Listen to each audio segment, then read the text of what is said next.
for you whenever you need me. But you've been holding back. Maybe you're just not ready. Baby, do you feel the same, or do you feel the pressure? I promise I can take your pain and turn it into pleasure. As time goes by, my love grows stronger. Can you feel it the same way I do? As time goes by, I can't wait any longer. Just say that you'll be with me too. As time goes by, my love grows stronger. Can you feel it the same way I do? As time goes by, I can't wait any longer. Just say that you'll be with me too.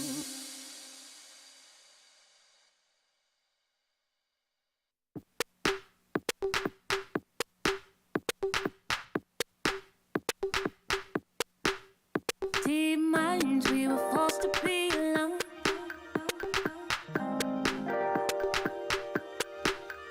Unknowns and nowhere is the same.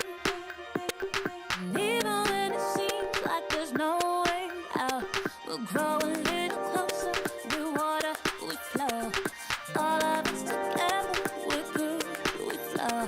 Nothing is the same, but I won't hold back. I won't hold back. I won't hold back. 'Cause we're better together, better as one. Better together, better as one. Better together, better as one. Better together, better as one.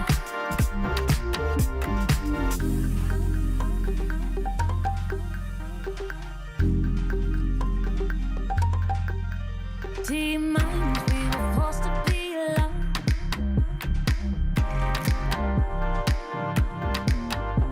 Unknowns and nowhere is the same.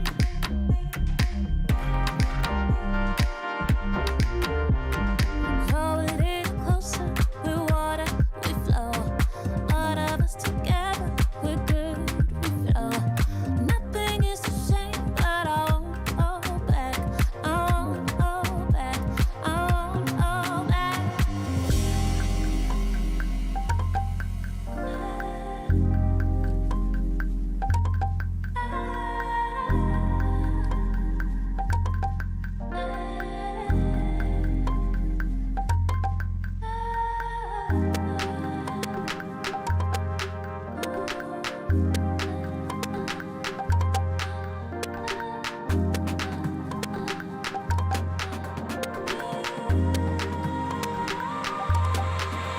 Cause we're better together,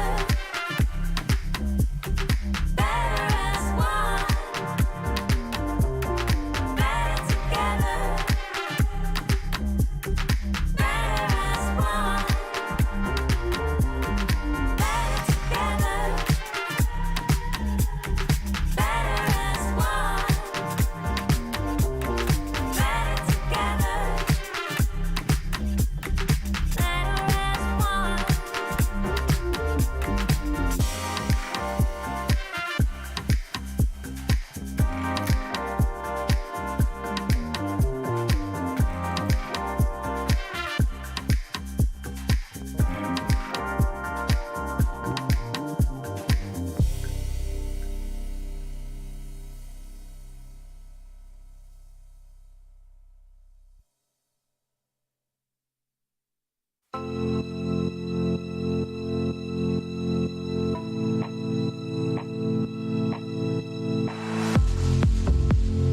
How can I save you when you're tangled in your lies? Caught up in the middle, I can see it in your eyes. Lonely in the corner, waiting for somebody to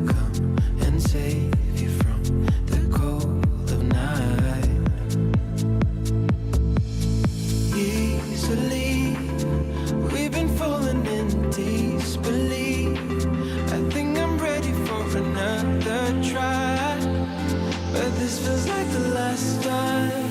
So why did you say goodbye?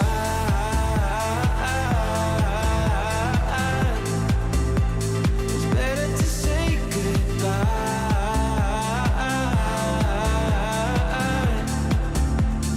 Why did you say goodbye?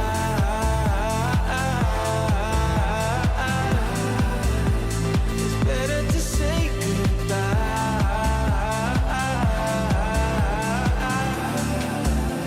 So why did you say goodbye?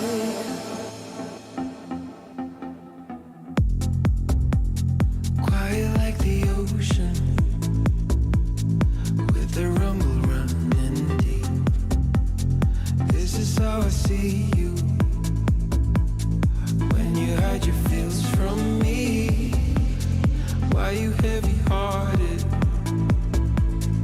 Cut the silence, talk to me. Release your mind, get what you need. Easily, we've been falling in disbelief. I think I'm ready for another try, but this feels like the last time. So why did you say goodbye?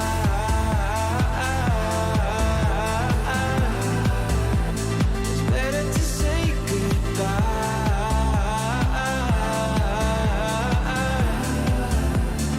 Why did you say goodbye?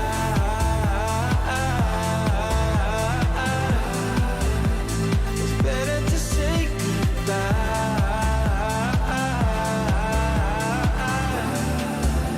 So why did you say goodbye?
now.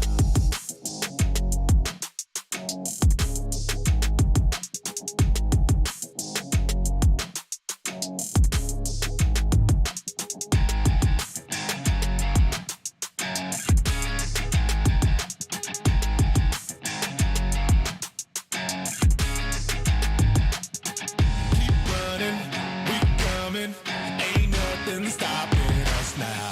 Keep running, we coming. We got nothing stopping us now. Keep running, we coming. Ain't nothing stopping us now. Keep running, we coming. We got nothing stopping us now.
have forever.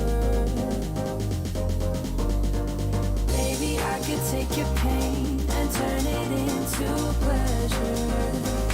Into pleasure. As time goes by, my love grows stronger. Can you feel it the same way I do? As time goes by, I can't wait any longer. Just say that you'll be with me too. As time goes by, my love grows stronger. Can you feel it the same way I do? As time goes by, I can't wait any longer. Just say that you'll be with me too. Just say that you'll be. I'd be there for you whenever you need me. But you've been holding back. Maybe you're just not ready. Baby, do you feel the same? Or do you feel the pressure? I promise I can take your pain and turn it into pleasure. Into pleasure. As time goes by, my love grows stronger. Can you feel it the same way I do? As time goes by, I can't wait any longer. Just say that you'll be with me too. As time goes by, my love grows stronger. Can you feel it the same way I do? As time goes by, I can't wait any longer. Just say that you'll be with me too.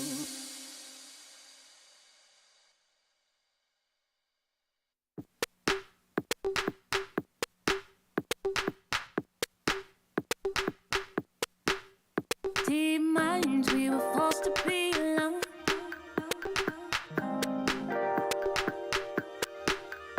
Unknowns and nowhere is the same. And even when it seems like there's no way out, we'll grow a little closer. We water, we flow. All of us together, we're good, we flow. Nothing is the same, but I won't hold back. I won't hold back. I won't hold back. 'Cause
this feels like the last time. So why did you say goodbye?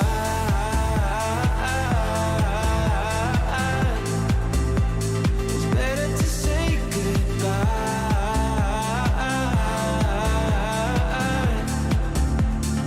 Why did you say goodbye?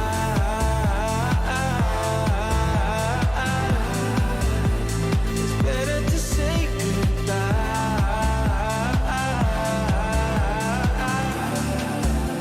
So why did you say goodbye?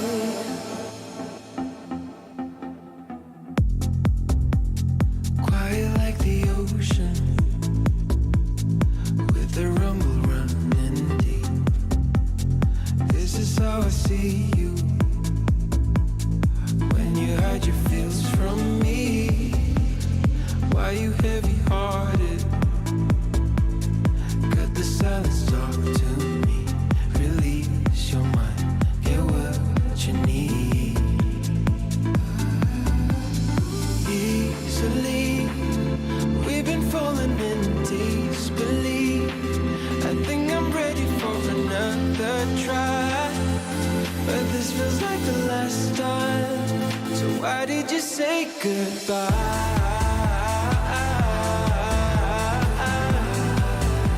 It's better to say goodbye.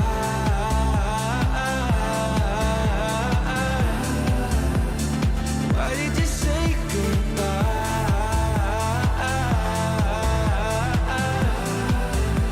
It's better to say goodbye.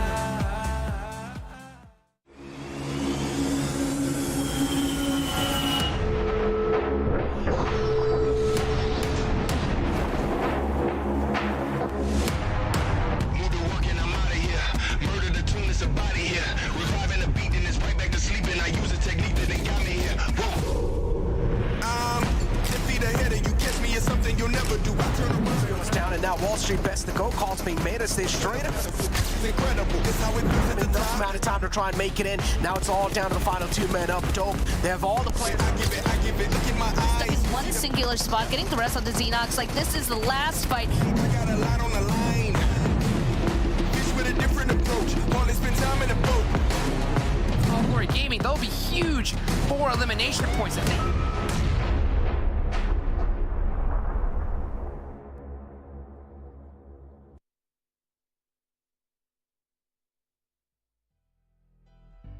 It's about that time. Here we are, the final day of the first phase here of the PMPL North America 2022. I'm your host, Hot Jukes. I hope you guys are ready for a great show today, of course. This show couldn't be done possible without Monster Energy, our official energy drink partner. Guys, make sure that you're keeping up to date with all the socials. Make sure you're following that Twitter, subscribe to the YouTube channel. Every single time you want to interact with us, make sure you use that hashtag PMPLNA. All the big dogs see it. So if you want to get your voice heard, make sure you use that hashtag PMPLNA. First, of course, let's bring it on the desk. Let's get this show on the road. I'm going to start off with my good old-fashioned friend, Seven Worlds Gaming. What's up, buddy? How you doing?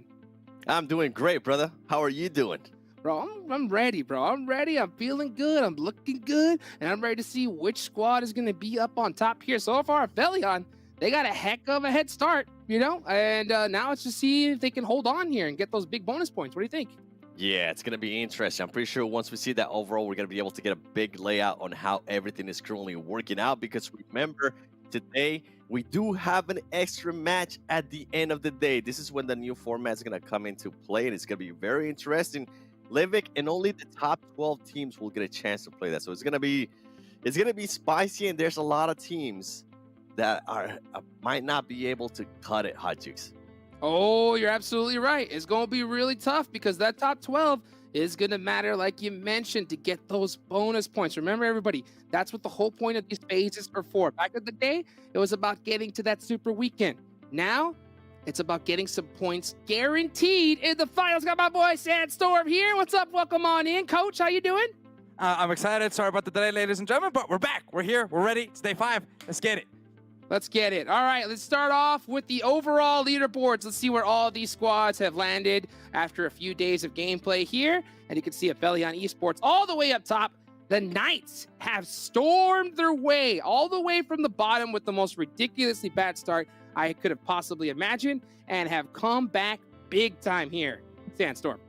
Yeah, that start was a little bit rough when we're looking at the Knights. You're talking about day 1, day 2. They managed to get 18 points on the first day, 11 only on the second day, but they did manage to fix it within the last 2 days. 68 in day 3 and 86 points on day 4. And now the gap is only 52 points between them and APHELION Esports, who are still sitting with 6 winner chicken dinners so far. And when I'm looking at APHELION, I mean, look, they have bad days, right? They have bad games, but their bad games, their bad days are still better than some of the teams' best days that we've seen so far in the tournament. Their lowest that they ever got in one day was 33 points. So it's still going to be quite a big contest and quite a big challenge for these teams if they want to take that first place spot. But, you know, we have that 6th map at the end of the day. So who knows? We might be in for a little bit of a surprise. But going down towards the rest of the teams here, looking towards Panthers, for example, these guys, they started off really, really strong. They were always right on the tail of APHELION. But within the last 2 days, I'm not sure what happened. They only managed to secure around 36 points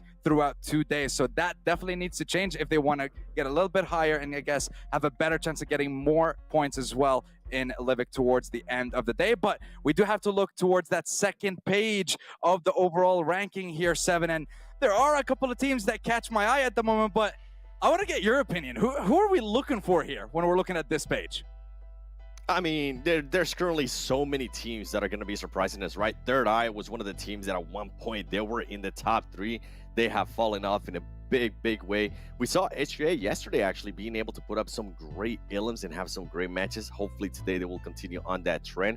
But I also want to see who's currently between 16, 17, 18, 19, and 20. Because those are the teams, if they want to make anything happen, they're going to have to make it pretty soon. Because remember, I said it earlier, top 12 teams are the only teams that are going to be able to play on that Livik, and you are going to be still getting points that are going to matter for this overall ranking. And this overall ranking, at the end of the day, will base on those bonus points. You can see there the HITLIST, Angry Amateurs, 4 Bros, and Most Wanted. We really haven't gotten a chance to see much out of these teams besides other teams just fully eliminating them.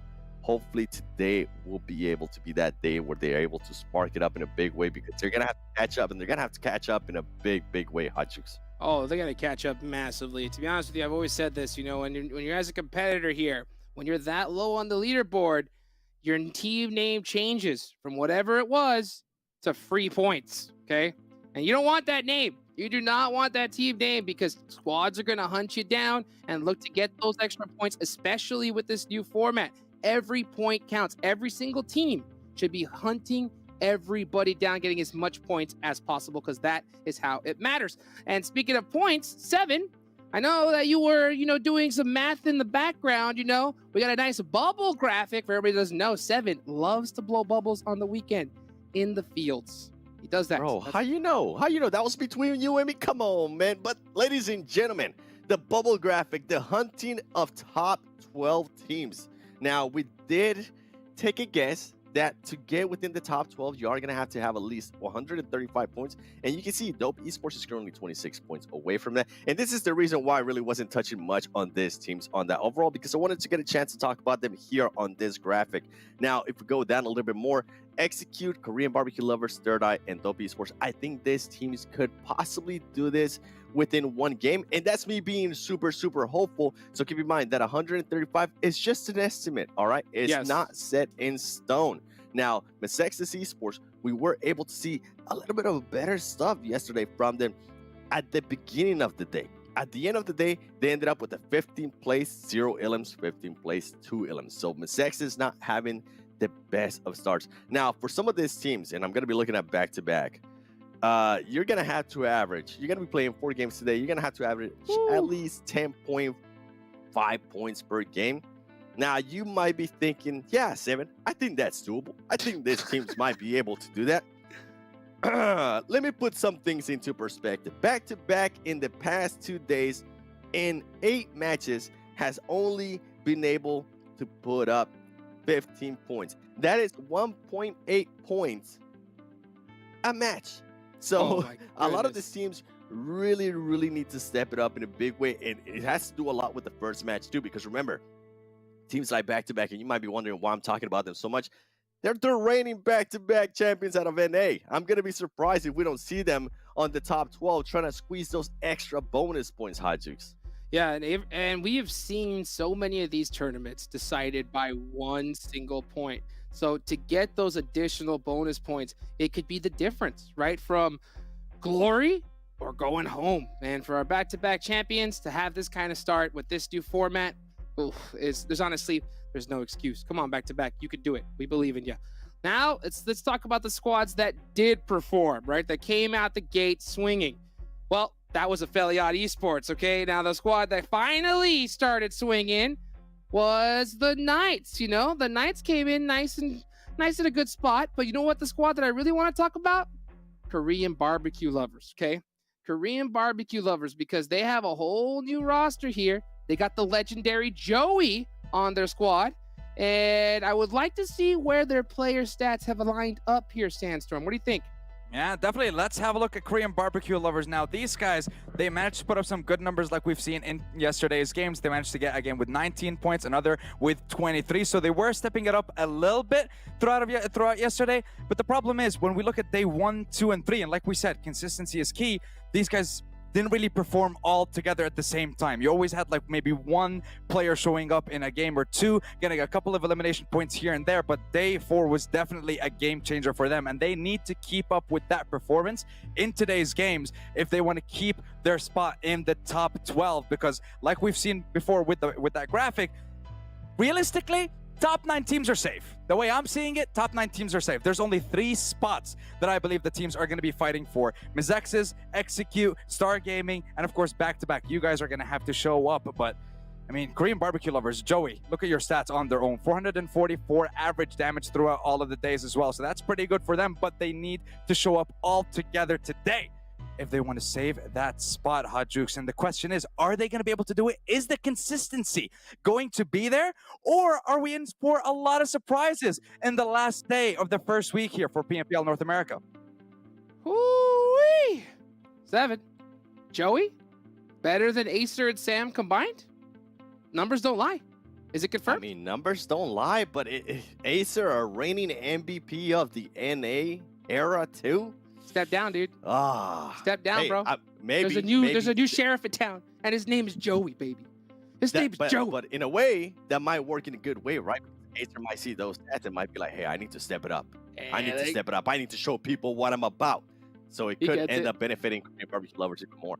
He gets it. He gets a little reverse psychology. Come on, Acer. We know what you could do, man. Show it to us. Show it to us. Let's go ahead and talk about APHELION Esports and the Knights. I was talking about them a little bit earlier. Now I think it's time to really take a look at these two squads, because the Knights had an insane performance yesterday. I cannot believe that they caught up by over 40.7.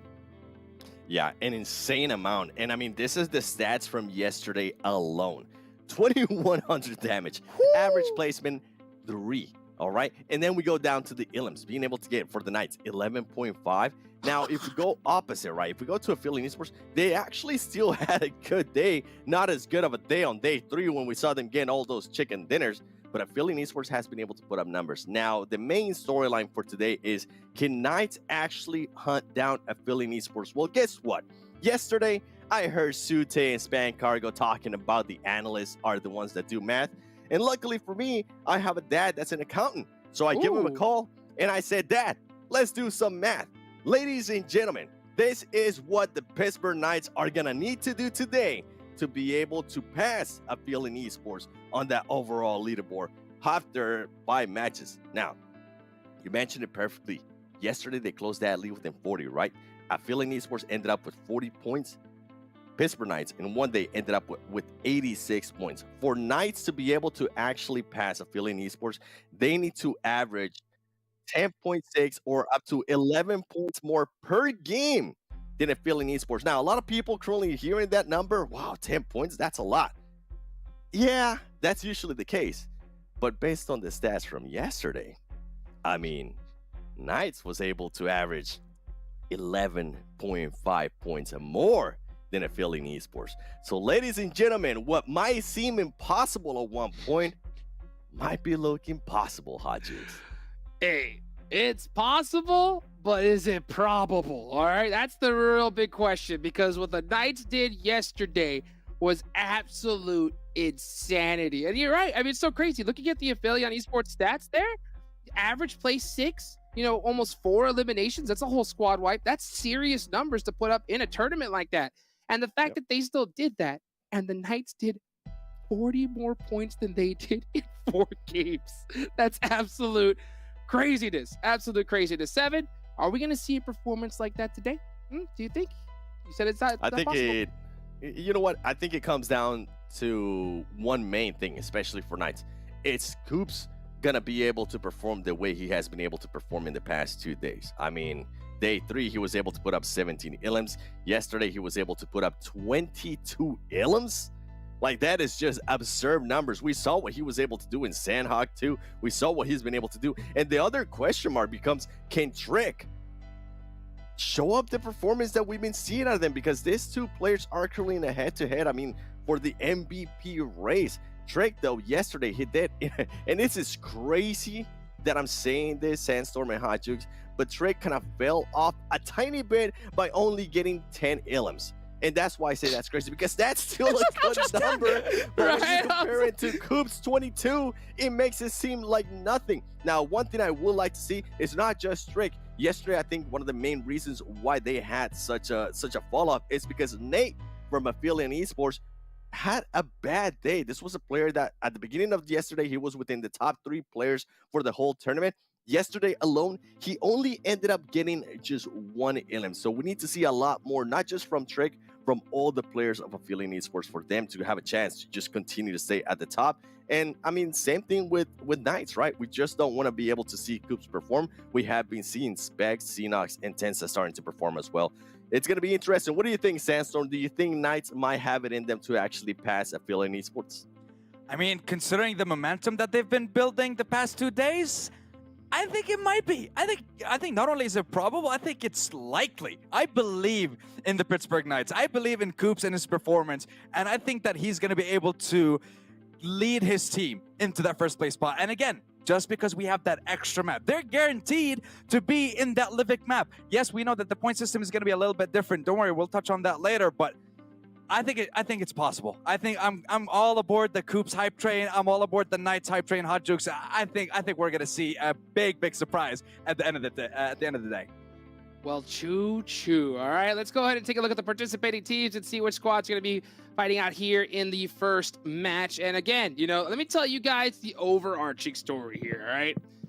And in the big scheme of things, we're looking at the global stage. We're looking at the future stages even past this, okay? Let me tell you right now, APHELION Esports with their lead, if this was in the international stage, whichever team that is, they're not losing that lead. Never. Right? And Knights are trying to prove if they are the best in NA like they seem. So it's going to be able to see which one is going to be which here. Because, like you mentioned, kind of had a bad day. You can't just have a good day. You can't just have a great day. You have to have an insane day when it comes to those international squads, okay? So that's what we're expecting to see here. We only demand the absolute greatness. Take a look at the schedule here.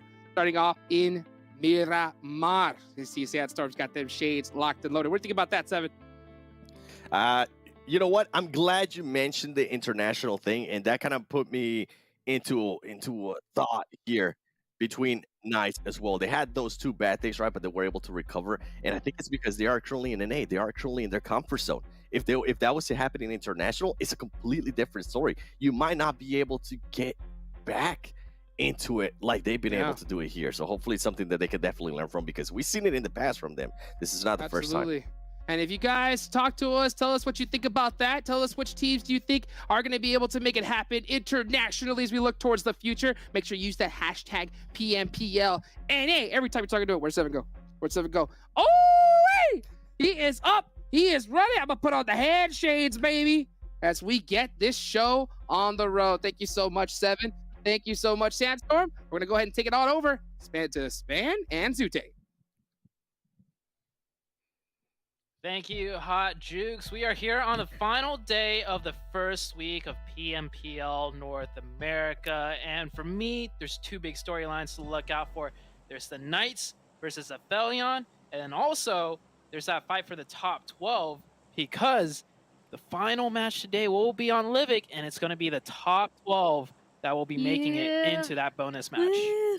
Livic, I'm actually so excited. It's going to happen every single Sunday, and today it's going to be the first one. And, you know, we haven't seen a competitive match on that just yet. So I don't know, at least for me, I'm hype. But we got to wait for 5 whole games before we're going to be able to see that. We did see some of Livic being played in PMWI, and all True. I gotta say, it's hectic. Like, if you think Sandhawk was a little hectic, Livic is a whole nother beast. But I mean, like, with such a small map, that's why it's downsized to 12 teams versus like 16, which is why they want to be in the top 12 by the end of today, because only after the Livic match is played will the bonus points be calculated and distributed for week number 1.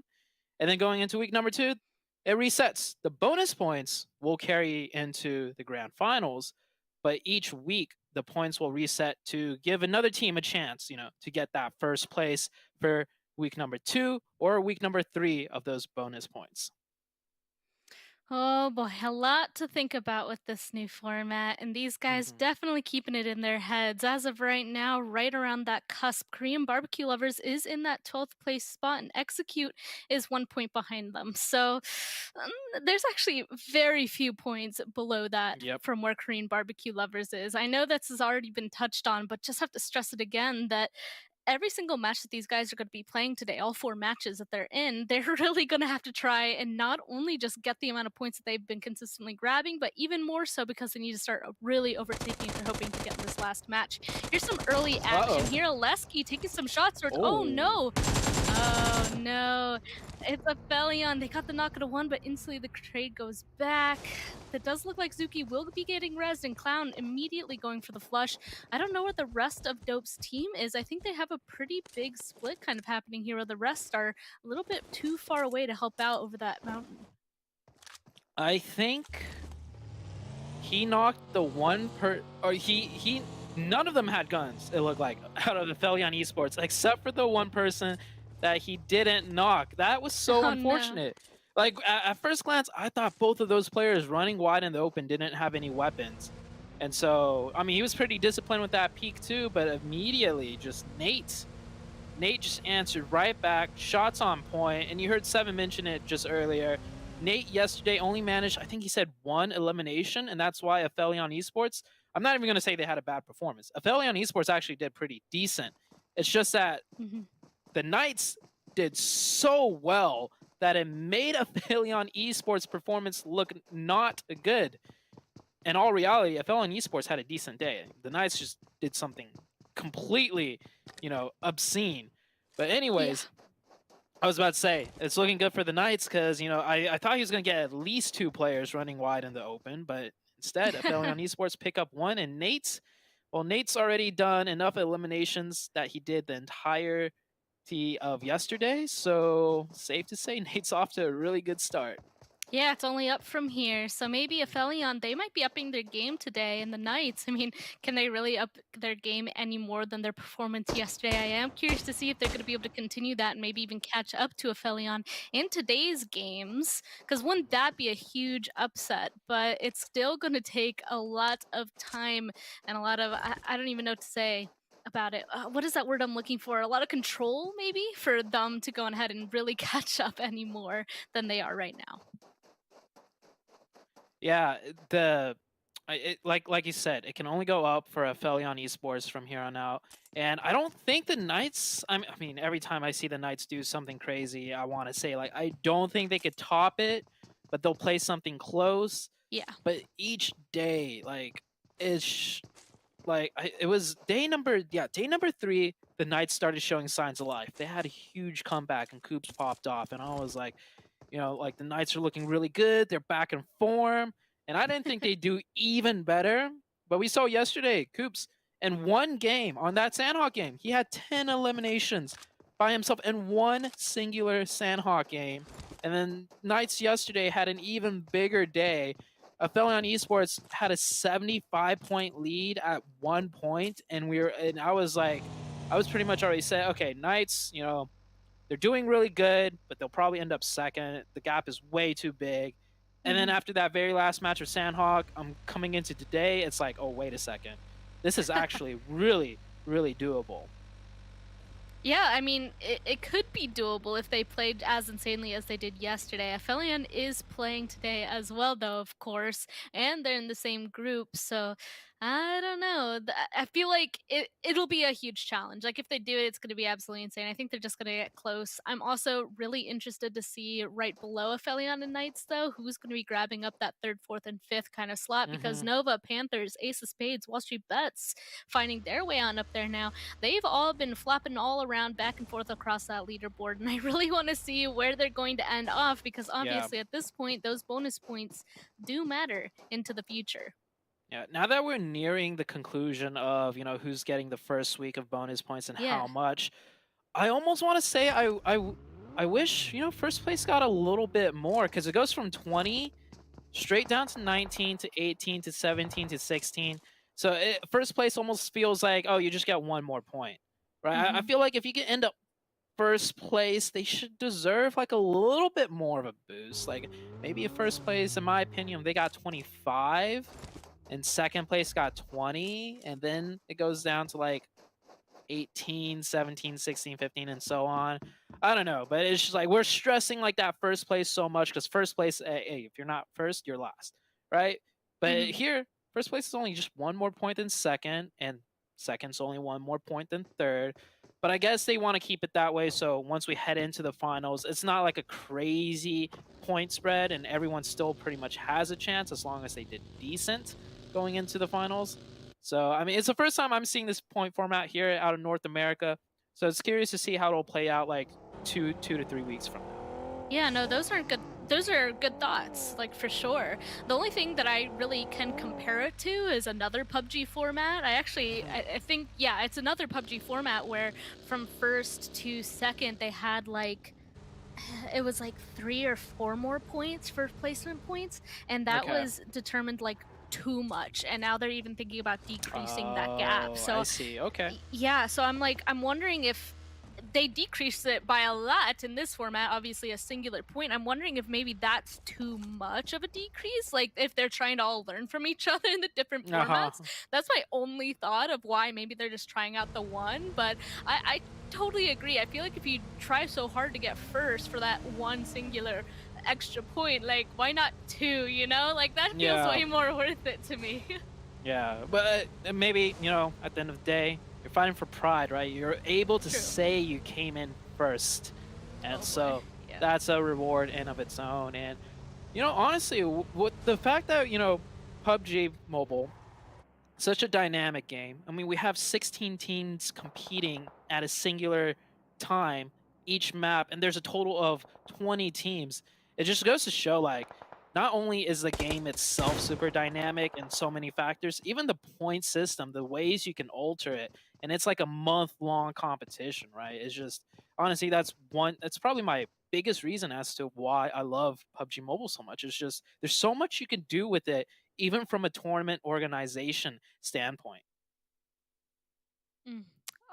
Exactly. I totally agree. Sorry, I like spaced out there. First, for a second, I was just watching everybody up on top of the roofs, kind of waiting on this rotation, because this is an interesting zone shift in that no matter where the second zone goes, it's going to be difficult for a lot of rotations. And there it goes. Even further on over towards that western side, we already have back-to-back super spread out, basically in the center of this road here. Only J7 across the road. Everybody else is on the eastern side, and this is going to be a harsh rotation, because look how many people are up on the northeastern side. I was just taking a look at that, and I don't think everybody's going to survive into this next zone. Definitely not. And this is a great circle for back-to-back, too. I love seeing how split they're playing. It goes to show that they're still playing confident. Like, they dropped all the way down to 16th place, I think. That is a huge fall off, but coming into the final day, we're not seeing them like playing all clumped up together, playing super passive, super scared. You called it out. They had a huge split going on. So it all comes down to how are they going to adapt to this circle. This circle does favor them quite hugely. We saw the other day, the Knights, they continued to play super split even on Sandhawk, and we saw how well that worked out for them as long as they executed everything properly, right? So same thing with back-to-back. They could play super split still, continue that kind of same playstyle that the Knights was doing yesterday, pick up stragglers, pick up rotators, stack up those elim points to break into the top 12, especially with them getting such a huge circle bless here. So all the other teams, though, they really got to make their way in. And the Panthers, just like I called it out, playing super split, J-Way by himself, able to pick up a point right there. So looking really good. The teammate closest to J-Way is about like 400 meters away. So he's got to be a little bit careful, but he can't be too passive at the same time, right? So it's like a balance that they really got to play. That's why playing split requires super high individual skill level and awareness of when to peak, how to peak, and just how much you could really handle on your own. Back to the fundamentals, the word that you used yesterday that I could not think of whatsoever. I actually like this. Everybody on back-to-back kind of having to be in charge of themselves for right now. The only thing I'm worried about is, you've even said, I mean, this is just how the Panthers have been for a while. They're so aggressive. So if they somehow identify that J-Way's the only person there, as of right now, they've only heard one gun be shot from that location. I'm just a little nervous that they're going to go for it, and then J-Way's going to be wiped off, and back-to-back is going to be down to 3. However, this super early on in the game, they only heard one set of bullets. There didn't need to be any more. Hopefully nothing else happens. Of course, here we go. The first fight happens. I thought that not everybody was going to make it inside the zone. Looks like WALLSTREETBETS and the HITLIST are going to decide who that first team out officially is going to be. Nice nade coming through from Drake. Looks like it's only going to do a tiny bit of damage onto WALLSTREETBETS. And it looks like the HITLIST, I'm a little bit nervous for them because they're actually in a huge split. There's only 2 of them here. The other 2 are so far down to the southern side on a big road here. WALLSTREETBETS have the upper hand. Now, WALLSTREETBETS definitely had the upper hand. We saw yesterday WALLSTREETBETS was playing on fire. They were doing so well in so many numerous engagements. If they keep that momentum up coming into today, it's not looking good for the HITLIST, but they are stalling out long enough for their teammates to slowly rotate back up. You see it right there as the minimap is brought up. Flash and his teammate right there coming to support. It will come down to even 4v4. THIRDEYE, though, coming back or coming in the distance behind them. Potential third party as the circle shifts further down south. And that split by back-to-back looking really strong. And that big nade does hit. A good start for the HITLIST. Oh boy, and the rest of them are arriving too, which is so good for the HITLIST. Unfortunately, Drake does go down, so it looks like a little bit of a trade happened. 24K already getting the res onto Skipper, so WALLSTREETBETS is about to be strong again, and G-Woon's getting the flush onto one of the HITLIST, so that is going to be an irreparable damage to the HITLIST's numbers. But JackG, the couple that have come up here a little bit late, might be able to surprise this and bring it back. Unfortunately, it does look like a Molotov, hopefully set to get G-Woon, will get the flush into their own teammate. And now it's just a bunch of Molotovs, actually. A lot of utility to try and find out the next person with the HITLIST. Arch goes down. This is not looking good. The only 2 members of the HITLIST left are the 2 that came here late. They don't even know where all of WALLSTREETBETS are, and WALLSTREETBETS are going for the huge push here now. Oh, it's a huge push. Good knock right there, all down to JackG, and he's 1 HP, gets the first aid off. I think it's done. It's pretty much done. Maybe knock 1, not even 1, and that's WALLSTREETBETS. The nade use, the util use on point. The first nade, trade back and forth, but the second one really did it in, and they also managed to get that revive, unlike the side of the HITLIST. So WALLSTREETBETS continuing to look just as strong as they did yesterday in terms of team fight and aggression, but the zone is far south of them. It has shifted away, and all we pretty much got left are high ground areas to play in. Ace of Spades coming into the backside of Most Wanted as Most Wanted is trying to rotate further into the zone. APHELION, Nate just took a little crash out of his car. Hopefully he'll be okay. APHELION's also rotating in extremely late, and the Knights picking up points like they always do.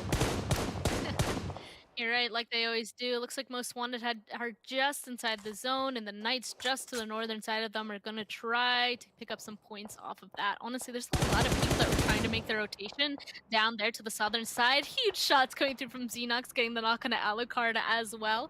And there's a couple people making their rotation to their north as well. So the Knights, probably purposely, ended up staying on the edge of this zone just to wait for everybody to make their rotation. They're definitely leading in eliminations right now from all the teams, especially when just compared to themselves and their own placement points. So they're going to play edge and hope to get those people that are on their rotation.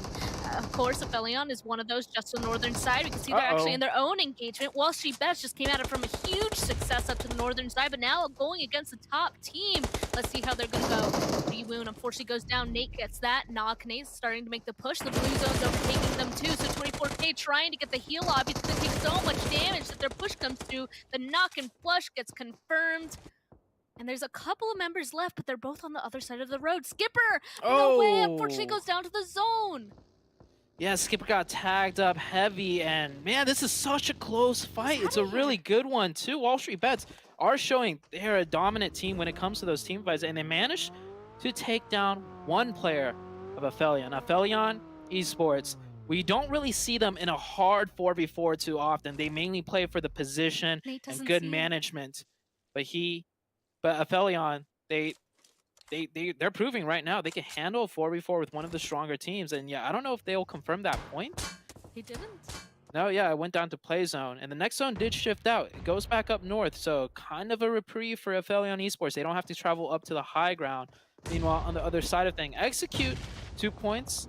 This is another team that really needs that top 12 right now. They're getting into fight with Star Gaming. Star Gaming, a team that we haven't really seen too much of, but we're seeing them now. They're taking it to Execute. Execute not looking in a good spot. Only 2 players left. We do have Jason, though. Nope, Jason goes down. 4v1. It's all down to, I believe that's Fate. I don't think he can do much from here.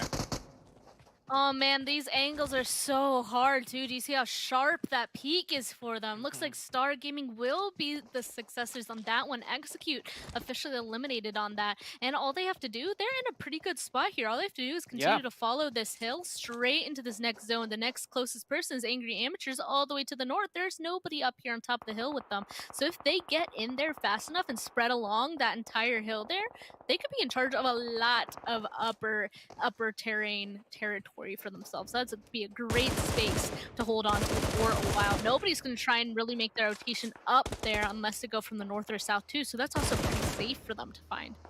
Yeah, this also could be a huge game for the Knights right now because APHELION Esports is just down to 1 player. They only have 3 elimination points. And the Knights have a total of 4. Now, the Knights are having to move into a really difficult position. I'm looking at the minimap right now. They're going to be sandwiched between Nova and the Chosen. The Chosen's going to be taking a fight right now here, though, with HQA on your screen. So the Knights just have to worry about the Nova team. But it's going to be tough as Ren takes down Tensa. The Knights could end up losing a lot of players as well here, just like APHELION Esports. But this fight between the Chosen and HQA, the Uto is still flying out. No knocks yet as Ban with the UMP does not connect. Yeah, this is what happens, right? If you're playing on the edge, there's a chance that the zone is going to shift, and the majority of people are going to be on your side, so there's not going to be as much space to play on the edge of the next zone. Looks like they are safe for now. Looks like they're spreading around Nova, but meanwhile, the Chosen and HQA, I like that the Chosen has this little upper bit against HQA. Looks like Opa's going to take advantage of that, get a nice knock onto one of them inside of this little garage here, and the full-on crash comes through. The Chosen, this was a team I really wanted to see yesterday start really popping up because they've been doing well, right? But unfortunately yesterday they were a little bit quiet. So this big fight with HQA already getting some confirmed elimination points. This could be a good start for them in this first match here. There's only a couple more members of HQA left right in front of them that they need to go and clear out before they're getting any further from this compound though.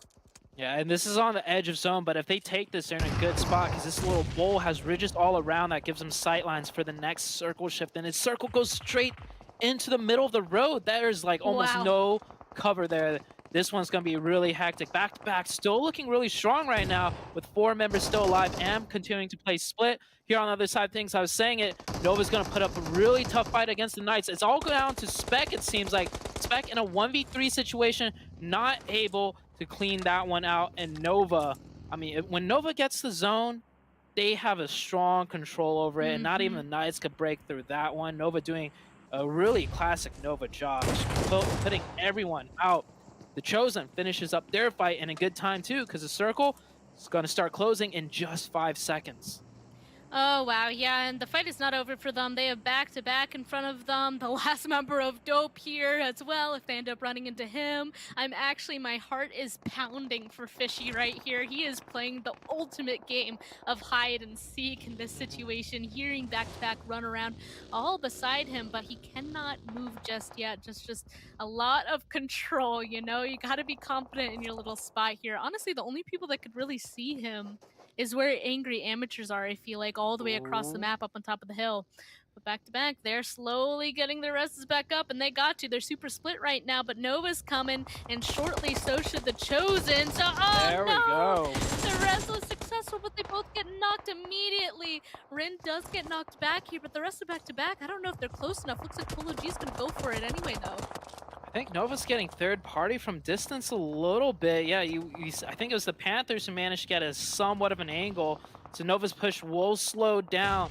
It'll be a 3-man after they get that revive. Koi and Polo engaging in a 1v1 right now. Koi getting shot up by J-Way, I believe, covering fire. So it's not all done yet for back-to-back, but they are getting third party as well, as Polo's having to fall back. And you see the Chosen coming in as a 4-man after they clean up that fight with HUA. Perfect timing for them.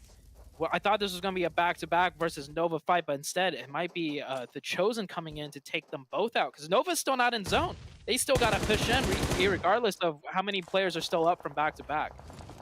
Yeah, it's going to be really difficult for them because they have to get over this hill, right? If they decide to go back down the other side of the hill, it's going to take them a little bit longer to get inside the zone, and it's very much open. Like, all of the Panthers will see them, so they're definitely stuck as of right now on the very tippy top of this mountain. Look how many smokes are now out as they're starting to run down the hill. They decided that force back-to-back is the safest route, but the Chosen have decided to make their push at the same time. Kindness, he tries going down with the buggy, but he gets knocked. Total carnage as of right now. Fancy C also getting involved, hoping to confirm some of those knocks that he definitely saw in the elimination feed. Opa getting that high ground. Nice knock there onto yet another member of Nova. That means only one left, hiding inside of the smoke, but he does eventually get taken out. So Nova does get eliminated back to back.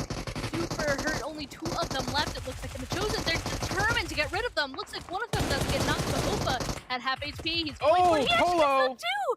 This could be huge for back-to-back at 1 HP, but unfortunately, just a little too low. Sup-Pig is going to be able to save that. And that was a close engagement.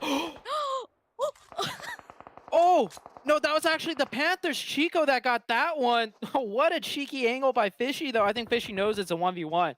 He's going to try and engage this. The Chosen put in so much damage, but honestly, back-to-back, answer back more than I expected, because we saw the Chosen running in with 4. Now they're down to 1. And this game could entirely go to a different team now. Taking a look at things, THIRDEYE, by the way, has hardcover in the zone, and they have 4 players still up. So in the midst of all this chaos, another team is just, you know, surviving it all, and they might be the winners here instead. The Panthers doing good work, though, picking up 5 eliminations with only 2 players up. Everyone's got to move from here, though. The Panthers, Fishy, and the last player of the Chosen. I don't know if the Panthers can make it down here wide in the open. There's not much coverage to be had. Yeah, this zone, hard shifting over to the western side, definitely made it that all those teams on the east are just going to struggle bus all the way into the end. It looks like nobody is going to be successful out of it. It does look like Star was also in a really good place too. They decided to spread out like we were hoping, but in a really interesting way, more horizontal, and it looks like 2 of them will be eliminated because of that. Only Brian left. Will go down to that solo finally being found out. The Panthers honestly aren't looking too bad as of right now. They have a little bit of cover, a little ridge there. But the Chosen, I mean, THIRDEYE. Where? APHELION's still alive. Nate is still up. You're right. No, I'm actually Nate surprised by that. Yeah, Nate was a solo when the Knights had 4, because I called it out way earlier, and Nate somehow just gets it done. I thought this was the Knights game to really close that gap, but APHELION Esports, they just don't go down. But who is going down here is Angry Amateurs, and THIRDEYE, they're burning up in the building. But THIRDEYE still has 4, and Angry Amateurs just down to the last player of Mayo. He is going to potentially get this revive, unless if they push aggressively. But with THIRDEYE having 4, I think they're just going to hold this angle and wait for that zone to push the Angry Amateurs out into the sightlines of their waiting guns. Yeah, just a little bit safer. Just let the blue zone do its job. I mean, sometimes that's the smartest choice. Looks like Mayo's starting to make the push down the stairs as well. They know that this now or never, but it does still look like THIRDEYE will get those eliminations. They did get the knock into one of them, but the res will be sure happen soon. And the zone actually doesn't shift towards them. They are not going to be happy about that. THIRDEYE is currently the only team with all 4 members up after to get that res, and they're the ones that are going to have to move into the complete and utter open. This could be Panthers, a duo, or a solo Star Gaming, APHELION, Dopes kind of game. We'll have to see. Right now, it's definitely solo on solo violence. Oh, as Nate gets found out. Yeah, Fishy still alive too. Fishy found Nate. This could have been an even bigger game for APHELION because the zone did shift that way. He potentially could have secured a 2nd place, but I think it's pretty much done for everyone else. I mean, you have scraps of Star Gaming, Dope, and the Panthers, and then you have a full team of THIRDEYE that's also in zone with clear sight lines on this wide open crossing. It should be done and dusted for everyone else. Maybe some knocks will come through here and there, but it's only going to delay the inevitable. Question is, who's going to secure 2nd, 3rd, and 4th now? I'm actually really impressed by Fishy because he's been a solo for Dope for a while now, and he's still alive. Looks like he does have a really tough position here now. You can see that he's running through that smoke, and because of that, it's actually going to be peaceful to get that final elimination. And I think this is still THIRDEYE's game. It doesn't even matter that they're outside of this zone. Everybody else just has 0 cover. They just need to sit, look out the windows, and wait. Wow. Oh, man. Star Gaming, they will secure 2nd place. No. Brian did have a few first aid kits, so he managed to outlast the Panthers, and that's THIRDEYE taking a victory. Now, we saw in day 1 and day 2, THIRDEYE was a team we kind of had our eyes on, and ever since then, they just kept slipping down, similar to back-to-back. But this is their day, I guess, to kind of, you know, make a statement and say, hey, we're still here. Having that zone definitely did help. Having the only hard compound in that last final circle also helped out, not to mention everybody, the heavy hitters. We saw Knights and Nova engaged, and we saw the Panthers coming in from behind, the Chosen. That eastern side span was an absolutely mess for all of the heavy hitting teams, and they all pretty much took out each other. They really did, and honestly, THIRDEYE, they needed that because they were in the 11th place spots. If they're hoping to continue to stay inside of those 12 placements to play in the last match day on Livik, they needed that win. So it looks like they're going to get themselves some padding out of this first match. And I do believe we have some highlights lined up for you guys, so we'll be right back shortly. Hold on. I think, we are cutting to the highlights, and we'll be back with a short break in the highlights and the analyst desk to break down that game number 1.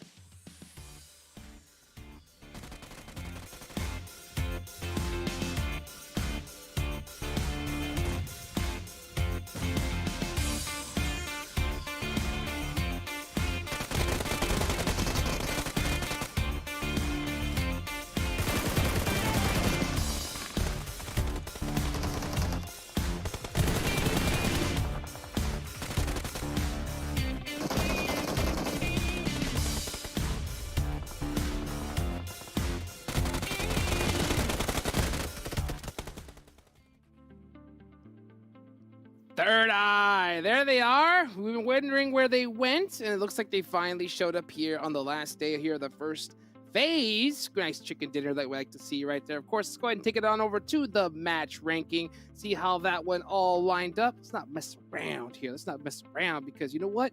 These players, these teams have not been messing around at all, Seven. Yeah, and I mean, you got to remember, these teams, especially the top 2, are some of the teams that we're talking about when we're showing that bubble graphic and saying those are the teams that really need to start off a day great. And THIRDEYE was able to do that, 21 points. Don't worry, we will be getting a chance to talk more about THIRDEYE and Star Gaming. We have special graphics just for them. But then, guess what, boys? The Panthers are finally back. The Panthers decided to show up. No more of those just 5 to 4 points that we were seeing yesterday pretty much throughout the whole day. They showed up in a big way. 17 points for them. That's going to be huge. And APHELION Esports, if we're seeing something here, I don't see Knights anywhere on this first page. Knights is going to be on that page. APHELION Esports being able to outscore Knights. That's going to be feeling really good for them.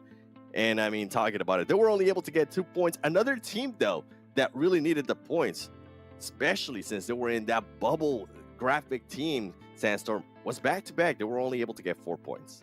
Yeah, and that's definitely gonna hinder them when it comes to competing for those top 12 spots. Those 4 points definitely not something to write home about. So next couple of games, next 3 games are going to be very, very crucial for themselves. And another team that I want to bring up was Execute. They needed to start off with something, but unfortunately they suffered at the very beginning of the game, and at none other than the hands of Star Gaming. But like you said, we'll talk about those guys later. We got a lot more coming up, and Hot Jukes, I'm just waiting for it, man. Oh, me too, indeed. Let's talk about the top damage and see where everybody lined up like that. Dang, very even across the board here, Sandstorm. Yeah, heck yeah it is. And I'm honestly surprised that we're seeing the Panthers. They're the ones that are topping the charts when it comes to the damage eaters. So very good to see them back on track when it comes to their performance. The Chosen as well. We saw them take a lot of fights towards the mid-game stage, and they were able to get themselves 9 eliminations by the end of that one. But back-to-back, I'm not even sure how they managed to get almost 1.2k damage with only 3 elims. But you gotta get some more placement points on the board for yourselves, guys. There's gotta be more coming out from them, Hot Jukes. Yeah, definitely. I mean, my opinion and my experience is that the championship formula is whatever you don't get those zones, you still put up some consistent points on the board. Try to go for that 6th place, get some eliminations. And when you do get that zone, you have to capitalize and go nuts. And I'll tell you what, APHELION, they are putting up consistent points regardless of any situation. So that is a very, very good sign in my eyes. Take a look at THIRDEYE, you know, because we haven't talked about them for quite a long while. They end up getting this first chicken dinner here today. And you see this beautiful line graph. Oh my gosh, almost looking like a roller coaster here, Seven. I know it might not look the greatest, ladies and gentlemen, but for what we're about to talk about, this is the perfect image right here that we could possibly show you for THIRDEYE. I mean, this is a team that was in 11th place at the start of the day. This is a team that's currently trying to fight down for those 135 points that we suggested the teams might need to be able to make it to the living match at the end. And you can see 3 points, 0 points. By the way, these are total points per match for the last 5 performances. 4 points, 2 points. Wow. And then all of the sudden, the team just went absolutely crazy and ended up getting those sweet 21 points. Now, this team needed to start averaging 6.75 points per game to be able to make it to those 135. So you know what? They're a lot closer. They set themselves up in a great way. And it's crazy. We were just talking about this team too, saying how at one point they were a team that was in the top 3 after day 1. We saw them disappear. It's good for them to see them being able to wake up. Now, at this moment, okay, I do want to see that line graph starting to like be a little bit more subtle. We don't want to see a roller coaster, okay? Be a little bit more prepared going into next phase. And I mean, you still have some matches left though. Yeah, you know what? I think the best line graph you can have is it completely flat, you know? And that's because you had 20 eliminations every single game. Unless it's 0 points. Yeah, or yeah, you don't want them to be that flat, you know, that's for sure. Looking like a nice tabletop. All right, let's go ahead and take a look here at Star Gaming. And let's see where they're doing. By the way, you know, Seven, THIRDEYE, if your dad's math is correct, I mean, they only need 3 more points. So, I mean, that's how you get it started here. Star Gaming putting up some good points on the board. You can see Hauya, Brian, Roberto putting in some good work here, Sandstorm. Heck yeah, they are. That's the damage that you want to see at the end of that game. They managed to get themselves a lot of points to start off the last day of the league stage here. And honestly, the fact that they were able to take out Execute, take out one of their direct competitors when it comes to the top 12 spots for that Livik, that is massive. And that's something that you touched on as well, Hot Jukes. These teams are going to be out for blood at the beginning of this day. They're going to be gunning for every single one of those teams that is competing for the top 12 spots, and a phenomenal start so far. But again, the question is consistency. We're going to touch on it once, twice, and every single day. Because is it going to be there or is it not?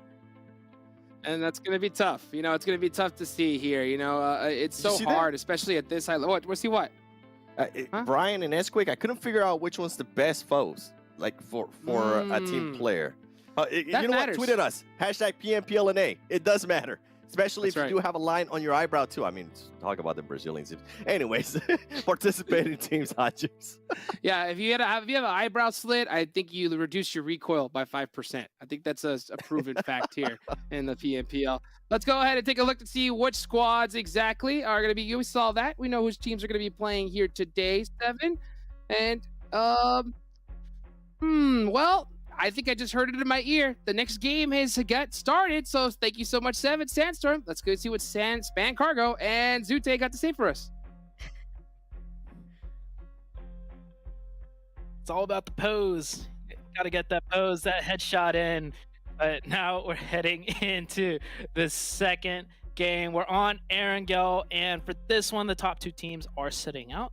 APHELION and the Knights will not be playing in this one, which kind of, I want to say, gives a chance to the lower ranked teams not only to catch up to them, but even for the teams lower than that to break it into the top 12. Because when you have those two heavy hitting teams not in the lobby, it's safe to say your survivability rate does increase a little bit. You know, when you don't have Coops, the one-man army shooting at you, you know, it's probably a better thing, and you have a better chance at making it to the later stages of the game. Yeah, those people right below them on the leaderboard are definitely probably like, oh, we're at the top now, no sweat, don't gotta worry about it whatsoever. But also, I feel like even more so those guys at the bottom, if anything, they're the ones that are gonna be the happiest about it, because maybe then they'll be able to have a little bit of an easier time to get the points that they desperately need. So we'll end up seeing. As we can see, we're on Erangel. Looks like we're starting all the way towards the western side this time. Gonna end right above Novo, actually. So this is a little bit more of a southwestern plane path for our first Erangel today. Yeah, right here. You see the plane path on your screen now. Probably the easiest plane path we've had in a while, honestly, on Erangel. It's always been a little bit skewed. That hasn't really caused too much trouble for anybody. We did see back-to-back and Nova take an early game fight yesterday, which, you know, was kind of huge because it did end up, you know, putting back-to-back 2 players down very early on. But here they should be able to get to Milta. And now that last game, back-to-back, they're not in the top 12. They are sitting in 16th place still. I was commenting, they look confident, right? They were playing that big split, so the confidence in each other is still there. But that just begs the question, what is wrong with back-to-back? Are they just, I want to say, are they not playing up to the level that they usually play at? But when I say that, it makes me think of, you know, previous splits. Their league stage performance was kind of not really there either to begin with. So it's like, is this back-to-back team is this it? If they don't make top 12 in the first week, do you feel like they'll be able to like make a comeback in week 2 or week 3, Span? Yeah, I think that's a hard question, right? Because sometimes some teams do just have like a bad day or a bad week and can come back and absolutely continue to slay, right? But for some of the other top teams, they're usually more consistent, right? I mean, we just saw with the Knights not having a really good first 2 days, but now they're back, right? So back to back being the team that usually shows up towards the end, maybe they're not gonna play for the bonus points. I don't really know what to say. All I do know is that last match, that was really their chance to get closer to that 12th place, because both Korean Barbecue Lovers and MEZEXIS, neither of them were playing. Those are the two teams right above them. And if they didn't get the couple of points that they needed to jump them in that last match, in this match, now that they're here, it's gonna be even harder. So I feel like they had the chance last match. It didn't unfortunately happen. It's like they're just making things harder for themselves, and they gotta stop it. Stop it. Yeah, they do. And the circle is to the northwest, not towards back-to-back side of the map. So they will have to rotate a little bit. It's like a little bit north. Chances are we'll probably end somewhere like that cube compound might be very important for this match. It might end around there. So we'll keep our eyes peeled and we'll see where the circles start shifting to. But Nova and the Panthers right now, this is, I think second place is still up for contention. First place, I would have to say, only really the Knights can kind of, you know, nab that one away. Yeah.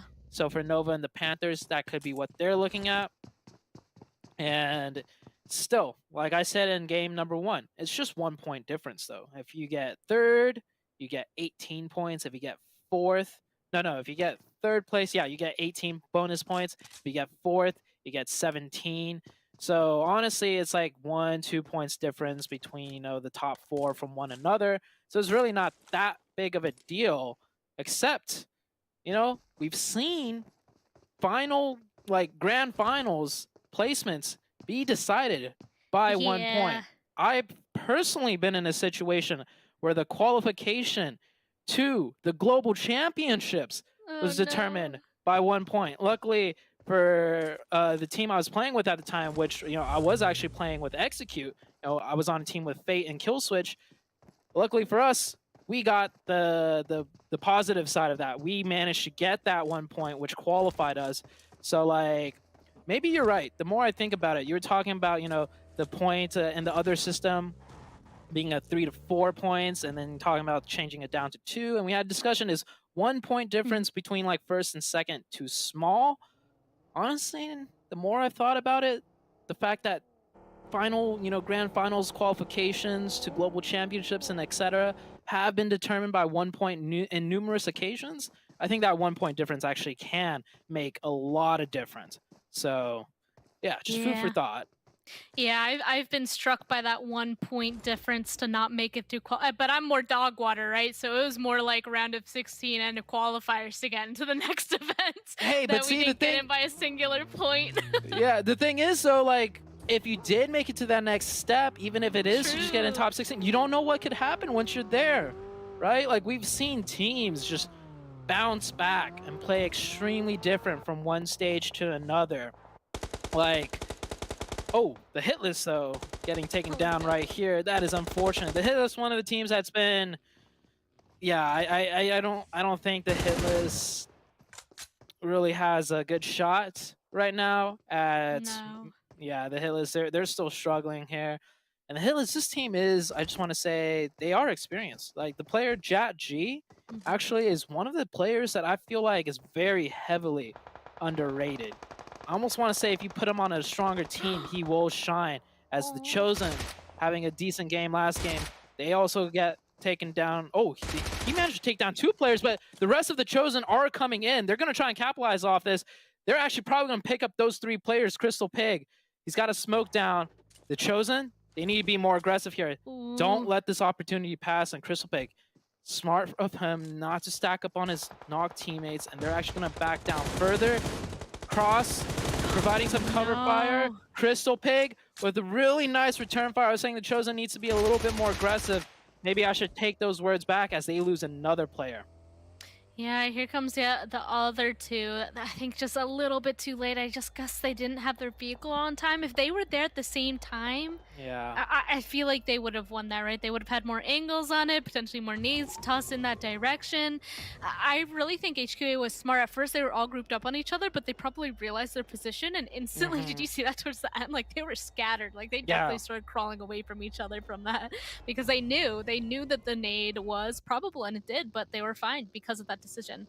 And it does look like the Chosen's gonna back off. Dope, that just got elimination onto the HITLIST, gonna hear them drive on by. And actually, kind of to touch back onto the points thing again, just briefly once more, I was gonna say maybe it's not important to think about in this first week before you said all the stuff you said, but as I continue to think about it, like, I don't know. It's like this first week, should you really not think about it and just continue to play your game and hope that you go ahead and get those points? But I think maybe they don't have to worry about it in this first week, because they can just play normally, no matter what happens, and then they know for the future weeks exactly how many points that they gotta go for. Of course, that's still gambling much more than what I would be comfortable with, but it's not over for this first week, is what I'm trying to say, to make it be a little bit better. Oh yeah, but that 1 point situation could still happen, and it will suck if it does. Yeah, the 1 point situation, and a lot of teams are rotating in. So I want to, you know, touch on what you were talking about. You know, you said you used to play competitive also, and that 1 point prevented you from qualifying to the next stage. I want to, you know, put an example of you know, going from one stage to the next can change a lot. So Mhm. the Nova China team, the team that won the PMGC last year, for them to qualify into that PMGC, they actually barely made it to the grand finals. I think if I'm not mistaken, top 16 made it in as they were playing they were in PMGC, but there was like Mhm. 20 plus teams and they need top 16 to play in the grand finals of it. They finished in 15th place. Wow. 15th, right? Yeah. And then once the grand finals kicked in, well, you know the story. They ended up winning the whole thing. So it's like from stage to stage, it is very important. But that's a little bit sidetracked, to be honest, because right now we're just only focusing on the NA side of things. And we're only 1 week in. I just want to talk about that 1 point. Is that 1 point really that big of a difference, you know, between first and second and so on? And yeah, I think it will play out in a similar fashion as the second circle comes up on your screen. It's a little bit further south, so that cube compound where WALLSTREETBETS is right there on the northeast won't come into too big of a play. And this Erangel circle, I don't think we've had one around here just yet so far in the PMPL NA. Nope, not yet. And I'm totally expecting a lot of those guys up to the north being Execute, APHELION, even down to the southern side back to back, and the Panthers to start filling in that far west because that entire coast, nada, nothing, completely empty from people. So that's where people on those extremes, north and south, are going to start filling on in because right now nobody wants to be in the center of this current zone. That's where everybody is. So if you can go ahead and grab yourself a nice spot in the west, that's secure because this next zone to shift, I mean, I think the west isn't that bad of a choice. We'll see. We have to wait and see though, because the zone has a mind of its own. I really like that the hit list, even though they're down one player, Jachi out, they have the top of the mountain here, right? And they have a perfect sight line for anything that's going to come near them, smack in the center. I feel like that they're going to be contested quite a few times for that spot just from how strong it is, especially as these next zones start coming into play. Right now, maybe not so because it's not necessary, but if the zone continues to center on that, that is the top spot that everybody's going to want. Yeah, and we've seen so many teams falter in that top spot, even, you know, world-class teams, because you'll end up getting pushed from both sides more often than not. And even after you finish a fight, even if you win that one, the third party from the other side, they're going to hear the gunshots. They're going to see in the elimination feed what's going on. And then they're going to try and third party. And there might even be a fourth team involved after that point. So yeah, that Mount Everest position, as strong as it may be, very hard to hold down if the circle keeps closing around there. Star Gaming with a really good last game, taking shots long range at MEZEXIS. Yeah, that's MEZEXIS rotating in the distance. No shots really connecting, and they will continue on with their rotation. I'm looking at the minimap. Back to back once again. Has a pretty decent spot in the zone. They control that radio tower in the field south of Hospital, and that's always a very strong power position. So this is another chance for back to back to make it and break it into that top 16, I'd have to say. Yeah, hard to reach, but really easy to shoot out from. So we'll see if it's going to continue to pull in that direction. Otherwise, there's already some action, some violence happening elsewhere up to the northern side. I'm not surprised because there's a lot of bridges up here, right? And that means a lot of people are going to be wanting to try to use those. So it looks like Ace and WALLSTREETBETS are the ones kind of exchanging those shots. However, Ace, they're just deciding to drive a little bit further to western side so the WALLSTREETBETS doesn't continue to hurt on them. I'm a little bit surprised because I could have sworn I saw APHELION up there as well, but they must have taken a really long rotation somewhere else. I don't even know where they went. Yeah, APHELION Esports, or APHELION. Oh, APHELION's sitting out for this one. Oh, you're along with the right. Knights. I got confused. They're both brown color. There we Yeah, go. and- It was oh. Ace. That's a hard shift to the east, though. So we're going into the chopsticks. Not a lot of hard cover to work with. There are those like compounds. The majority of that is just flat, you know, grasslands with those hay bales. So zones here do get pretty tricky as we see a majority of the teams starting to migrate in. It's a good shift for THIRDEYE and Korean barbecue lovers. Korean barbecue lovers, they had a pretty decent day yesterday. Hopefully they could take that momentum and continue it on here, especially with that circle shift that I would have to say is quite favorable for them. I like that this is into the field as well because those endings are always quite interesting to watch. But everybody now that ended up going as far over to the west or even staying up to the north, they now know where they need to go, right? I have a feeling that some of the teams up to the north kind of delayed as long as possible to get in here because of this potential east or west next shift. In the elimination feed, I'm actually seeing a good amount of run overs. So a lot of people are rotating and actually fighting in the rotations, getting to hits, knock some people out with their vehicles. And you can see why, right? I mean, even right here, the Panthers completely out in the open inside of a field. I think that's happening in a couple other places as well as Execute. This is one of the teams up to the northern side. They decided that they're not going to cross. They're going to crash straight into Wall Street Bets before they decide to make their move in. I respect it if they want to go aggressive, Execute. I mean, sticking true to their guns, and it is working out for them. I think they might have spotted 2 of the Wall Street Bet players rotating, so they decided to take a quick crash because 2 players of the other side were isolated, and it's working out. Yeah, like they could have easily scouted this out and avoided this fight. So this is a very, you know, purposeful fight that is working out for Execute, and for that, I'm always gonna, you know, take a nod and applaud that. So Execute picking up 2 elimination points. They the last game they did lose a 4v4, but that's not gonna, you know, destroy their confidence any.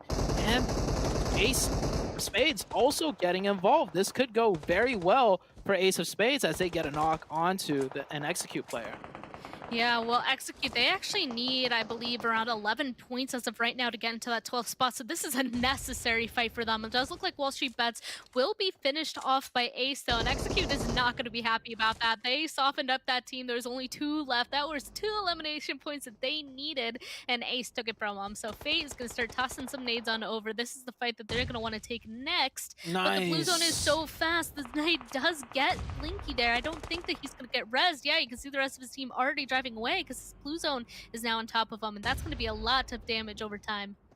Yeah, I love the setup here that Execute's using to recover Iris.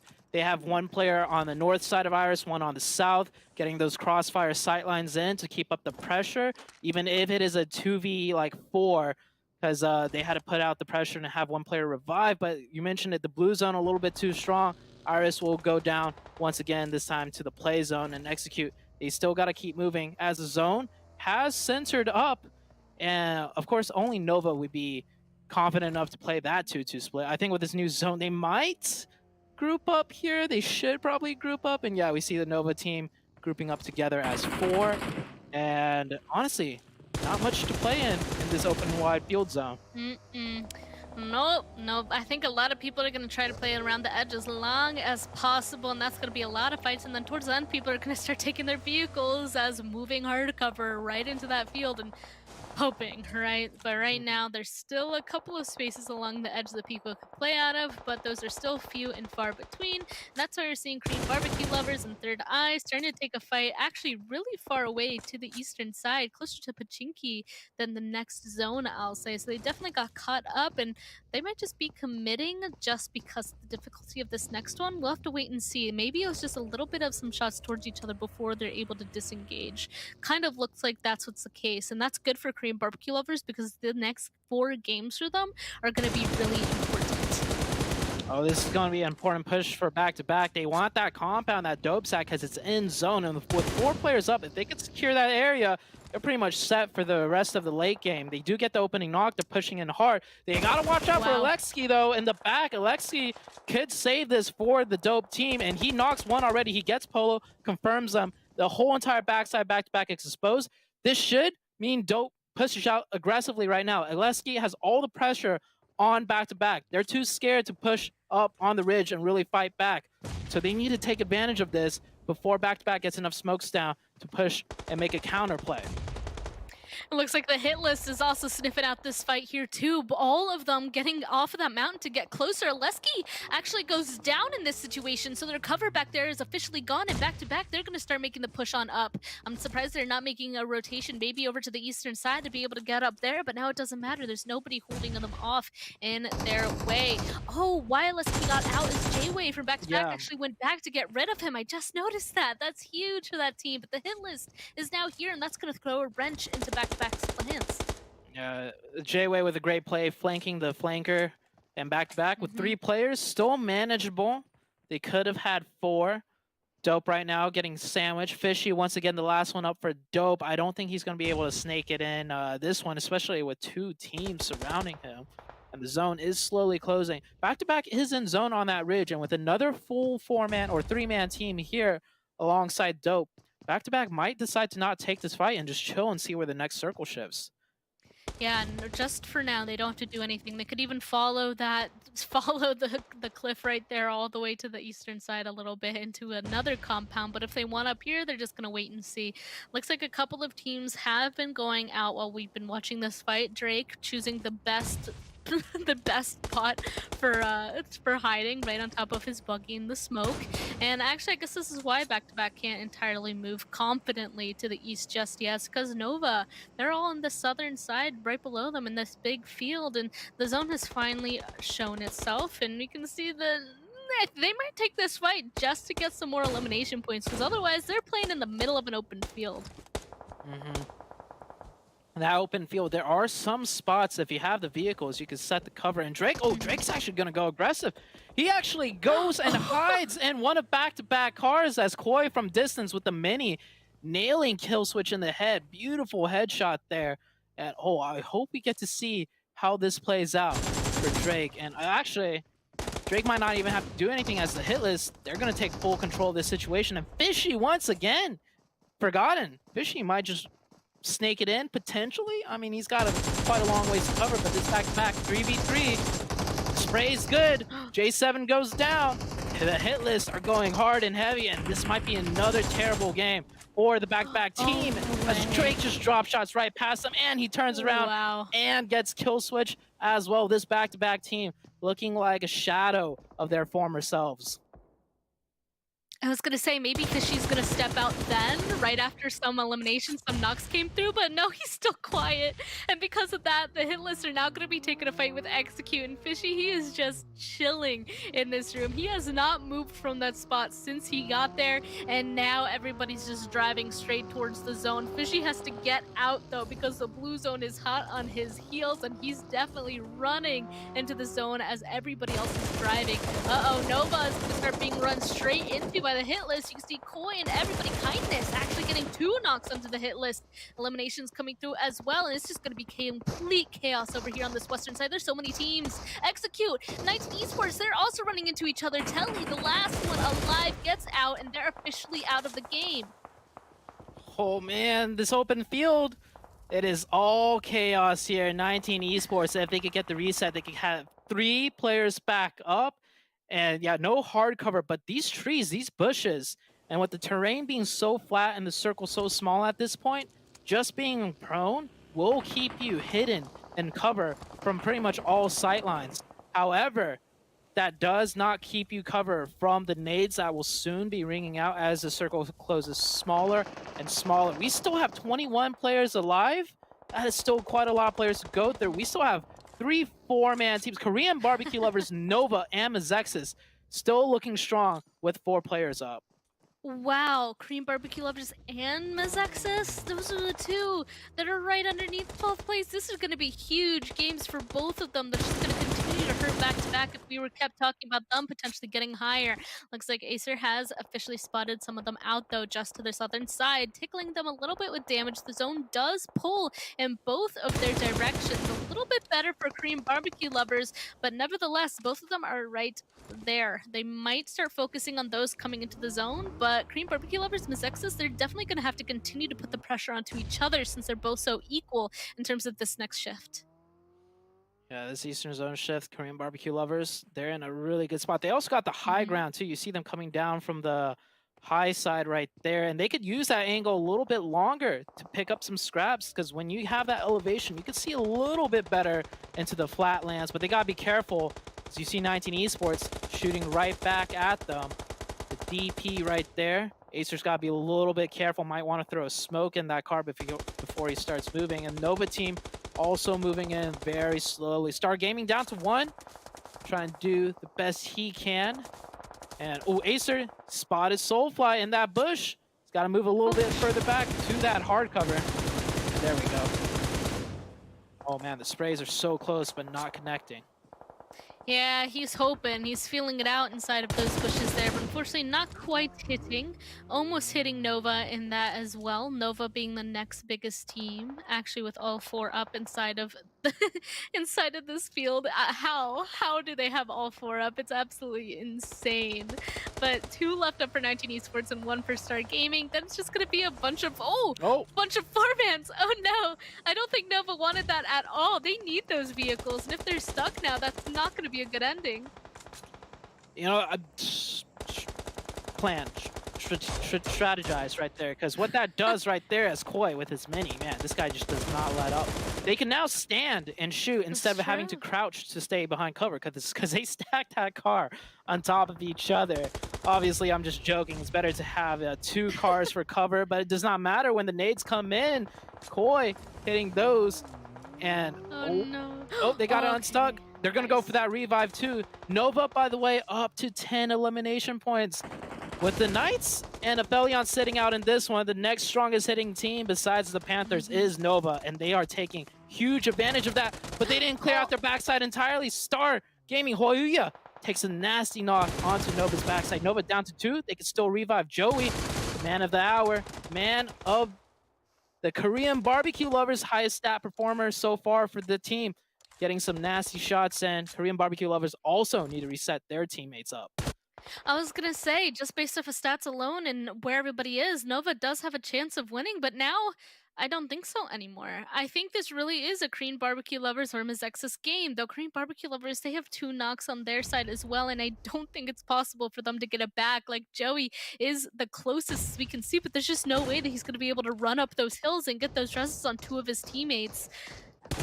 Actually, all these teams are super ripped apart. Another member of the MEZEXIS actually going down. So it's a bunch of duos and that solo left for Star Gaming.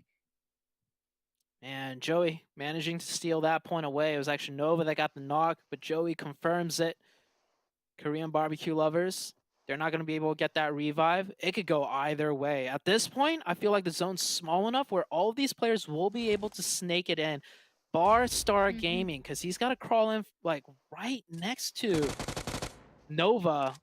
Acer will confirm that point as Kindness was trying to get some more info. And we're coming down to a 2v2v1 snake off battle ending in the fields. We haven't seen one of these yet in PMPL North America, so no idea who's going to be able to take away this one. They're always quite interesting because sometimes it ends with just some amazing usage of like nade or Molotov utility, and sometimes it just comes down to somebody really cranking up their volume onto their headsets or phones or whatever to hear where people are, just like that, and Active doing a good amount of damage onto one of the members of Nova, but it doesn't really matter. It looks like he will be out, Nova entirely out actually, and that means it's just Korean barbecue lovers and MEZEXIS left with 2 people up. And of course, Hayuya from Star Gaming, can't leave him out because he could entirely choose the winner of this game or get second place or get the win if he's careful. Yeah, he could definitely get the win here. I think he did shoot at the last Nova player, so he did make some audio cues, so everybody should be aware there is another final team and player towards that side as Joey goes down. Yeah, Acer, he's got to crawl away from the hardcover because the hardcover are just magnets right now for the grenades. So the further you get away, the better. But the more movement you make, the higher chance you might get spotted as that car gets flung across MEZEXIS. You know, Acer knocks one, and Acer is about to knock one. It might come down to a 3-way 1v1. He does get one, and no one wants to let off any more audio cues. It is extremely tense right now. Here, shoots some more, gets behind the hardcover. I don't know if there's more util. Acer has no nades left. Does Hoyuya have one? He could potentially throw one over. Yahir still's got one. That might be it for Acer. It's going to be close. He goes down a little bit more. But it's a 3-way. It's a standoff. And I think Hoyuya has the best because he hasn't made any noise. He's been keeping track of where the other 2 players are. Yeah, it's just down to who's going to get the knock, Korean barbecue lovers or MEZEXIS, onto each other, and then whether or not Hoyu is going to be able to find the last person fast enough. So, I don't know, it really is just like flip there are coins actually with 3 sides, so flip one of those things, forget what they're called, and that's the winner. I can't even guess right now. Looks like Joey was trying to give a little bit more information, but out he goes. Oh, Hayuya spotted out. Star Gaming's out. Yeah, Acer was able to spot him there. Acer got the eyes right there. It's a 1v1. Acer versus Yahir. the Acer of legend, the Acer of old, he wins these. I mean, he's up to 7 eliminations, if I'm not mistaken. So he's feeling himself. HP disadvantage, though, for Acer. Yahir's got to pop out first, though. Pre-fire's got to be on point. Is Acer going to peek from the left or the right? Did he spot Yahir crawl out? I don't know if Acer did. Now Acer's got to make a move, and Yahir has the advantage. Oh, no. Oh, this is not good. Acer gets shot up. Yahir's got the spray, and it is good. MEZEXIS takes the win. The winner chicken dinner. Korean barbecue lovers also did have a really good performance with the amount of eliminations they got. So in my eyes, they're both winners. What a game ending. This is the field ending that we have not seen yet in the PMPL NA, and it is always action-packed, and you were right. The grenades did come in huge. Whew! What a game number 2. And I think we got to see a lot of teams that really needed the points grab those much-needed points. Yeah, I mean, honestly, Korean barbecue lovers and MEZEXIS, I even think Seven was talking about this, both of them really needed some good points, so both of them being the last 2 teams is huge for them. However, MEZEXIS getting that win, Korean barbecue lovers are not going to be happy. Yeah, and we'll see what the desk has to say about that one and break things down further as we come back after a quick, short break.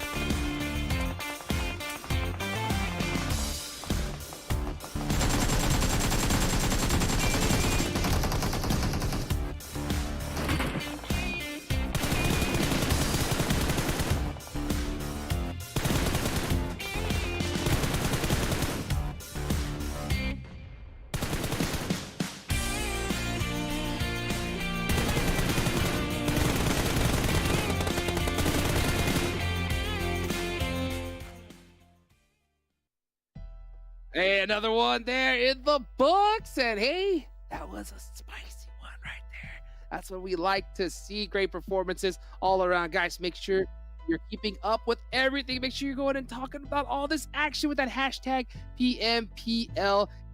Let's go ahead and take a look at the match rankings and see where everybody is standing. You can see that right there. That's the socials. Make sure you guys are going and following it as we pull this up and see how it all went down here. MEZEXIS and Korean barbecue lovers, spicy barbecue, tied up here in match number 2, Sandstorm. Heck yeah, Hot Juice, and that's what you want to see from these teams that we mentioned at the beginning of today's broadcast. MEZEXIS, Korean Barbecue, Star Gaming, Execute. Every single one of them is at least showing up in the first page of this match ranking. Of course, MEZEXIS being able to get that winner chicken dinner, tying up for 24 points. So now that little distance, that little challenge that we were talking about before, it's getting a little bit easier for these guys coming into the first game. And of course, like I believe like Seven was mentioning before the game, MEZEXIS and Korean barbecue lovers, this is going to be their first game of the day. And are they going to be able to perform? I believe we have our answer. 24 points for every single one of them. And if we go down towards the bottom of the leaderboard, there are going to be a couple of surprises when we're looking at the rest of these teams. We're looking, of course, towards Dope Esports. They had a very close fight earlier on in the game, but I believe it was Alexi that was able to help them out of that problem that they were going through. Seven. Yeah, and with this one, I mean, the story continues, right? The Panthers, after having a great start today, they kind of fall off a little bit there, being only able to get 3 points back-to-back, continuing to be a big question mark.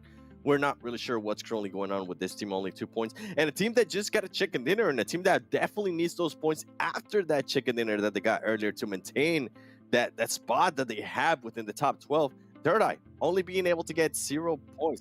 A lot of this team, I mean, there's teams that are performing really well, Haji, but there are some teams that are just not being able to be consistent. Come on, THIRDEYE. Come on. You get a chicken dinner like that. We only said we only needed 3 points, and you have to pull up a goose egg here with 2 games left. Nah, they need more than 3 points. They still, yeah, they still need some points. Come on, THIRDEYE, all right? Come on, see what you can do here. We need to see some action. Let's take a look at the top damage and see where everybody is standing up after this one. And Korea Barbecue Lovers, 2,500. This graph looks a lot different from the last game, 7. It does indeed. 2,500 damage, 12 ilms, and a big surprise, actually, that we didn't get a chance to mention when we were looking at that match ranking. Nova Esports, they have been pretty steady today. I mean, for them to be able to get 10 ilms right there and 1,700 damage, that is good. This is kind of like the stats that we've been wanting to see out of Nova, because we know when they play a Sandhawk, they're going to be really passive, but we know this team has it in them to be able to get those ilms. MEZEXIS too. I think this was a big surprise being able to see MEZEXIS right here with 9 ilms, 1,100 damage. And then if we go down the list, HQA, you know what, 652 damage with 2 ilms. Not the craziest stats out of 19 Esports as well, but some teams at least putting up some good performances. Hot Jukes. Oh, yes, sir, indeed. You know, one of those teams was Korean Barbecue Lovers. As you know, we just called them out in the last game, 7, you know? We started saying, hey, you know what? There's some differences between these squads. We'll get into that in the next segment. Let's talk about these team stats here. I know you wanted to break it down, Sandstorm, so why don't you break it down for us? Yeah, this is a little bit of a roller coaster, but it's starting to get a little bit better for the side of Korean Barbecue Lovers, as we see in the last 5 games. 3 of them, they were able to get, 19 points, 23, 24. This is exactly the kind of resurgence that we want to see from Korean Barbecue Lovers. And I believe one more game like that, and let's say not getting eliminated in the rest of their games, they should be in the clear when it comes to staying in that top 12, and of course increasing their chances of getting more bonus points by the end of the day. So very good performance from you guys. And again, we're gonna consistency. Yes, this is the consistency that we've seen in the last 5 games. Now you guys have to keep it up with the 3 games left that you have for today. Of course, if you are going to be able to guarantee that Livic map, well, it's going to look even better. Oh my God! Wait. Hey, didn't I tell you earlier, 7? Joey better than Acer? Huh? I thought it was confirmed. I thought it was confirmed. Let me tell you something. I think Acer might have been hearing that conversation that we were having, because this is exactly what we talked about, bro. Exactly this. Acer, 1,100 damage, 7 eliminations, average survival time. I mean, my boy, almost able to clutch up that last win. But Joey, I mean, Joey has been the most consistent player for this team. 4 elims, 662 damage. That's what we want to see out of these players. If Acer and Joey can continue to perform like this, ooh, this team might be trouble. Hey, guess what? Sam, where you at? Where you at, Sam? Huh? All right, it worked for Acer, right? His ears must have been burning. Come on, Sam. You lost it? You still got it, bro? Let's find out. Let's see if now that worked, because it worked before, right? We were saying Acer. You know, Joey was better than Acer. All of a sudden, Acer pops off. Let's see if Sam can finally rise up through it here. So we take a look at the participating team. 7. What do you think about that? THIRDEYE is going to get a chance to say it out after that awful performance. Kind of rethink a little bit more. They do need more points. Hopefully they'll be able to do something here. And back to back, I mean, they're getting pretty close here to their last game of the day. They need to do something if they want to make it to the top 12. Will Sam finally be able to make it happen and show that he has still got it? You tell us right now. Hashtag PMPL NA. Throw us an @ on our Twitter. HotJukesGG, 7 Worlds Gaming, 7WG, and Sandstorm as well. Of course, make sure you subscribe to the YouTube channel and hit the bell and all that good stuff. Because if you don't, we'll be sad. Sam won't do good. Yeah, we will find you. Got to. Yeah, yep. All right, let's take it to our casters. Zute, Spad Cargo, take it away. Thank you, Hot Jukes. Now we're on to the 3rd map. Man, this day is going by so fast. We're so close to that Livic match. I don't even know how that one's going to go. I don't know how we're going to cast that one, because it's going to be crazier and faster than Sandhawk. But we still got a couple more games, and you heard the caster say they called out a few teams. That top 12, that chopping block is getting ever so much closer, Span.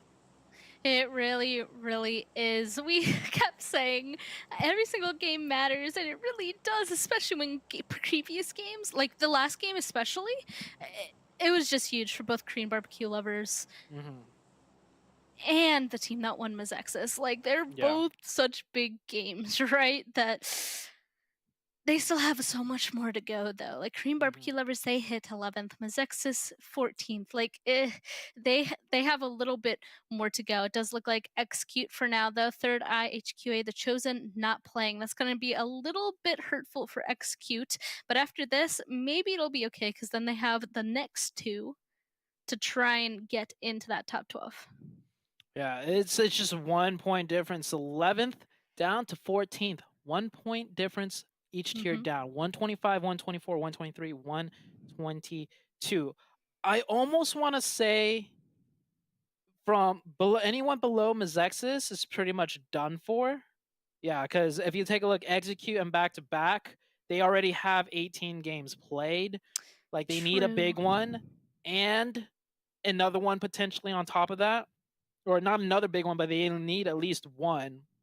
And I just feel like I almost want to say, like, I don't expect any of those teams to make it in at this point. I think it's between Korean barbecue lovers, THIRDEYE included too, like from 10th to 14th, those teams right there. Hell, even HQA, because they only have 130. It's all really tight around that point spread.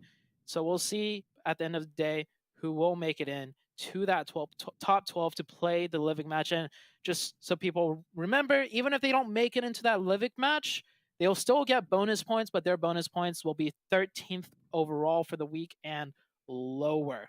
And the first circle pops up straight dab in the kind of the middle of the northwestern area of Miramar. So a lot of teams already in the zone. Not much distance, traveling that teams will have to do. Maybe on the northeast side, we might see some, congestion, but that's pretty much it. You're right. And I'm good thing we're back on Miramar, right? Because some of those teams and that range that you're just speaking of ended up doing pretty well on the last Miramar. So they got one more chance here on the big Miramar map to hopefully do that same performance or better to continue to gather those points. So specifically going to keep an eye on a couple of those teams. It looks like Korean barbecue lovers, though, we haven't gotten to see them on the Miramar game. So I'm interested to see how they're going to perform, especially because their first game, the last one, was very successful. So I feel like they probably came here with a little bit of a mission. I want to see them continue to do so. And same with MEZEXIS. Both these teams, we're seeing them once again. What are the odds that they end up running into each other again? Yeah, it might just happen here. Korean barbecue lovers, my offer still stands. If they get a winner chicken dinner, I'll treat them out to chicken dinner and Korean barbecue lovers too. So they gotta win one for today. And well, we'll see if they manage to get a chicken dinner here.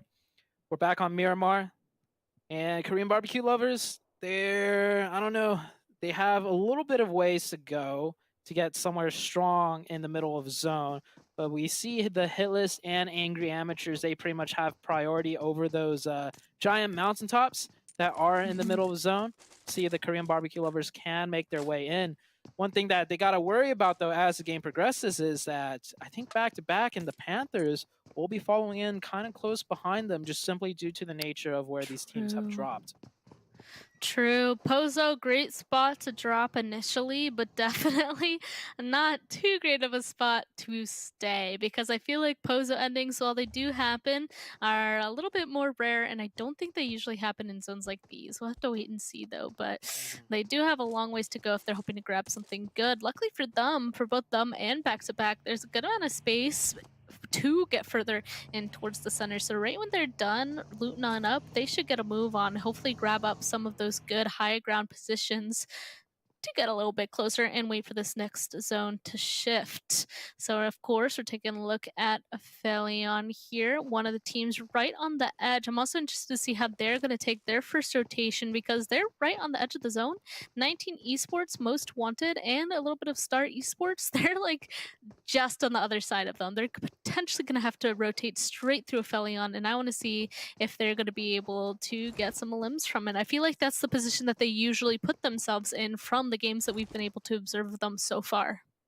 Yeah, and the first Miramar game that APHELION played in, the zone ended opposite side of where they started looting. It ended all the way down to the southwest. They start in the northeast. So even though they're really far away from the center of the zone right now, and it looks like hard rotations will have to be made, I think this APHELION team really just knows how to navigate the map regardless of what map it is, because we've seen them, get the favorable circles. We've seen them nowhere be close to the favorable area of the circle, but they still manage to just consistently make it towards the late game as, Nova setting up a potential trap. I feel like Koi let out shots a little bit too early. They could have left, if he waited a little bit longer, the whole entire caravan of the Knights might have been exposed.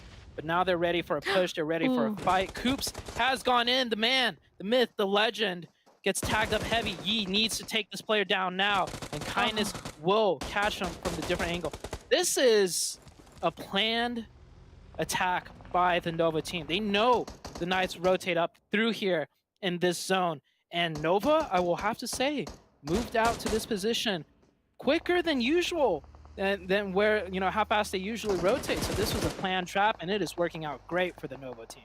Oh yeah, look at them. They're just so aggressively continuing to push forward. They got yet another knock into the Knights. They're going to make sure to flush out Tenza. He can't get res, securing that point. And the other two members of the Knights, they're just trying to get out of there as fast as possible at this point. One in a truck, the other one in a big bus, so he's going to be a little bit slower, but they're just zooming away. The Knights, unfortunately, just ripped to 2 people left. Like, the game completely changes once you're down to 2 people. So it's going to be a hard one for them to play the rest of this. They're just going to have to play lay low for the majority of this game until they can continue to pop up and be a little bit stronger towards the end game. Yeah, and if you take a look at how much, util Koi had, no first aids, with no first aid kits, I think like no nades, no smokes, level 1 vest, and they split loot around the meanest area, meaning there's a lot of loot in that area. So the fact that he almost has nothing just goes to show that they wanted to get there extremely early, extremely quick, specifically for that engagement we just saw. And APHELION Esports, they're definitely happy and cheering for Nova, seeing that in the elimination feed. Yeah, no, they're really excited about that. Like, it was already going to be super hard for the Knights to reach APHELION. At this point, I feel like could definitely say I don't think it's going to happen. Like, they were going to have to do a little bit less of a performance that they had yesterday, but today they definitely haven't been having the performance, like, at all. So, like, APHELION, they are definitely secure. Nova, they want to try and overtake Pittsburgh Knights. I think they actually might in this game because of that. Yeah, that's actually such a smart plan, targeted approach. And I think this is the first time I've seen Nova set up a purposeful trap play. They usually, just play more of their game and get the positioning. But with them, like you mentioned, being so close to the Knights, there's actually more reason than them just getting points for doing that. They want to deny points so they can overtake the Knights. So it's really good to see Nova, implementing that when they want to, when they need to.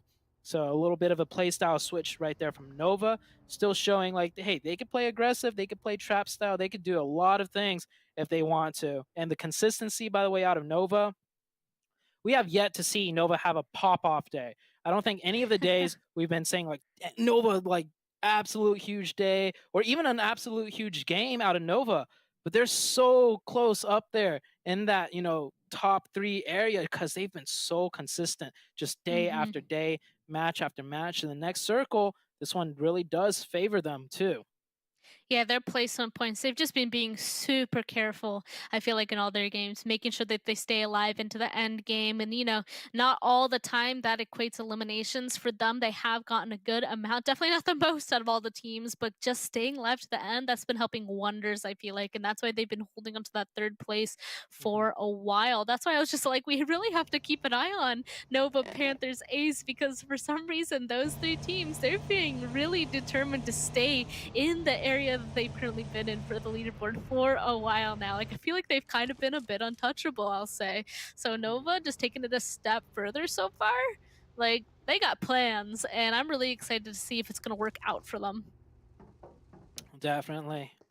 We see the HITLIST team taking control of Power Grid right now, controlling this area, and I think a lot of teams are aware Power Grid is probably taken. No one even coming close to scout it out. Back to back. Coming in on the side, definitely a bit off center, so next shift they'll probably have to keep rotating unless if it hard shifts towards their direction. back to back. This is pretty much the game. If they don't get a big one here, we will not be seeing them at the end of the day in the Livik match.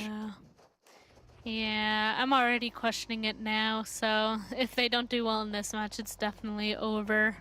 So a little bit of a feels bad, but I don't know. I feel like that's how they usually play, honestly, in a lot of tournaments. They don't do entirely well to get into the thing towards the end of the week, but then come back at the very end of the entire event kind of thing. So maybe we're used to it. But it's really APHELION that I also feel like I'm curious. Like, they've still been doing well, right? Yeah, they have. But just, yeah, for sure. But I feel like the first couple days, like, they were insane. But they're still doing really well. Like, somehow one of them always staying alive until the very end of every single match. Like, that's crazy. Like, not only are they effective as an entire team, but no matter who's alive as a solo at the very end, like, somehow gets around undetected to get into those top placement spots at the end and gives themselves a chance to potentially get the chicken dinner. Not quite close, but not quite for every situation so far, but still close. I remember seeing Clown as being the last up for quite a little while, and then earlier today in the first game, Nate was the one that just snaked it in for the APHELION team. So it's really good to see how well they're playing, and I almost feel like nearing this final day, I feel like they've been playing a bit more passive. Not in a negative way, but they know the massive point lead they have, and they literally just need to average a couple of points each game. They know they don't need to pop off, and they want that first place. So I actually like this. You know, usually I always harp on teams like switching their play style to a bit more passive because they have somewhat of a lead. You know, it's like, no, you need to play your game, stick to your strength. But honestly, APHELION, they're not an aggressive team, I'd have to say.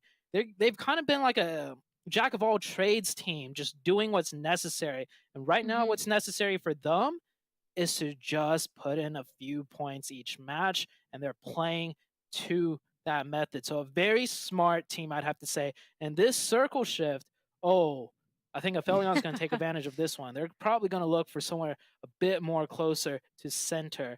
And this is a hard shift to the Northeast for teams like back-to-back for the Knights. I think the Knights are pretty much, that first place, like you mentioned, kind of just out of sight now. The Panthers, however, they got a long way to go, and they're still fighting for, higher positions overall by the end of the day.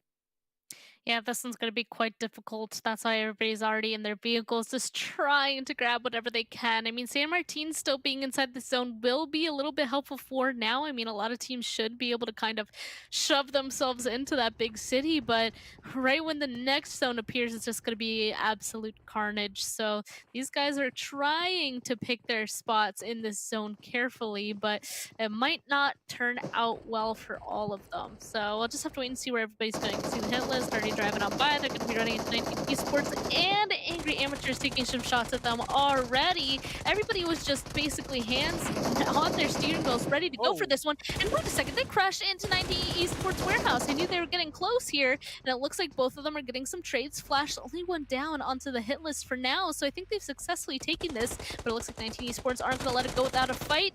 Oh, getting third party from afar, I think, too. Oh, that's just a split crash right there. I think one of the hitless players, split off right there. So 19 Esports down to 2. Baby Tang. Jad G coming in. Oh, he gets knocked. 19 Esports bring this back to a 2v2. It's all down to Drake and Arsh, if I'm not mistaken. And oh, no, it's actually just Soulfly. A 1v2 situation. And is that a third party? Is that player? I think that player over there is actually a part of the hit list. Yeah, so it was a 3-man crash into the warehouse and another player just stopping at a building, and that actually really worked out really well for them. And it was 19E holding this down, and the hitless was the team that crashed in, so very good aggression right there for the hitless, and they'll be rewarded for that position in the zone. It is a strong one, too. A lot of option plays to be had right there. And poor Soulfly now is the last one up for 19 Esports. He's just running away inside of a big open bowl, trying to find himself a place to play for the rest of his team. I have a feeling that he might make it to those stables just to the east of him where he can kind of hide out, because nobody's really going to choose that location as their main spot.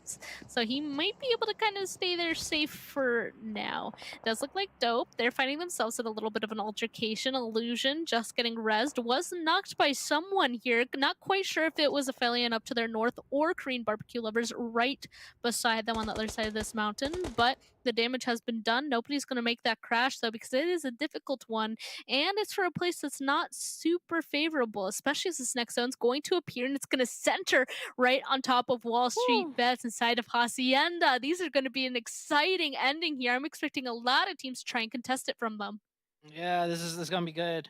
Actually, I think Hacienda, they're going to be sitting there pretty until the late game because it's so hard to breach that compound and you just get caught fighting other teams on the way in. But this zone, this area of the map, you have those scattered compounds and just getting to the dead center of that circle, so many ridges and just hillsides to play and use as, you know, coverage. So this is definitely going to be a really fun match to watch. And we still have 56 players left alive to come into such a small zone. The Knights get taken out right here. Nova having to constantly fight their way in, and this is a Nova that we don't usually see just, you know, fighting their way in every circle shift because they usually get pretty center of the first one.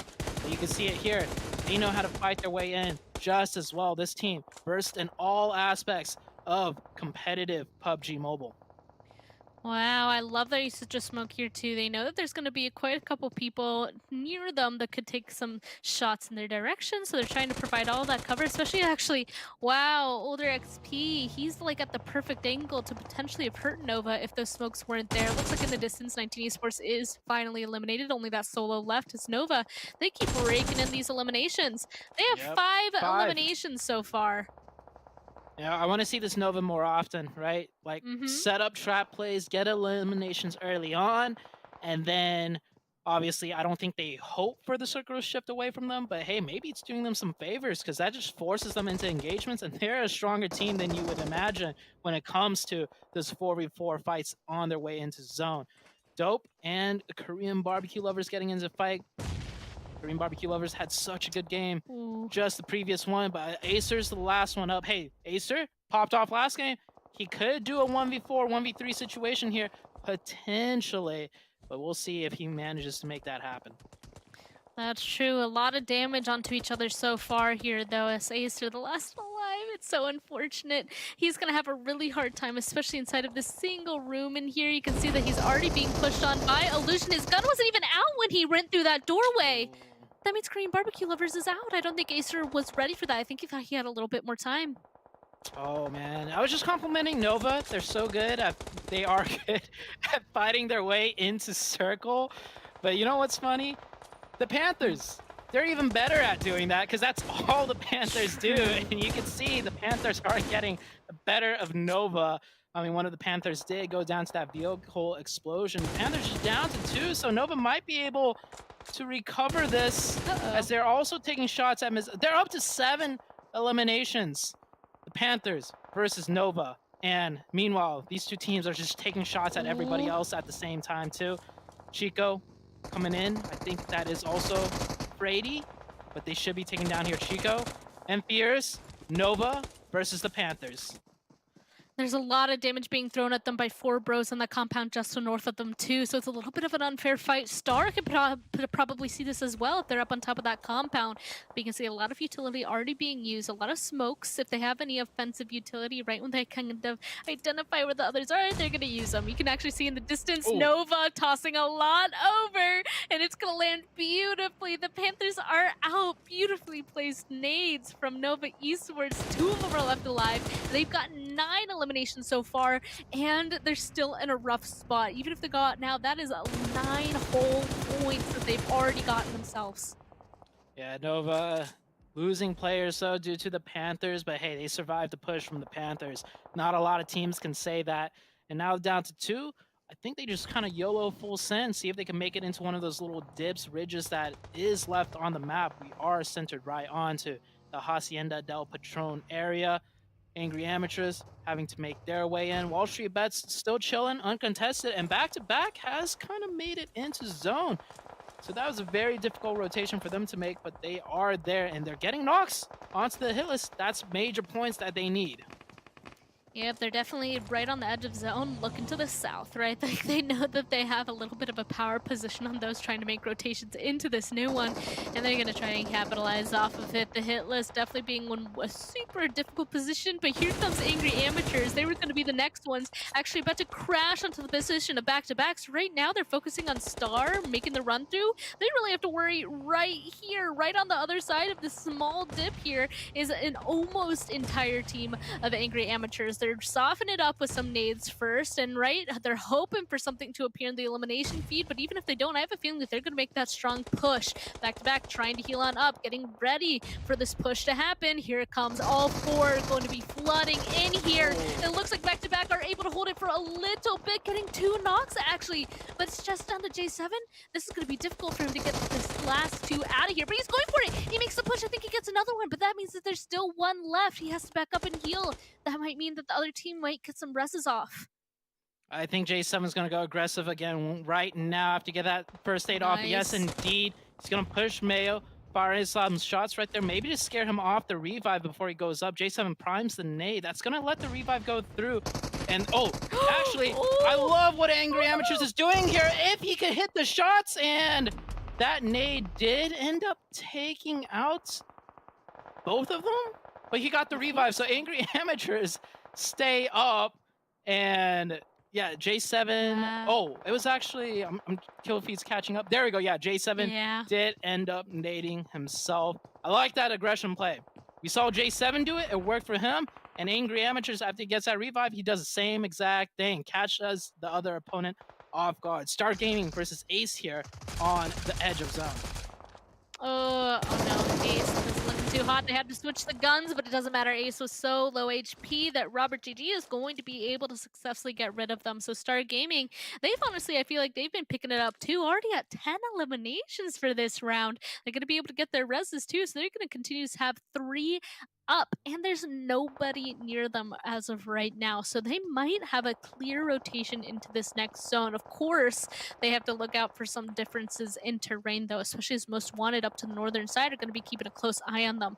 WALLSTREETBETS still in a strong position, still in Hacienda, starting to peek out at the Most Wanted there. We can see that they almost stole that elimination out there, but they're looking over here because the Hacienda is no longer inside. They still do probably have the protection of maybe some of the outer walls there on the northern side, but that's about it. So they're going to use the roofs as long as possible, and they got to be careful for Angry Amateurs coming from behind. It looks like Jiwoo knows that, and that's why he's watching and prepping some nades. Yeah, even if they have to leave the walls, I think there's still just really good ridges for them to work with right outside the walls that is in zone. So WALLSTREETBETS sitting pretty. By the way, APHELION Esports still alive with 3 players.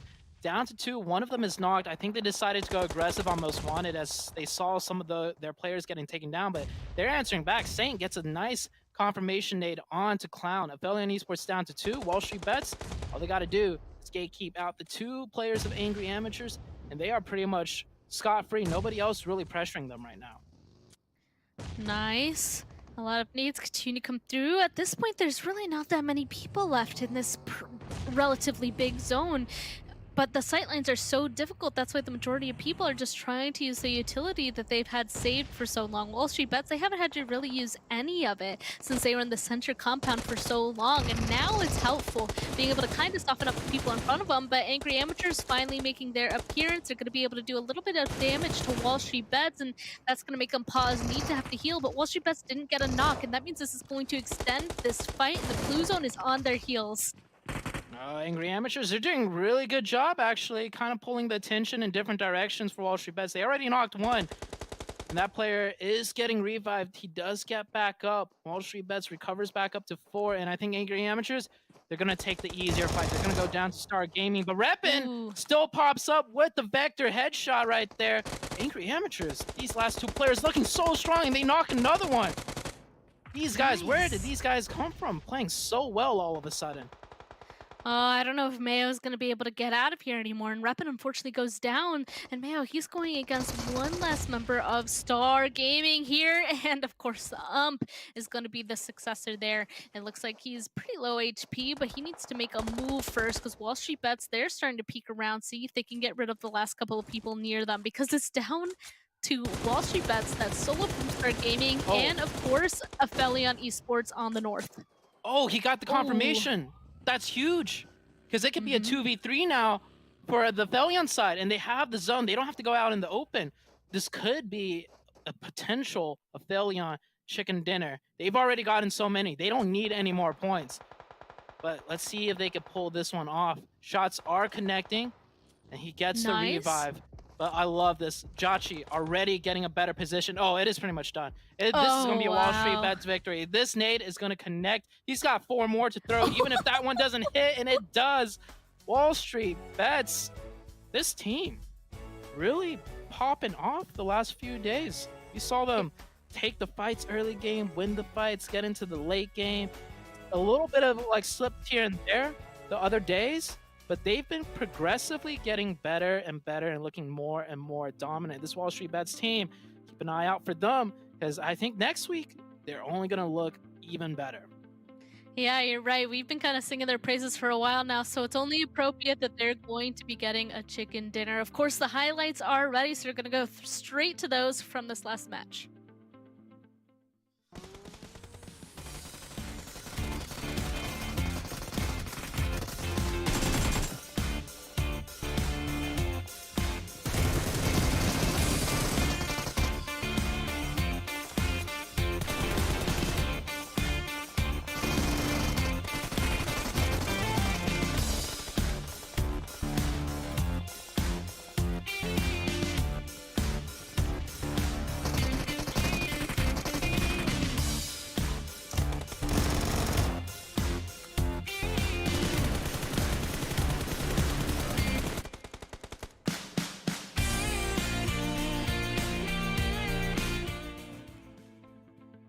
WALLSTREETBETS getting the dub right there. I mean, yeah, I like what Zute said. WALLSTREETBETS has been surprising us. You know, they have been putting out some pretty good, solid performances here in the PMPL. Last one was definitely one of them. Beautifully executed right there. Let's take a look at the match standings so we can see exactly where everyone's lining up after that last one.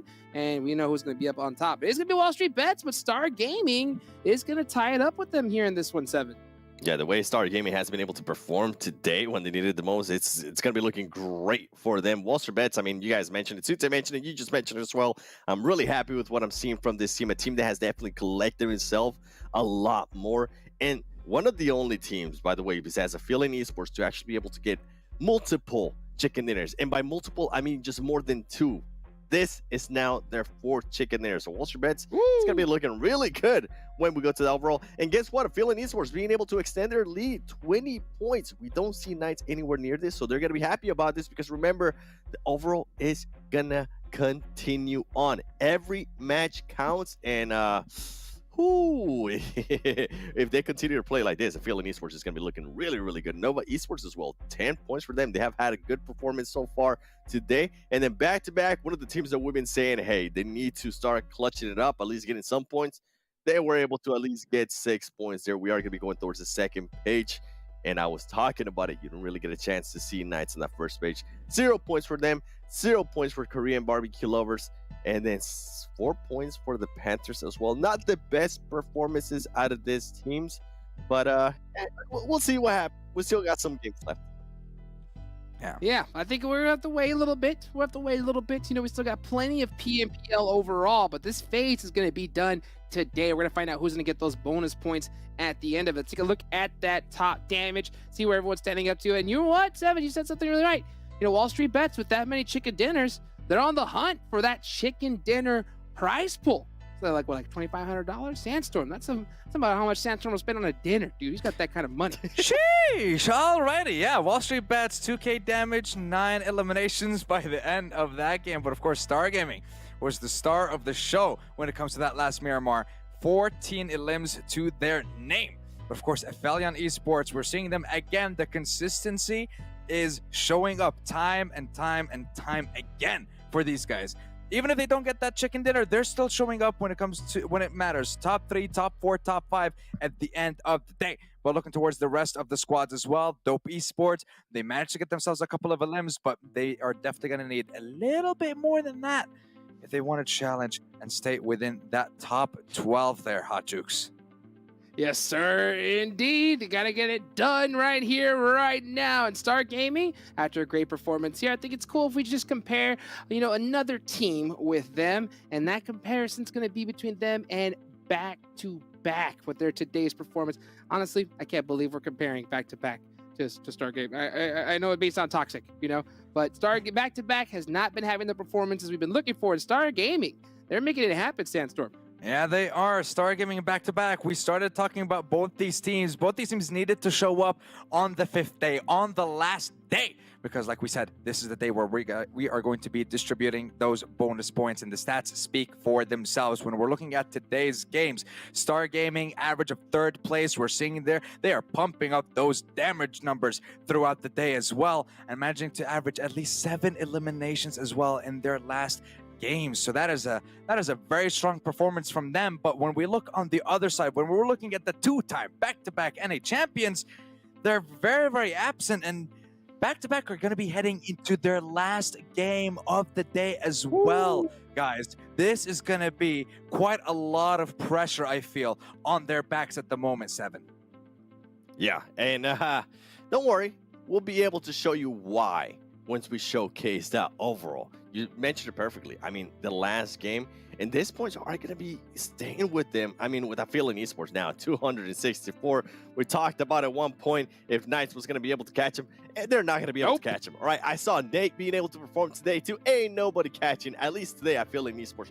Nova, though, with the campaign that they're having today, putting up great performances. They have passed Pittsburgh Knights with 194 points. And then we see the rest here, WALLSTREETBETS making a huge jump, now being able to be here within the top 4. I do want to see that second page, though. I want to see what's currently happening between those top 12 teams and the teams that are currently hunting them down. Remember, we estimated that it was going to be around 135 points here or there between 10th place right now and 16th place, which is back-to-back.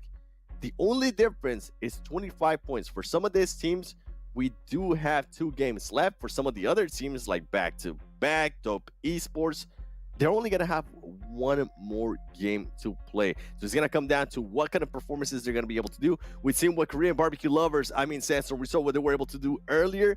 They haven't been following it up. And then along the lines of that, THIRDEYE hasn't really been able to follow up the performance they had earlier in the day. Yeah, exactly. And that is going to be quite a struggle for them, but we can see just how close it is. And the thing is, I brought it up at the beginning of the broadcast, and I said, I was thinking HQA, they might be safe. Not anymore. They are definitely in the danger zone. And as we go further down, we can kind of see which teams are definitely out of the competition when it comes to top 12, most wanted, for bros, angry amateurs, the hit list. Oh, they're gone. Yeah, there's no way that they're going to be able to make it when it comes to the top 12. And back-to-back, you guys have 1 chance. If you don't get a winner chicken dinner and a 15 elimination game, you guys are not going to be able to make it. It's just going to be over for them, Hot Jukes. Nah, it already is. It already is. They already put themselves in this position. Believe. No, don't believe. Why? I don't believe. Believed in Pittsburgh Knights, and then I definitely did not curse them. Look, the Knights are the Knights, okay? Back-to-back are the back-to-back champions, but the way they've been performing today, it hurts my heart. Hurts my heart. 25 points, 1 game. I mean, honestly, if those teams at the top, like APHELION Esports, are there, they can literally hunt down back-to-back and make sure they don't get those points if they want to. They have that kind of lead. That's what they're able to do. So with all that being said, this is the position that they're in. These are the teams that are sitting out for this one. Nova Esports sitting out. Now that they're in 2nd place, they're going to be feeling pretty good. The hit list sitting out, Ace of Spades out as well. And back-to-back, like you mentioned, this is their last game. But with where they put themselves, I don't think we're going to see them here in Living. But APHELION Esports, I think they've got those 20 bonus points in the bag here. So. I mean, with the way it's looking, yeah, I think it's safe to say that. Now it's going to come down to some of the other teams, which one's going to be able to take those extra bonus points. Well, who's going to get 2nd place? You guys go ahead and make sure you at us on Twitter. Say whatever you're thinking. Vote for your teams. Give them some of that confidence. Use that hashtag PMPL NA as well. So all the big bosses can see that, you know what? NA is ready to talk about it, and we're ready to see who's going to be in that international stage here in the future. Let's go ahead and get this next match up and started. Let's go ahead and stand on over to Span Cargo and THIRDEYE. Well, it's no longer a question of APHELION Esports and Knights who's going to take first place, but I think the new thing that we need to look at is second and third. The Nova team did pass up the Knights, but the Nova team also has one extra match played. So we'll see how the Knights do on this one. And of course, there's still that bonus Live It game that all the top 12 members will be participating in. And honestly, it's going to come down to the last game to determine second and onwards as we head into this last match of Sandhawk. Yeah, I'm actually a little bit interested what's going to happen on this one because, as we know, the Knights are sitting out in this one. No, Nova's sitting out in this one, excuse me. So the Knights, they now have the opportunity to potentially get the second place back. And on Sandhawk 2, the thing that they have been raking in are elimination points, so perfect place to potentially do that. Like, a bunch of question marks. Last time, Nova, I mean, they took advantage of being in the same game with the Knights, taking them out on their rotation. This time, the Knights, they can't really serve back the treatment, but at least they could do well in this game and potentially jump them right on back. Unfortunately, it looks like Ace of Spades sitting out as well. They've been kind of fighting with the Panthers, WALLSTREETBETS, a couple other people for those top spots, and Star Gaming, wow, they really have jumped up pretty high. Yeah, Star Gaming's had a really good day today. We didn't catch too much of their action, but today, out of all days, you know, they're actually putting up elimination points, placement points. So this team doing a bit better. THIRDEYE versus Most Wanted. Looks like a 4v3 situation. Look at my mini map. The last player of Most Wanted is further down south. If he could get here in time, he does have a giant mountaintop to peek over the top. But sightlines will be difficult into this compound. And here we go. We saw this maybe like 3 days ago where we had one player drop here from the Execute team. And I was calling it out. I was like, they're not on the same page. They should be better prepared. Why would they send one here when it's being contested? Well, they fixed that. They sent all 4 here. And HQA answered in return and sent all 4 of their players also. But Execute getting the better end of that one. They have the entire Northwest Circle to themselves now. They have Camp Alpha and Hot 10, and Execute's a team that's always struggled on Sandhawk, just trying to get in the zone. So maybe now with both of those areas in control, they could pull a Nova. And Nova's not in this game. 4Bros is taking advantage of the fact Nova's not here because they don't have to fight them. So 4Bros are doing the Nova split. We'll see if 4Bros can do the same thing that Nova does with all those first aid kits. We'll figure out soon as this standoff between THIRDEYE and Most Wanted is still continuing. Yeah, I'm a little bit surprised there hasn't been too much action down here just yet. And, you know, the longer that you wait in a fight, the harder it is to kind of get it going at this point. Sleepless finally making his way up on top of the hill down to the southern side, though. That might give the rest of his team some insight on where THIRDEYE is. And if they're going to stand outside, like Gunda kind of is peeking outside of that door here, Sleepless might be able to do something about it. Uh-oh. And here we go. He was being approached by one member of THIRDEYE, but unfortunately, Sleepless got there first. So that might be the catalyst of this fight finally starting, at least in terms of Most Wanted having the upper hand. The other 3, they're probably going to lay low, waiting for Most Wanted to reveal themselves first to try and get that advantage back.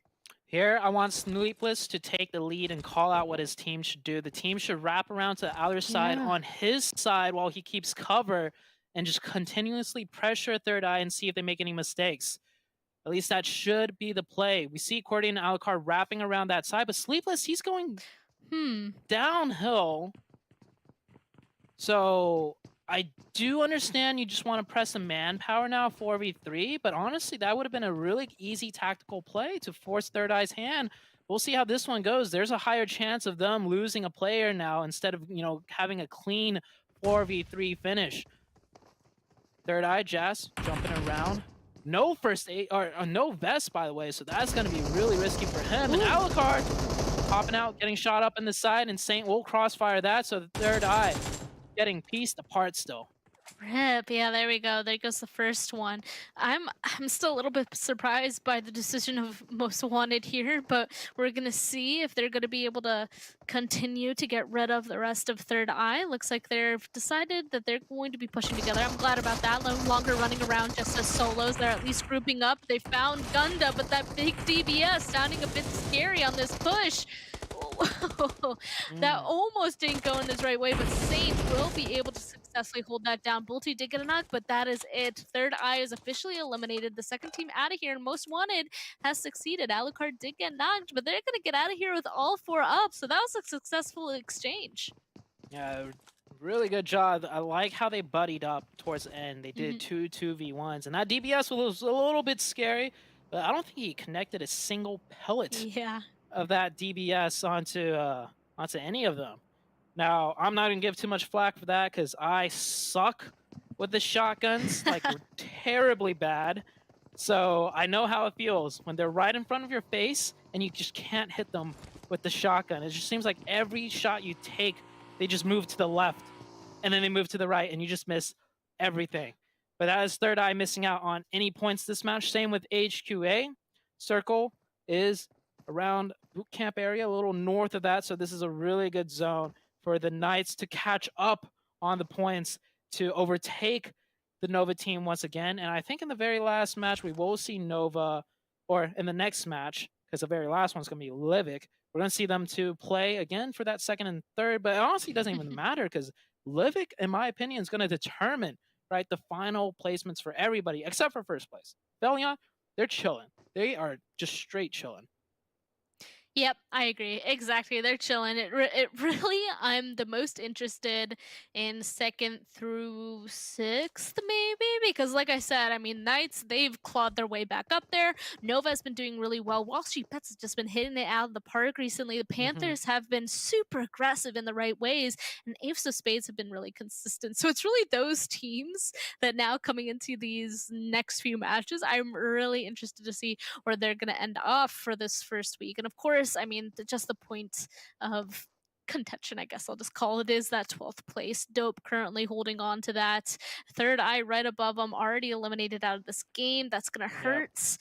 And HQA, they were in 10th, not too far away from that. Like, as each of these teams that are around that cutoff point get taken out of the game, I'm sure that they're sweating right now. Like, I sure am for them if they're not, because if they get bumped out of that top 12, it's going to hurt not to be in that bonus round, basically. But this isn't the last one. We do have an Erangel right after this one. Still, though, those that are above them or even right below them that are about to do well in this, it's going to hurt. Yeah, Third Eye and HQA around that cutoff point, they're eliminated from this match, but they will both be playing the next match. Third Eye, you know, they get one more chance afterwards to secure their top 12. So we'll see how they do the next one. For now, we still got 14 teams still up. The first zone is not even shifted yet. It is still slowly closing in.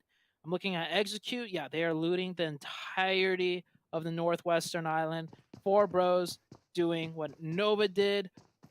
Maybe they could pull off a 2nd place. I honestly feel like it's harder than it looks, you know, for Nova to consistently get that 2nd place. Like, yeah, all you do is kind of sit in the blue and bandage and first aid kit. But I mean, I've been put in those, you know, first aid med strat situations myself, and it's a bit scarier than just pressing one button over and over. You still got to move into zone. You still got to know when you could just bandage and when you have to first aid.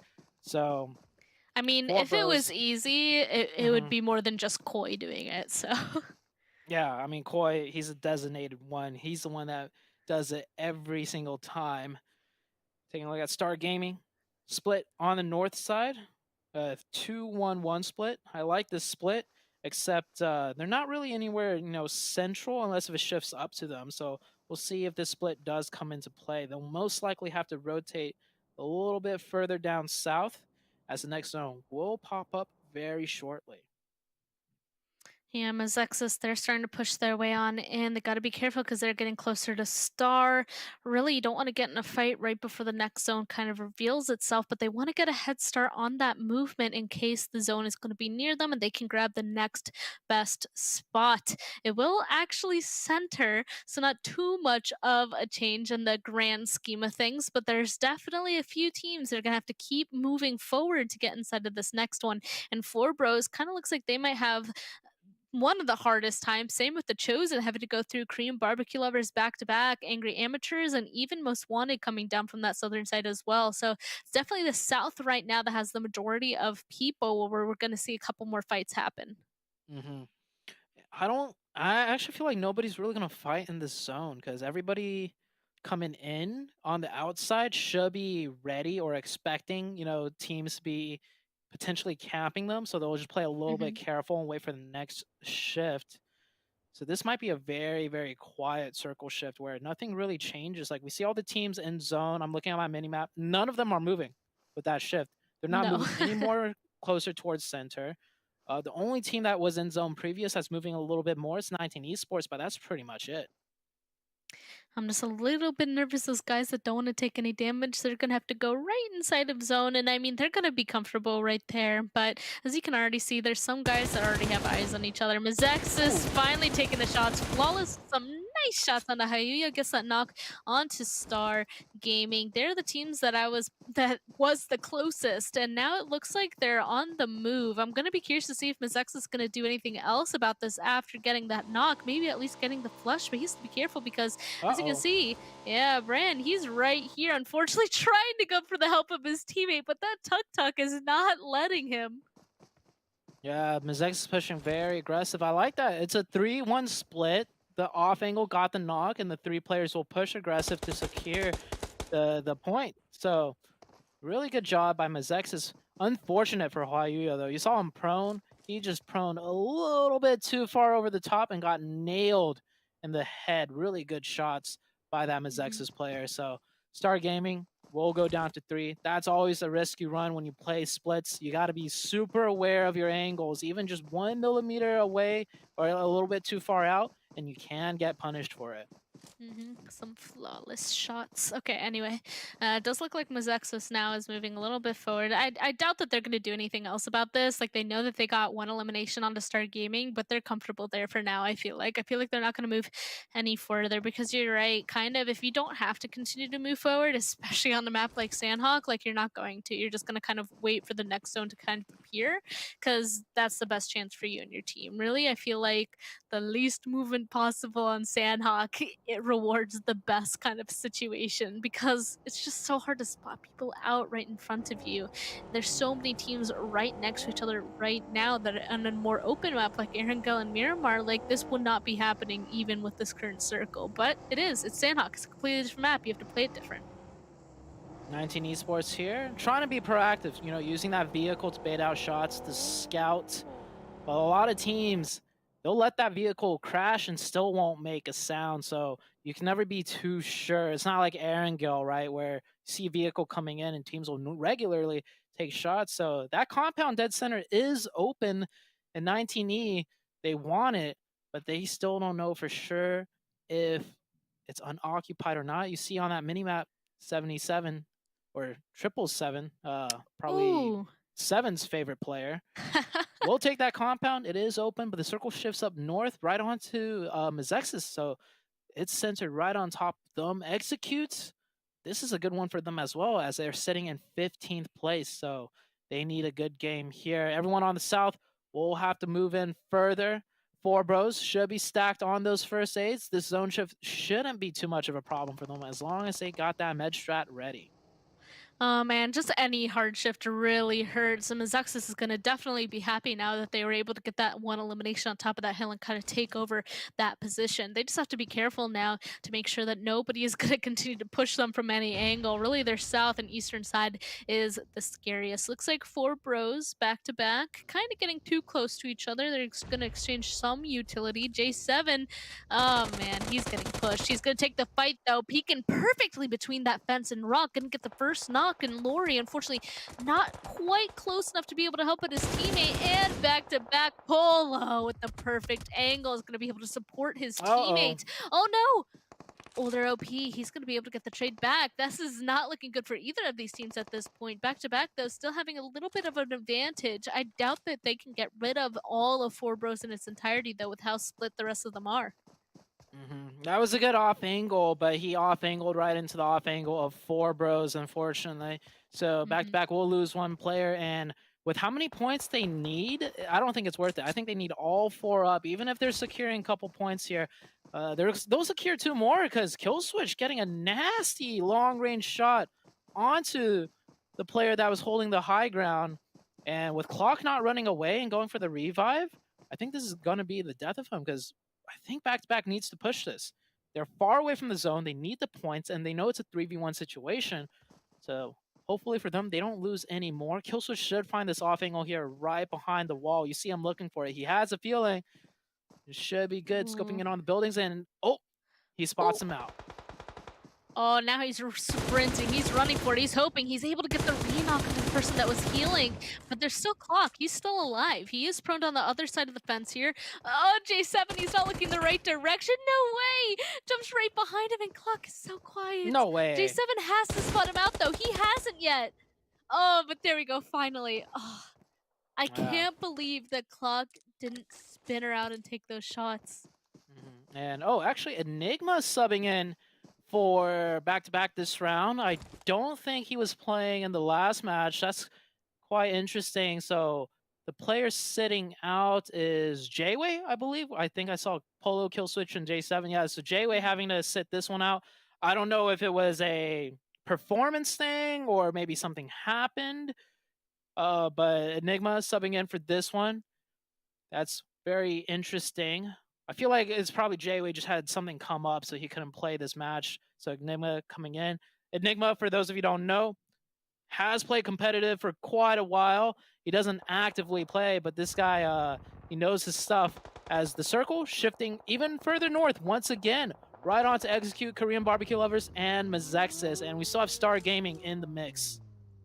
Yeah, but it looks like Korean barbecue lovers wants the compound that Execute now has taken. Here we go, Jason tossing out some of the first utility, trying to get rid of Joey on the side of those rocks, but not going to go far enough, going to bounce away at this position. And Korean barbecue lovers, I mean, I doubt that they're going to do anything drastic just yet, but I'd be a little worried because right across from that bridge, the Chosen actually didn't decide to go onto the main island to make that rotation north. They decided to go north on these small islands. So they're going to eventually be coming behind Korean barbecue lovers as well. And there we go. They finally were spotted out. Looks like Opal goes down, and Fans You See, honestly, is going to probably follow shortly after. Good job for the Korean barbecue lovers to still watch their back. That is a flank that you would not expect, but they were being very cognizant of any potential. Execute up to 5 eliminations. They could get a few more here. They do have the advantage over this team, and they have the zone too, so they don't even need to press this. But they know they have the advantage, and they're going to take use of it. That's a knock right onto Joey. And potential knock right there. No, Acer gets that one. But it gets stolen away by Execute. That's great for them. And now they're making the push. They know exactly where Korean barbecue lovers are. They have the high ground. That should be a nice little peek on over. Acer is going to get flushed out, and he's going to go on ahead and flush out this last person too, using that DBS. Only one person left down below. And it looks like he's just going to try and swim for some safety. If he can successfully stay below those cliffs but get into zone, I mean, he could stay alive for a pretty long time for his team. And that means Execute might shift their attention somewhere else. Start Gaming and MEZEXIS once again kind of mingling here. Looks like they're fighting for the same compound once again. MEZEXIS not wanting to stay on top of that hill now that the zone has centered on them again. Probably a smart move. They want to go for a little bit more hard cover before a lot of teams are going to be pushing in.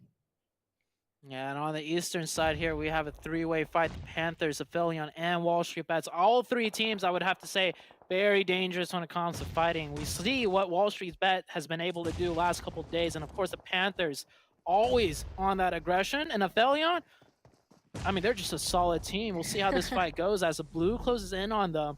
APHELION, I saw some players of them knocked, but they managed to get a full reset. Now we have 4 players of the Panthers pushing in very close, and Angry Amateurs kind of close by. No, they're further away in the distance. It's 4v4. Panthers versus APHELION, and Panthers going aggressive and getting the better end of the trades.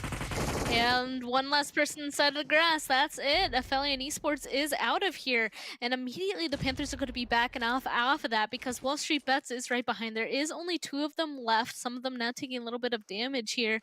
Yeah, Tachi actually completely out in the blue zone. It's really only Skipper that's close enough to the Panthers, but as a duo, they're gonna try and lay low. The zone pulls back towards the Panthers though, so that's great for them, eliminating angry amateurs. If they can continue to kind of hold on to this location for themselves, that's gonna be great no matter who else is gonna start making the rotation towards them. Execute. Yeah, they're forced to go aggressive because the zone shifted east away from that high ground, and they still have 4 up. This is good, but it's moments like these that we see Execute really slip up towards the late game. Even if they have 4 players up, they make some type of big, huge mistake, and they get gunned down even when they have the advantage. 4v3 against MEZEXIS, except they have to worry about all the players from the other teams in the blue that's looking to play spoiler, so they got to use those smokes very well. They're pressing in. The shot's back by Flawless. Once again, Flawless getting Telly down. Bait really close by, sticking a little bit too far out, and it's mistakes like that. Bait did get a knock though, at least, and Execute getting cut down. No way! They just took a little bit too long to go aggressive. That blue zone did more damage than I'd have to say anything else, but Flawless, of course, having some really great shots. I just want to throw this out there too. 4 Bros, they've been out. So, yeah, they couldn't pull what Nova does. So, medding and first aiding, not as easy as it looks. True. That's true. There is somebody that's currently trying to go for that strat, but, you know, we'll see that later on. Looks like 19 Esports, they're going to fall right after, though. There are a couple people trying to stay in the blue, but the majority of teams are inside of this zone as of right now. Not yet inside of the new one, though. Really, the only team that's actually setting foot in the new one is the Panthers. They're clearly trying to push it on the eastern side to get in some footing as fast as possible. And honestly, this positioning is great for them, not only because of that, but because of the majority of the teams are all next to each other. It's going to be great for them to be able to kind of clean up the rest of the fights that's happening. However, I didn't really expect this. MEZEXIS actually decides to make the push towards them. The Knights officially out, but that means it's the Panthers and MEZEXIS that are going to be taking this next big fight, because everybody else inside, they're solos. They're not moving anytime shortly. And this is a huge game for MEZEXIS. They really needed these points, and for them to hold off that last push by Execute just pretty much secured them a top 3 finish, I would have to say. There's still 4 teams left. We do have one of Star Gaming proning in, and WALLSTREETBETS has 1 player also proning in, and the other first aiding. The Panthers with 4 versus the 3 of MEZEXIS. I think the Panthers have this one in the bag, especially with that zone shift. They get the zone as well, but one lucky nade, one good placed util from MEZEXIS could still put the fight in favor of them. We'll see, both sides kind of deciding to take the defensive strategy here. The Panthers, they did successfully get into the hill and they're laying prone. Of course, got to check up on a couple of our solos here. Honestly, that last member of Star Gaming, they have a great angle on both the MEZEXIS and Panther push. So that solo could have a hand in whatever fight happens next. But the Panthers, I'm a little bit scared for Frady here, but they're way to be top of this hill. It's right next to an active. But both these guys are playing how they should be, honestly, not knowing exactly where each other are. But all this movement, he has to see him. I think that push is helping him. Okay, there we go. Oh, inactive being a little too inactive right there. I got my, heart pumping, but just like that, it's an even fight. No, MEZEXIS actually has the man advantage now. Now it's a 3v2. The Panthers just not aware of the angles from the side. Frady should have had that, in my opinion, but Chico, if he could get one, he gets one, traded back, 2v1 situation, Flawless, and Mosa. Mosa gets one, now it's a 1v1. Who's gonna take this one? Inactive versus Mosa, UMP versus UMP. Both players with level 2 vests. Mosa goes prone, that may not have been the good decision. Gets tagged up for free. Mosa runs back, first aids. Inactive, not gonna give him the free med, and he pushes up super close. Which side is it gonna be? We still have one more player out in blue. Okay, WALLSTREETBETS goes out, jumps over the rock top. No way. But the shots don't connect. I thought he had it when he jumped on the rock. That looked like the winning play. Catch him off guard, but the Panthers will take that win. Really great job for them right there. I think they must have just missed the shot there to get that win. MEZEXIS really really, really needs that. And they at least still got second place. But if they would have gotten the first place, that would have been huge for them. They're currently still in the race to get into that top 12. That's why this last match they did so well. This match they did so well. They need to get another one. And we're going to go jump into highlights and have the desk talk more about it.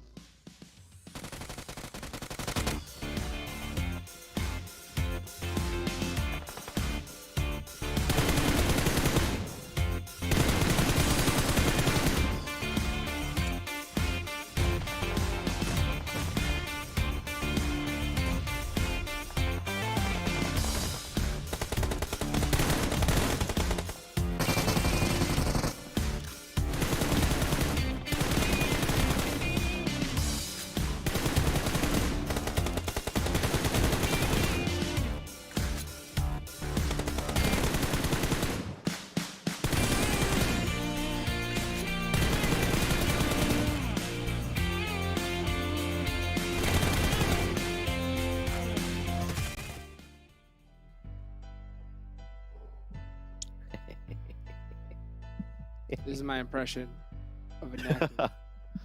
Just staying up in the middle of the night. Just thinking, why did I get on that rock? Why? It happens to the best of us. Why did I jump on that rock? You hate to see it. You hate to see it, everybody. But you know what? We saw a great comeback, a great play there at the end. And you know what? We got to give a big thank you to Monster Energy, our official energy drink partners here for the PMPL. Unleash that beast. Hopefully we'll see an active, make up for that one a little bit later on. Let's take a look at the match ranking for that last game. Sandstorm, what do you think about it? Panthers, baby, they're back. They got themselves a chicken dinner. We're not going to talk about the fact that it was so close. But yeah, 25 points at the end of that game after they get themselves 10 eliminations. But MEZEXIS Esports, they showed up on that fourth game of the day, that third game for themselves, so they still have one more chance, but bagging 20 points. 20 points, that is massive. When we're talking about a 1, 2, 3 point difference between 3 teams in those last 3 spots when it comes to qualifying for that Livik map. So huge props to these guys. Wall Street Bets as well. We brought up the topic of Wall Street Bets, the fact that, they get a chicken dinner and then somehow they disappear for a while, but that doesn't seem to be the case today, because they also got themselves a third place, learning from Koi, learning from Nova, playing to that heal strat, and getting themselves a decent amount of points as well. Star Gaming, props to them as well for getting 9, so the consistency is still there. But we go down to that second page of the match ranking 7, and THIRDEYE, another big goose egg for points at the end of that game. Yeah, not only THIRDEYE, HQA, the team that at one point we were saying that they were safe. Yeah, after that performance, honestly, Sandstorm, you gotta stop. You just cursing all this team, bro. You cursed Knights too earlier. That's why they didn't catch up to it. I feel like, man. Jukes, tell them to stop cursing the teams, please. You gotta stop, okay, Sandstorm? No more. Okay. All right, chat. Please make sure you go ahead and send stop, right, to Sandstorm. Make sure you use that hashtag PMPLNA. The more stops you send, the more stopping he does. Less curses. Okay. Or tell him which team he should curse next. Or might as well. Because it seems to be working. Seems to be working. Who knows? Maybe a little UC under the table. We'll see what ends up happening with that. Okay, so now let's talk about MEZEXIS Esports 7. We're talking at the back. I know how you wanted to see a line graph because we saw kind of a roller coaster of performance here. And I want to see exactly how they're doing now. What do you think, 7? The roller coaster is still in full effect. But you know what? At this point, with the amount of points this team needed, I will take it, ladies and gentlemen. I will take this crazy roller coaster instead of continuing to see those 0 points, 2 points, 0 points, 24 points, 20 points. I mean, that performance, that last performance might have just been able to clutch him a spot going into Livik for the top 12. We will have to wait and see, though, because they do have one extra match. And I'm pretty sure once we see that overall, it's going to be everything. Honestly, it's so close.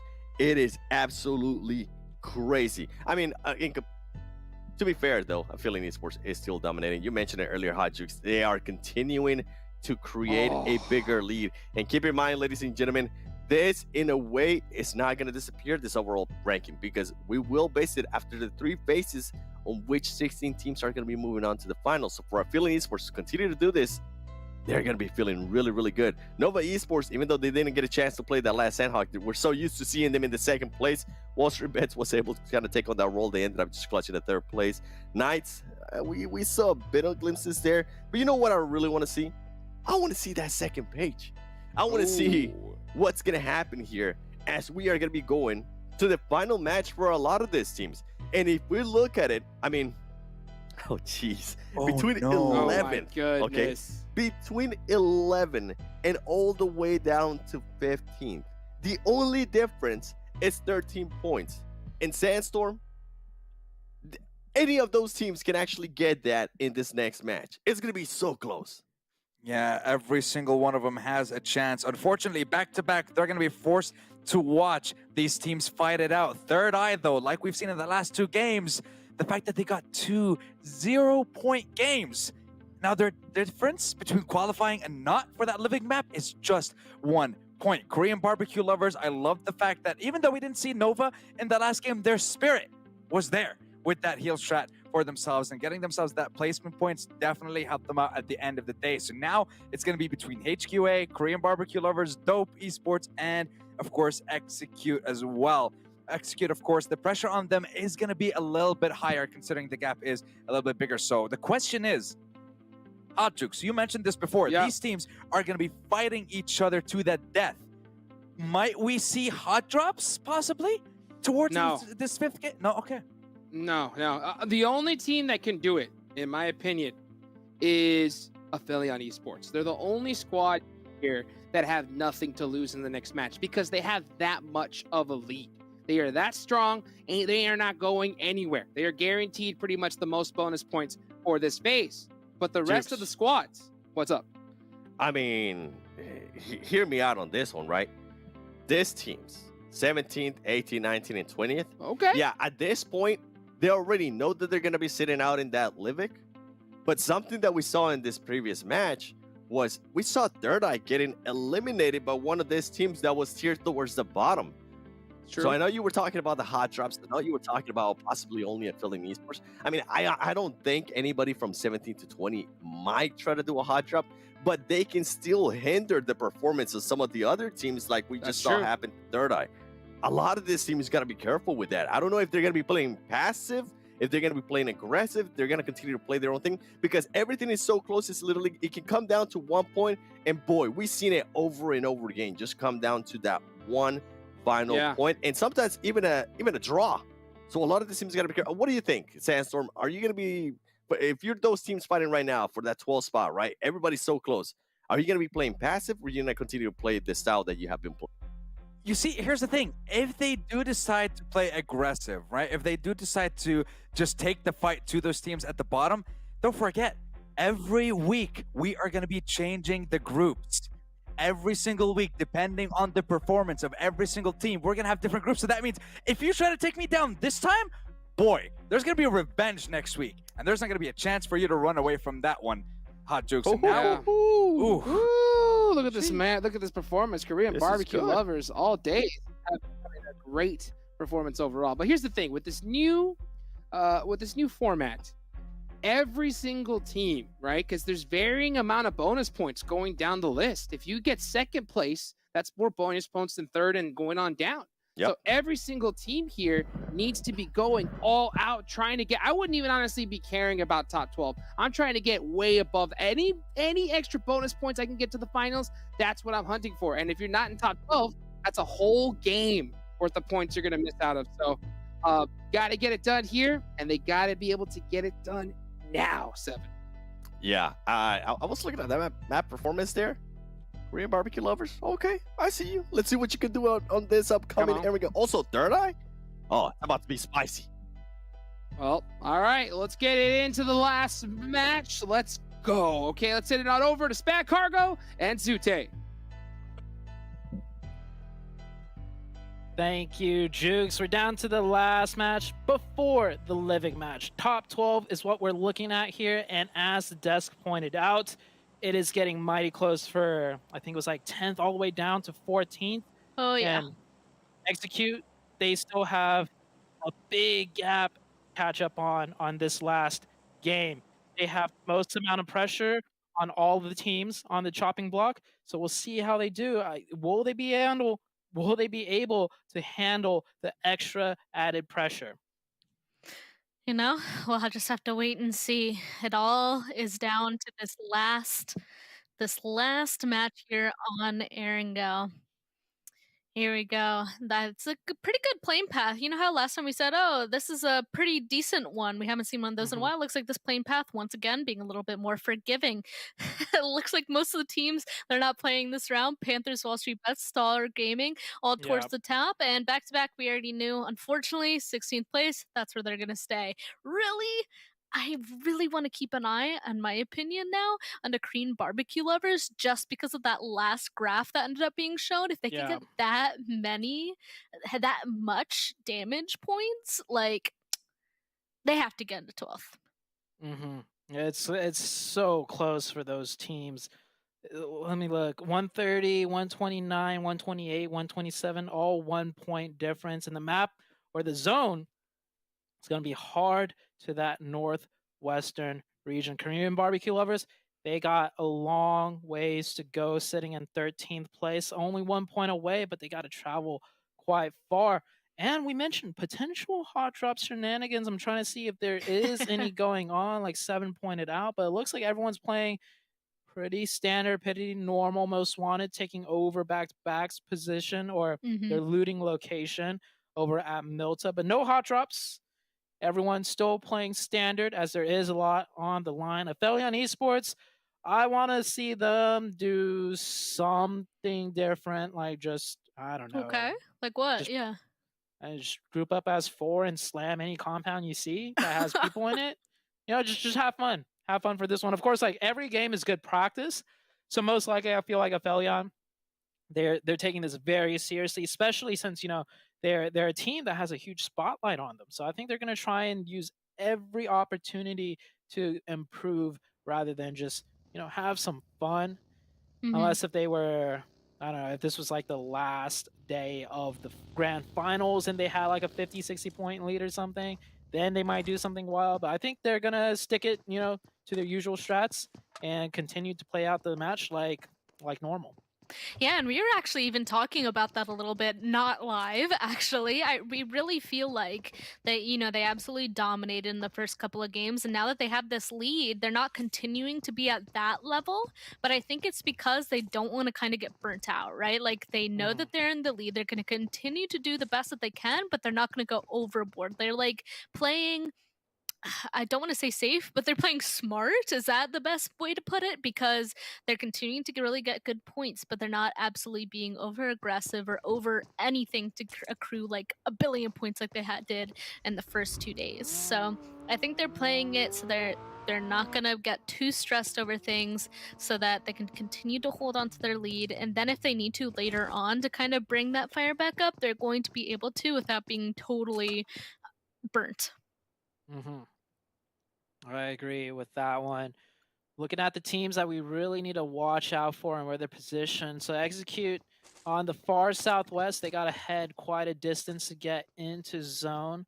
I think all the teams that we really wanted to keep a look out for does need to travel a little bit to get into the new circle. And once again, this is one of those northwestern circles. We've had a lot of these by now, but each time the zones ended in a very different kind of terrain, changing, you know, the end game pretty much completely. We'll see where this one goes.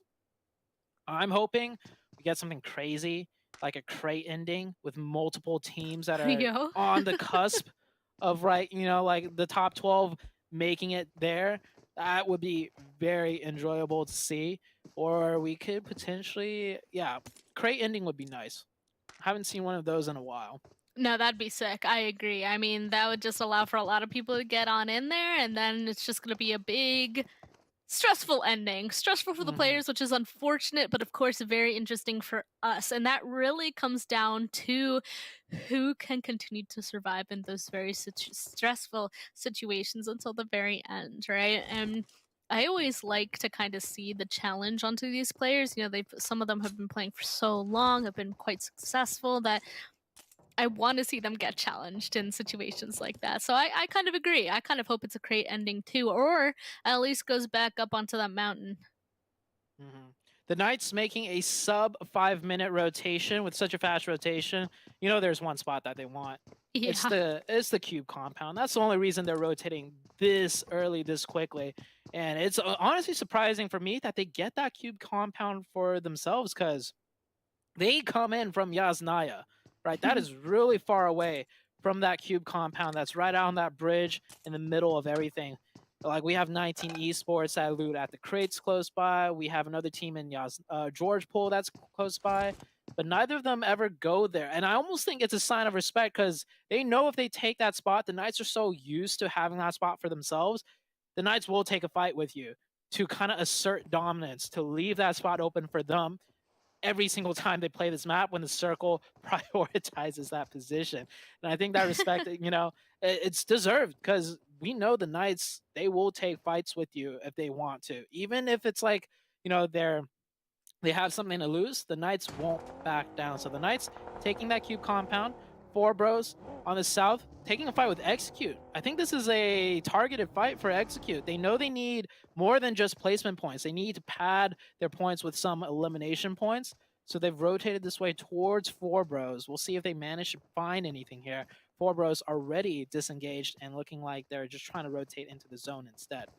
I think that's exactly what they're trying to do. Even in last match, they were just so clearly more aggressive for those elimination points. And unfortunately now, Fate, he's trying to look for them, but 4 bros as of right now, they're kind of successfully escaping over towards the eastern side. You can see one of them, though, trying to get close enough, trying to catch up, kind of cut them off. But at this point, I think Execute might be pretty spread out. We'll have to wait and see how that fight develops, though, because they're going to continue to run into each other as they're making this rotation into this next zone. I mean, Execute, if they don't want a team to get away from them, they don't let them get away from them. Like, that is entirely possible. And yeah, here we go. We can kind of see 4 bros trying to go for a little bit of... They actually took the fight to them! No way! 4 bros! They were trying to escape, and it looks like they spotted out one member of Execute. And instead of stopping or continuing to drive away, they wanted to kind of make sure that they weren't going to get messed with. Telly tried to get a little bit of revenge, tried to kind of bring this back into their territory, but unfortunately, Master OP is keeping an eye directly on them. I don't know if Execute was prepared for this. Master OP does go down, though. That means both these guys are back on even footing. Yeah, this is a scramble of fight. Not good for Execute, though. Even if they win this one, they lost a player, and with such a huge point lead that they need to catch up with, I mean, you want to keep a 4-man team up, and the fight's nowhere close to done. I think 4 bros and Execute pretty much stalemate.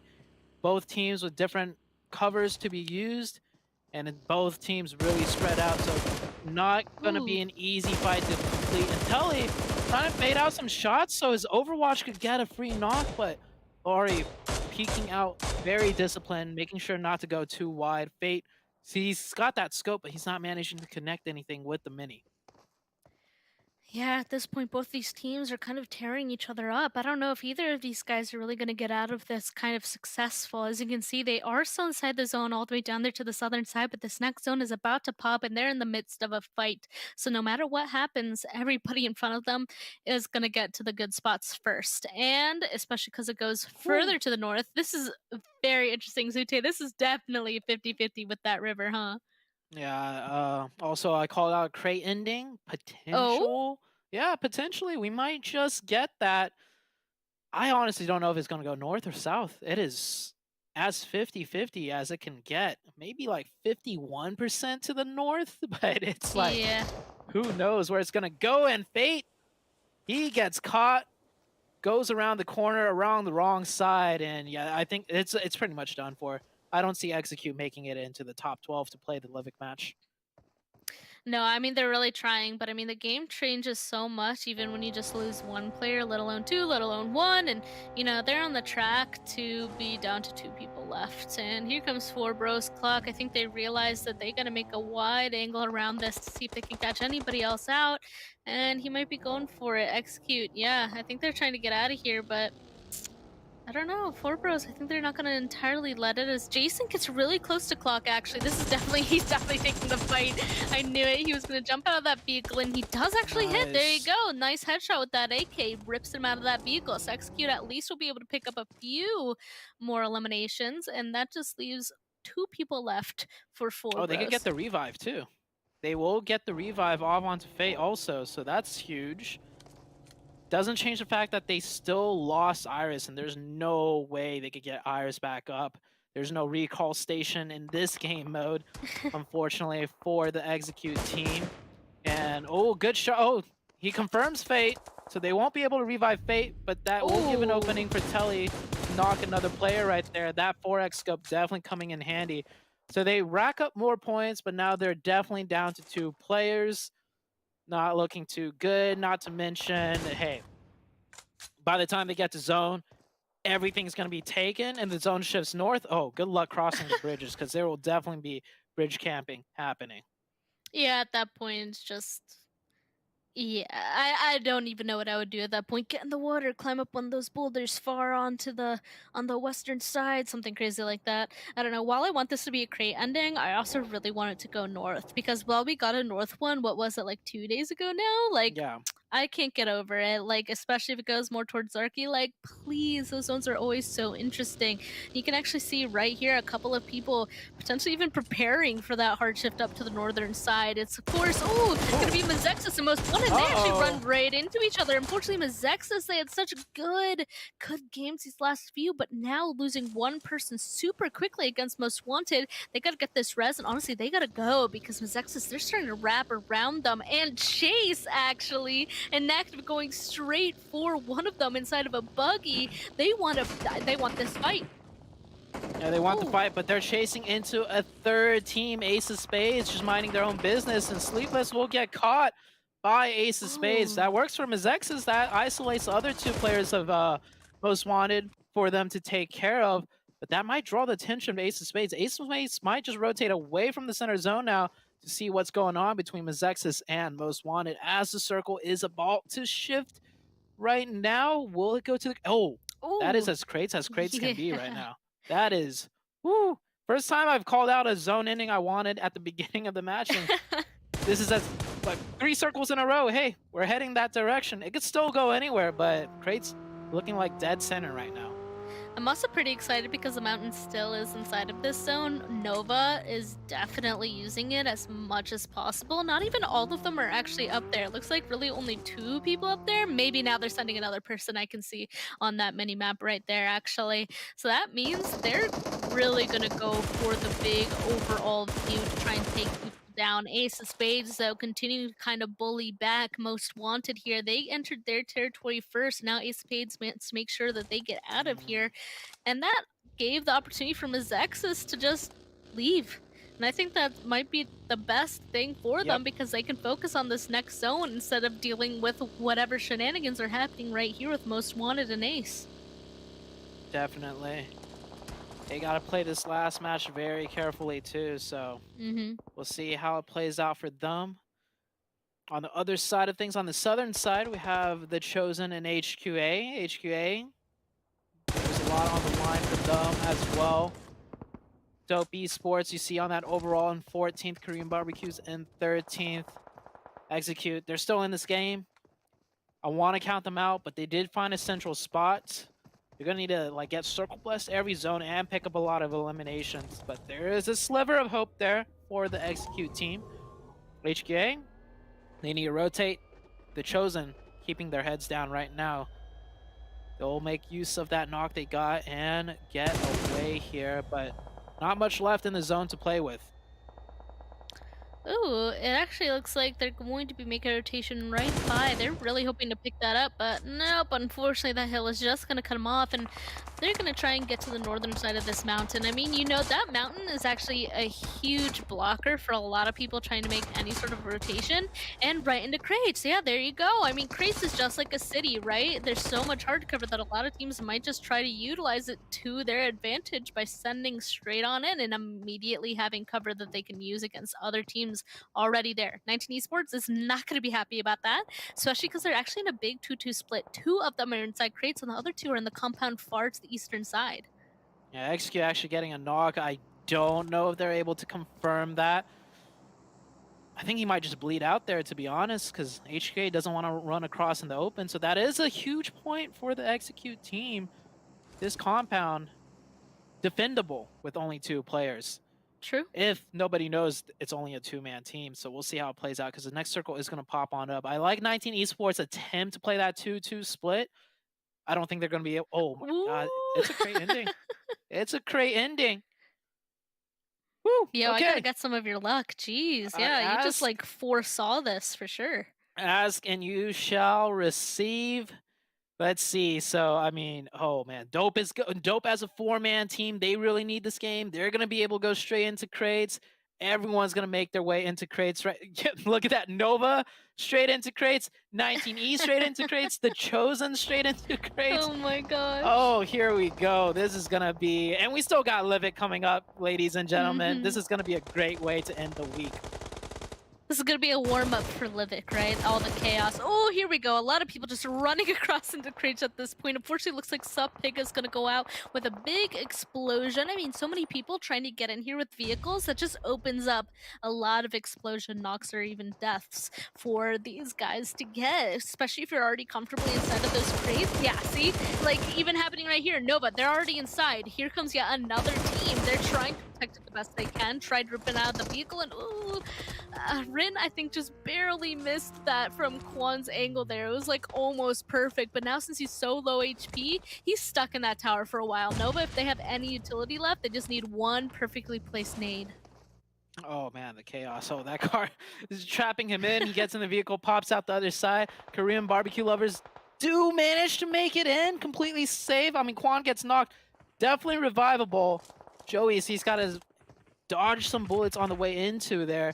And I think Korean barbecue lovers...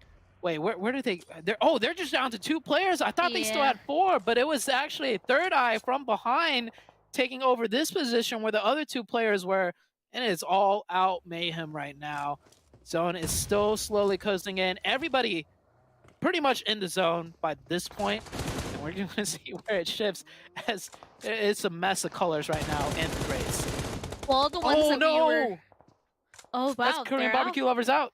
Yeah, I was going to say, all the people that were specifically trying to watch for around that 12th place cutoff are all basically inside the crates, because there are still a couple of people that are not in here, but there are teams that are already definitely secured or not going to make it. Like, the hit list is too far away from this, and up to the northern side, it's like APHELION's up there with Angry Amateurs, and that's it. Otherwise, everybody else in these crates trying to slowly pick each other off.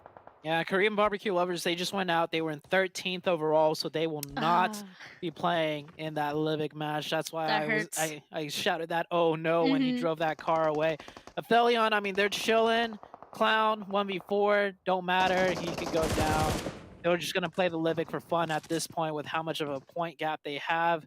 Angry Amateurs to the north side right now.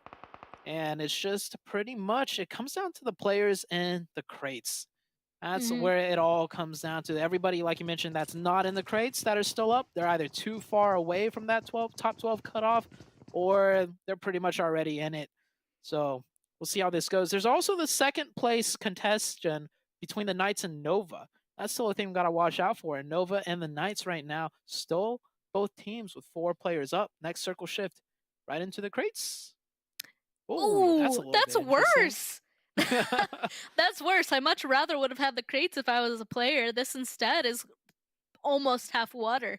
All of these cliffs right here, they do have some rocks so you can play off, especially if you're the hit list, but that's about it. Otherwise, everybody else still might try to prioritize just getting in those crates and pushing up into those warehouses, because everywhere else is pretty difficult. And you're right that the Knights and Nova, they're kind of fighting for that 2nd place position. The Knights are so far over to the eastern side that they might try and crash on a Nova. No. I think they're going to try to go a little bit more to the northern side of them, huh? Yeah. I think no one wants to crash on the eastern side and fight through the mess and chaos that is the crates right now. They might try and just like circle around and just harpoon their way into like a position. I feel like that is almost a better decision. Meanwhile, on the north side, Ace of Spades still fighting right now with Most Wanted. Most Wanted nowhere close to the top 12. They're pretty much out here. in 20th place too. Most they could do is maybe secure a 2-point bonus rather than 1 after the first week is over, but it's just Alucard right now. We've seen Alucard do a 1v3 just recently, but not able to do anything here as he does go down. THIRDEYE going into the crates, getting really torn up right there, and yeah, it is just absolute mayhem right now. Well, yeah, and they even left one person behind. Now he's just running around down to the southern side, probably trying to see if there's another way that he can enter into the crates or maybe get some other better vantage point for the rest of his team. I'm not even sure, as Execute is actually officially out here too. HQA being able to take him out with some explosions. APHELION, they're out too, but we already know that they're making it into this last match on Livic anyway. And honestly, the best people, people with the best position as of right now, I feel like is Dope or HQA. So I'm interested to see both of those guys continue to take on these fights now coming out of the crates. Nova still all 4 strong. They're all in the crates, but they got to move. And I feel like they've already used a lot of their utility. I'm curious to see just how much more that they have. Yeah, Oh, MEZEXIS right now. Good. Yeah, MEZEXIS is also down to just a singular player. I think you just saw it over on the top. They were 10th overall, so very close to that chopping block too. Everybody right now just trying to nab as many points as possible. Even the teams that are sitting firmly in that top 12, they want every point possible still for that bonus point. That's why I absolutely love this new format. THIRDEYE pushing in from the blue into the Nova team. I don't think they could do much though, because Nova just playing together so tight-knit. You take one peek at one player, there's going to be 3 more heads popping out at you. Nova as a wrecking ball, just moving through these zones, and the next zone pops up straight onto Dope. The Knights are also in the zone, and the Knights doing exactly what you were saying. They just wrapped up through the north and controlled the entire northern side of the zone. Love the way they're playing this. Yeah, especially because the zone continued to pull up there. I think that they decided to be a little bit more careful and not just choose a location to go in willy-nilly. They wanted to wait yet again for this next zone to shift. I like that HQA deciding that making the rotation is going to be a little bit more tough, have decided to take the fight with Nova instead. Crystal Pig trying to get something with a huge nade. Unfortunately, will be knocked instead. Nova doing some good defense as their teammate is slowly getting rezzed here. The blue zone, though, it's moving. It's about to get on them. So they, if they're going to take this fight with HQA, have to do it now. And I think they're actually going to be forced to, because the only other way that they're going to leave, it's going to be completely out in the open for HQA to take advantage of. They still do have a good amount of smoke, so they didn't end up using all of their utility, and that's going to get them into the next section that's still held by yet another team. It's the Chosen. So no matter where you go at this point, there's still a lot of people that you're gonna have to go through. Ooh, nice Fancy C. Probably just had a heart attack peeking on over and seeing 2 members of Nova. They're starting to get slowly cleaned up, and HQA, they're actually disengaged entirely. They're no longer pushing. Yeah, Dope actually, third party fan right there when he made that peak, so it'll let Nova get their free revive, and yep, TC down to 1. Nova should be good, but like you mentioned, they got crossover in the open into Dope after this one. It just gets harder and harder, but at least Nova's picking up some elimination points here. Nova's really only kind of trying to fight against the Knights, and the Knights are in a way better position in the zone, firm control, and oh man, Dope also really needing that position. That's gonna pretty much, I would want to say, secure them in the top 12. HQA somehow managed to get all the way up to those, what would you even call those things? Cranes? Yeah, the cranes. I think so, yeah. From up there, I mean, sending a couple people up is pretty smart. That way you can just lay prone in the middle of it, probably save yourself from getting hit, and no way, Crystal Pig spotting out Xenox. I bet Xenox was just scoped in right there, but Crystal Pig takes him down first. There's still 3 members of Knights alive, but they were trying to get some sort of height advantage to gain information, no longer there. Now they're really going to have to just be careful on what's around them, and that's adorable. Tossing each other some meds. Now that they're safely up on top of these things, you know, they can just kind of wait, take a deep breath, and reset just a little bit while this zone closes. Man, the next circle is coming out. HQA, I don't know how they got up there. Nova is eliminated with a huge... Wait a sec. Is that a 4? 3? Hold on. 1, 2, 3.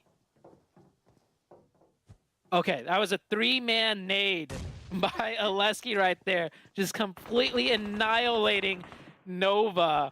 Oh man, I had to wait and read that kill feed right there. HQA, they get the zone. I think he's in the zone up there. The Knights now have to make the big move across the open into Dope. Dope still has 3. Knights down to 3-2. I think the Knights could break it in because if they have a couple smokes, they can make that cross. HQA trying to peek out a little too much at Lesky right now. This man, he's an MVP for Dope. No question asked. Oh, for sure, yeah. But they're definitely not happy about HQA's presence now. It was Dope Circle for sure, but now that it kind of pulled back towards HQA, they kind of have to focus on them specifically. And it's not going to be good because the Knights, their first target is going to be Dope. You can see them closing that gap with a vehicle that they actually had left over. And now they're sharing these crates with the rest of Dope. Spec already kind of keeping an eye out. Looks like they're starting to try and figure out a way to make rotation just to get into the edge of the zone. But it's definitely going to be a fight between Dope and Knights next. I'm really curious to see MEZEXIS, what they're going to do far on the western side too. Tensa gets knocked, making that cross. He was holding the cover, which was good, and he should be able to get revived. They know there's an HQA player up over the top, as that's who knocked him. Now, Dope sandwiched between HQA and the Knights. I think Dope should just only focus on the Knights, though, because the Knights are pressing in closer. HQA is content just sitting back there. Meanwhile, MEZEXIS, they could kind of sneak in on all this chaos, but Crystal Pig on top of the crane is keeping a good 360 look over everything on the battlefield. They did have a lot of smokes out there right now too, so definitely at least one is going to get inside this next zone. But yeah, see, even here, Knights are clearly looking for it too. At this point, these are just a couple of points that everybody is going to want, so they're going to keep on glancing over while they try and make some tactical movements inside of these crates. It looks like Knights going to get a little bit of advantage, getting a knock and a flush onto a member of Dope here, and it looks like MEZEXIS is actually taking a lot of damage too. I feel like that means that there's only one left. 2 for Dope too. So the Knights, they're successfully keeping 3 up on this entire fight so far. As MEZEXIS goes out, that means there's only 3 teams left. 3 up for HQA. Where is it? Oh my god, it went to nowhere. There's barely anything there. All the fight is going to finish inside of these structures here. Oh man, I think it's going to be a Dope. I think they're going to not make it in, but Dope is going to have a say in what happens in this final circle closing. Same with HQA, everyone's got to go out into the open. I don't know if the Knights have a couple more smokes to smoke their way in. Same with HQA, same with Dope. A 3v3v2. Win should go over to either HQA or the Knights. It can honestly go to anyone, but my money is on the Knights simply because they are the Knights. So we'll see what happens. Zone closing in 5, 4, 3, 2, 1 very soon. And oh, Spec's got 4 smokes. That's more than enough to cover the crossing in. And I bet you the second Crystal Pig peeks up over the top. One member of the Knights is going to nail him in the head. And actually Dope and HQA, yep. No way! He peeks up a little bit too close to over. And I mean, this is a nice game. This 3v1? Yeah, 3v1 situation. Knights have this secured in the bag. Well, Dope was so close. They had this position for the longest time, but the clear better positioning of HQA and the suppression of the Knights outtook them. Cross now with barely any HP over there. The Knights, they're just going to wait them out. They know it's only one person remaining, and it looks like they're going to be a little aggressive on it, and that's it. The Knights succeeding in taking our last match before a special one on Livic here.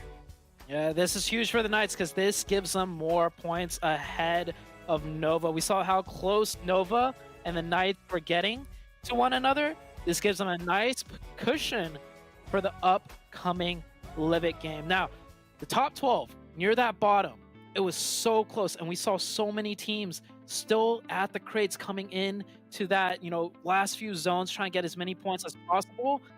So right now, we got a lot of calculating to do. We want to make sure we get the top 12 picked correctly before we head into the Livic match. So there's going to be some number crunching, which that's not our job. Apparently, Seven's dad is an accountant, so maybe he'll phone a friend, call his dad up, be like, yo, Pops, what are the points? We need it right now. Yeah. So we'll go to the highlights really quick, and then we'll be back with the analyst desk.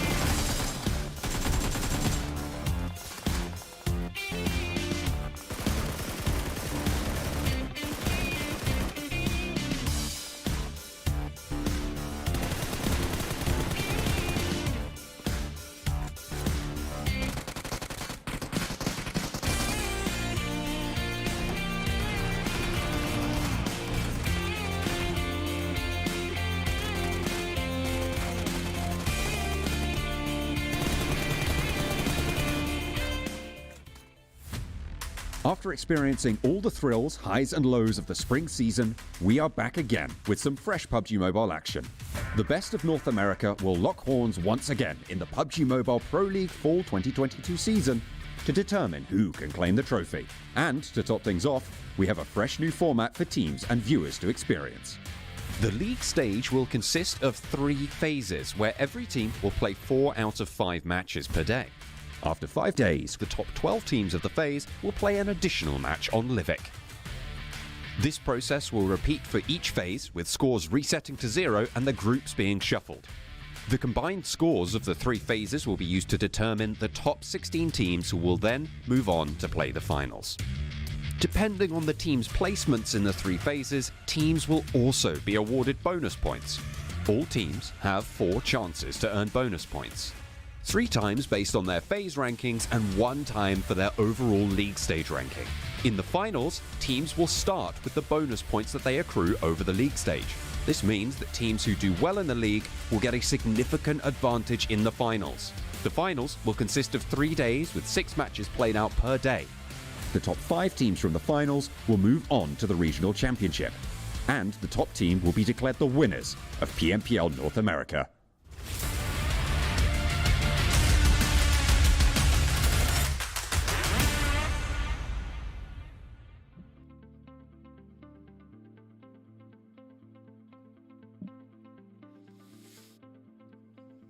And that's the day. 5 matches here in the books. I was left speechless there just because of all the amazing gameplay. Of course, got to give a big thank you to Monster Energy, our official energy drink partners.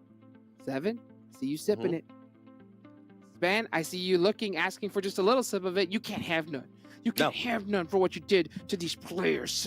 How dare you? How dare Sharing you? is You know what? caring. Yeah. Well, you know what? Nobody's trying to share this leaderboard, okay? Everybody's fighting for their own spot. Let's take a look at the overall leaderboards and see where everybody ended up at the end of this whole phase. Woo-wee!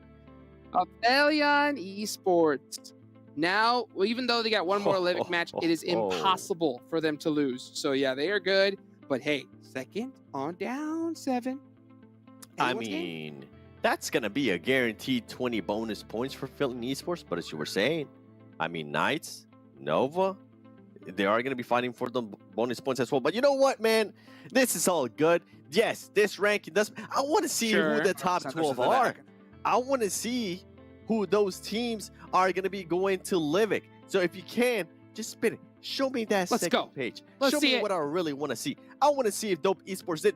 Oh, they did. Baby! They did just enough, Hodgix. 142 points. We were suggesting, 135 points. Technically, THIRDEYE didn't even get close. I mean, they got a little bit close. They didn't hit 135. Yeah. But what's crazier too, I mean, HGA, that was a team that was, man, if I remember right, I think they were in 11th place before the match. So huge jump up for them. MEZEXIS, I mean, they're going to be in as well. 19 Esports. This has been a team, Hodgix, that has been so quiet this season so far. And I think we're seeing it why. I mean, they were barely able to kind of inch into the top 12. Man, this is crazy to see. And you know what the crazy part is too? Again, let's take a look at the third page. This overall ranking, right? This next day coming up, it's all going to get reset, right? It's going to get reset so we can see who's going to get these points. But this overall ranking is going to continue, right? Because at the end of all the points total, then there's going to be another score for bonus points. So, like, let's take it as an example, right? Back to back. Let's just say if back to back wants to get those additional total bonus points of like 20 for first place, they have to get well over 100. They have to catch a lead of over 100 gap. Can you believe that? Boy, oh boy. I mean, honestly, back-to-back is not going to get a chance to play on this Livik. They will be watching. And for some teams, they might be watching and might be thinking, you know what, it's kind of good that we're not playing on the Livik. No, do not think like that. That's horrible. Yeah. You want to play on this Livik. You want to be able to get those extra points, as we've been saying, is going to determine what the bonus points are going to be like. This is going to matter into the big scheme of things of all the teams that are being all the 16 teams that are going to be qualifying towards the finals. Like, when we say every match counts, we mean it. And with this, you know what? For everybody that might have missed it when we did show it, we do have a new point system, and it is going to be for Livic. So first place is going to be getting 10 points. And guess what? Second place, 6 points. Third place, 5. But then from 9 to 12, 0 points. You can see there still. We're still going to be sticking to that 1 elimination per point. And I think that's going to be huge. That's going to be coming really handy, Sandstorm. Yeah, and you know what? I have so many questions. So, what kind of fights are we going to see? Is there going to be is the third-party element going to be even more prevalent than Sandhawk? What kind of rotations are there going to be? Is there going to be anyone playing with the hail strat? My mind's going 1,000,000 miles an hour. I need to know. I need to know what's going to happen. This is the first time we're seeing Livic professionally, and I'm absolutely loving it. Yeah, me too, man. This is going to be insane. With this whole new format, it has just wreaked havoc on PMP. I love it. I actually really like it. Let's take a look at what these players are actually fighting for, okay? It is for those bonus points. And again, we keep saying bonus points for those guys just tuning in. These bonus points will be applied to the finals. So imagine starting the final with a 50-point lead over the rest of your teammates. You can actually get an 80 total if you get first across this whole thing. But look at this. First place is 20, second is 19, third, and it goes down one by one by one. And we know the value, 7, of 1 point. We've expressed it so many times, right? So each one of these teams, I mean, if you can do anything you can to get second, that's huge. If you can do anything you can to get third, that's massive. 1 extra point there. But also, if you're APHELION Esports, all of the weeks combined, is 20 points as well. So they want to continue that lead. They want to make that gap even bigger just in case they have a bad week, right?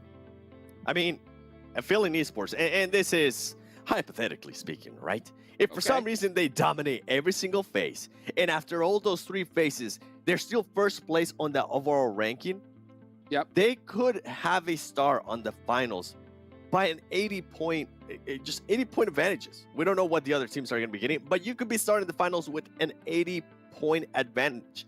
And that's just huge. Now, Sandstorm, you were talking about Livic. You were talking about some of the fights that we're going to be seeing and all that kind of stuff. Guess what? I did get a chance to see a little bit of Livic in some of the fighting in PMWI. With that said, there was a lot of third party. Like, it's pretty much Sandhawk's younger, little crazier brother, where you're not really going to have that much time to think. You're not really going to have that much time to be super technical with your rotations unless you really, really try your hardest of staying outside of the circle. But something that we're going to be seeing a lot here are going to be shotguns. I mean, going back to SD top clutching a big time, winning a 1v3. So that's kind of what I'm hoping for, okay? I'm hoping to see some shotguns, and I'm hoping to see some great clutches out of this team, Sandstorm. I'm looking forward to it, man. I'm looking forward to it. This is going to be the first, hopefully, of 3 Livics that we're going to be seeing throughout this tournament. And because it is the first one, this is the one that's going to set the scene, I feel, for the future weeks as well. And of course, because we reached the end of the week here, we finally finished those 25 matches. We're already going to be spreading out the money for the people just because we have prizes for the most chicken dinners. We have the prizes for the most eliminations as well. And of course, we have the MVP prize. There's so many prizes given out to everyone. And of course, Livic, that might give him a little bit of an advantage as well towards the end of the week. That's an extra chicken dinner. That's an extra chance to tie, but I think it's set in stone already. Yeah, that's going to be massive for those teams. Yeah, extra points is great, but that extra chicken dinner is even more important, right? For that extra bonus price like you were talking about there. It's going to be crazy because this is the first time we're going to see Livic out here. Tell us what you think about it. Of course, make sure you use that hashtag PMPLNA at us, at the official channels. You guys know what to do. Of course, show some love on Facebook, on the YouTube channel, all of that good stuff here because this is going to be crazy. This is also the first time we're going to see the M10 shotgun. We're going to see that M10 out here. And I have a feeling we're going to see a whole lot of it. Well, guys, we got an awesome video for you. We're about to show you guys. And we will be back right after this. A scout is one of the most crucial roles in the team due to the stakes involved. In competitive PUBG Mobile, enemy teams lie waiting for you with traps in most unexpected places. And when you don't have the zone, looking for a safe space becomes a deadly task. That is why a team needs a player who is experienced in taking the risks of scanning spots from a distance and sharing that necessary intel with the team, so the rest of the members can travel to locations safely. A scout must have superior map knowledge as they search for vantage points in the zone. This not only involves knowledge about every particular angle the location provides, but also avoiding driving through such angles where enemies can easily bring you down. Scouts must scan the target location multiple times before sharing confident intel. Depending on the circle, they might also have to make the decision themselves whether the team must push to a certain location or not. It is recommended to appoint the IGL of the team as a scout, as they can make decisions for the team while having first-hand information to work with. Scouts need to make sure that they always pinpoint the location of interest by using the universal marker, so that teammates don't get lost across different directions and calls get miscarried. Even after landing on a place, if the scout sees the situation is lost, they need to convey the message instantly, so that the team rotates away from the location, even if it means leaving the scout alone in front of the enemies. That is why maintaining a distance of at least 100 meters between the scout and the team is a must. As for vehicle choice, the buggy is best suited for scouting, but you can also consider using the Dacia or the UAZ if you're worried about getting stuck in a rough place when enemies pop off your tires. In short, scouting is all about knowing which line to cross and which not to. Watch the pros take it on in the next intense PUBG Mobile esports match.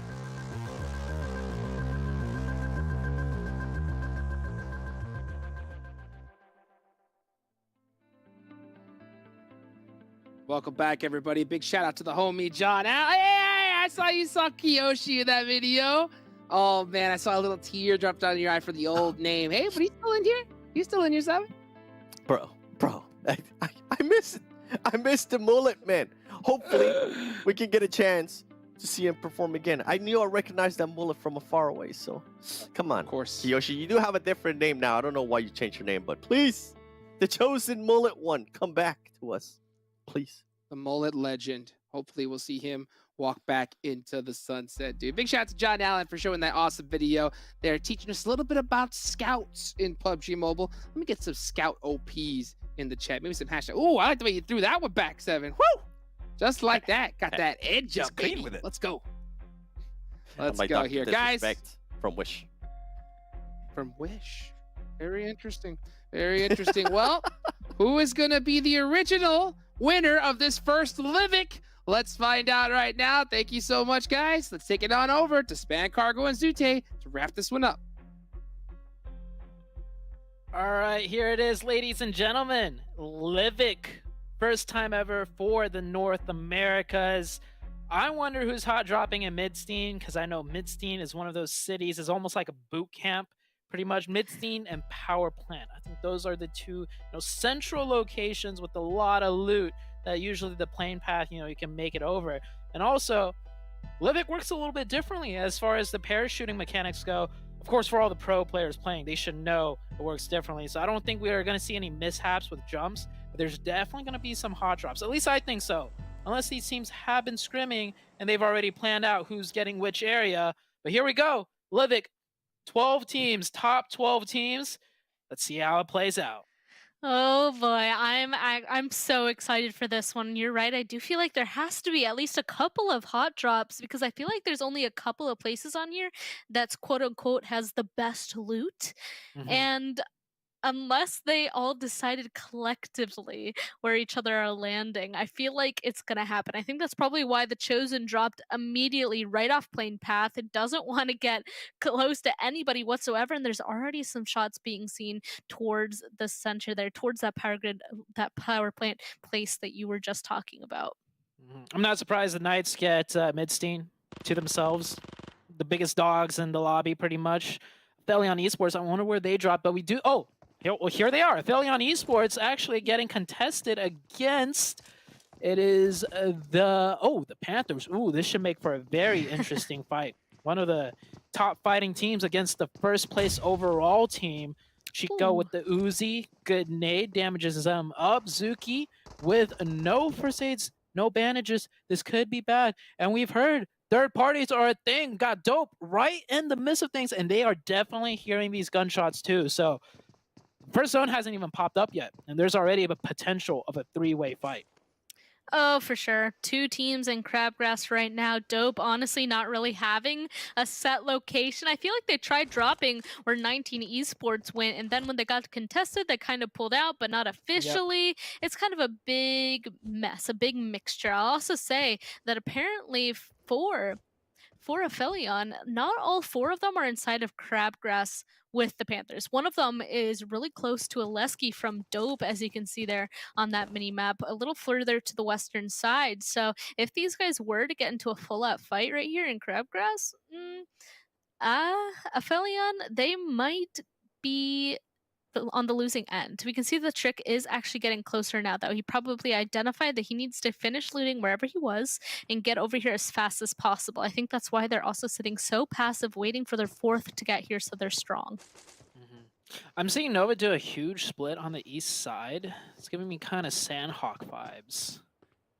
They might actually try to do first aid strategy on this map. We'll see as the zones go on, as casualties finally happening. Right there, MEZEXIS loses the very first player, taking a fight with WALLSTREETBETS. That's towards the south side. It's just a one-off, though. And one player of MEZEXIS getting caught. Everyone else still far away from the fight. And this standoff continuing to play out. Zone, by the way, smack dab in the middle of the map. We got 2 more Livics in the upcoming 2 weeks. I do hope one of them ends up in the Iceborg area. And hearing, I'm getting some news right here. Apparently, we might be getting a rehost. So I'm not sure. Some issues have happened with the launch of this match, but we'll get to see some action play out right before that. Some shotgun. That's the shotgun Patrick was talking about. That pump, the M10, I think, and the self nades. There we go. The players have got the rehost message. And hopefully we'll see some spectacular action before we go back into the lobby. It looks like that's why they're all being super aggressive right here. Here we go. Soulfly prepping that nade. I think that landed almost exactly on top of Suppig, but unfortunately, I think that fence getting right in the way. So I don't know. It looks like they're waiting to fight for this the last couple of minutes here. Oh man, the late game for Livic is gonna be so loud, simply because the map is so small. Anytime we see a fight, there could be another fight happening just 100 meters away. So it's gonna be all out chaos. And I think with the potential remake coming up, we'll get to see. We'll get to see if the teams drop differently. Oh, Casper, hold on, 1v2. Frost got a lot of HP. Coming down, pre-firing, not a single bullet connects. Peeks back down, there we go. First Frost getting the better end of that. And it's just, I mean, everyone's fighting in the elimination feed. Just everyone going down here. Trades back and forth. The Knights and Nova, the 2nd and 3rd place team. APHELION Esports, I think they've already started fighting with the Panthers, and APHELION down to 1 according to the feed right there on the right-hand side. But I think the rehost will be happening very shortly now. Yep, the players are disconnected, staring at the walls. So with this rehost, like, we saw the Panthers and APHELION dropping on top of each other, and Dope trying to find a spot between 19 Esports and the 2 mentioned teams that might cause some different drops to happen. Not to mention the plane path was very far to the north. So with the remake, if the plane flies a little bit differently, we could see another set of hot drops happening, because, you know, the plane path does dictate where the teams will potentially go. And it sounds like we're about to jump into another video, a little bit of an interview to give you guys something to take a look at before we're back.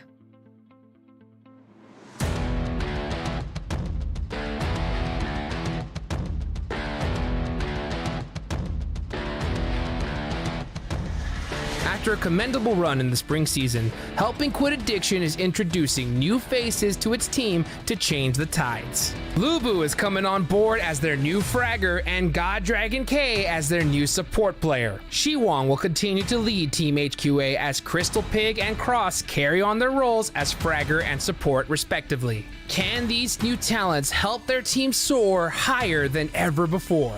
Kind of peeking on over there, but looks like he really needed to reload his gun. That's why he had to go ahead and back off. Russ is trying to prep the nade in front of that vehicle. Gives King Pig the opportunity to make the push to happen, and enough damage does, in fact, the knock. Now it's just Masters OP, and King Pig knows exactly where he is. Once again... Last season, after some initial struggles in the qualifier of PMPL NA Spring 2022, the team delivered their best run in the league stage.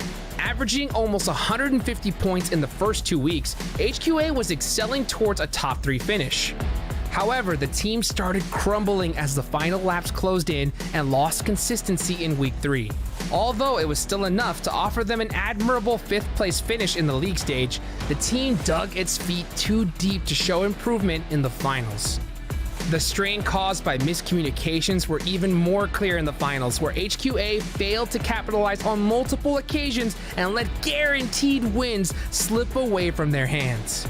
But there were occasions where the team offered us glimpses of their true potential when all 4 players came together, like how they tackled the 3-way fight with Knights and Boring Protocol and cornered both oppositions to secure a 10 elimination win. Getting this rest. But again, I feel like HQA, they should have capitalized on this way before. They had a huge opportunity to, but it's okay. The man just backs up on his feet, instantly gets knocked out again. Xenox will fall down. Now it's all down to Coops. Try and clutch this one out. Has to be next to impossible. 4 men just approaching right on top of you, so Coops. There's going to be a lot of pressure surmounting. There you go. The Coops is going to be Pacer, currently in the elimination leaderboards as well. He's able to find G-Mang. Now he needs to face the 3 players. With renewed energy, this time they'll be seen contesting for hot drops like Pachinki, San Martin, and Hot Tin. Let's see how well the mix of old and new blood sync, given that communication has been the team's most pressing issue. Catch them live at PMPL North America Fall 2022.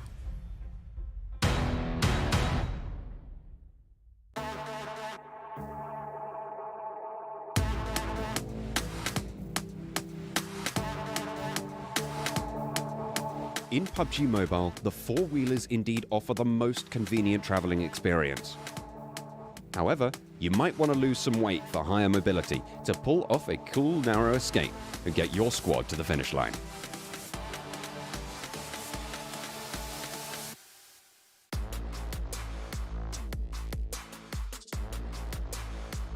Bikes come with a peak speed of 164 kilometers per hour, making it very difficult to chase down using other vehicles. Especially during urban fights, a bike can be your ticket to storm through the alleyways and leave your enemies in the dust. It's also a good option to scout unmapped territories and ensure safer travel routes for the rest of the team. But like all good things, the 2-wheeler comes with its own set of cons. And if not careful, might lead you straight to your doom. The motorbike is not as flexible. Making sudden turns on this is an impossible task due to its stiff handling mechanics. So having a thoroughly planned escape route is a must when you're being chased down by enemies. If there's a turn you must take, the rider must stay prepared for it at least a few seconds before the point. Plus, to maintain acceleration through the uneven terrains of Erangel and Miramar, it's crucial to adjust the tilt of the ride while you are airborne, unless you wish to fall flat on your face. Then, there's probably the most cursed bike in PUBG Mobile, the 3-wheeler. To be considered only as a last resort, the only advantage it offers is that the side passenger will be able to shoot any weapon with full accuracy. But would you risk it all for one gunner? Stick around and see how the pros get it done.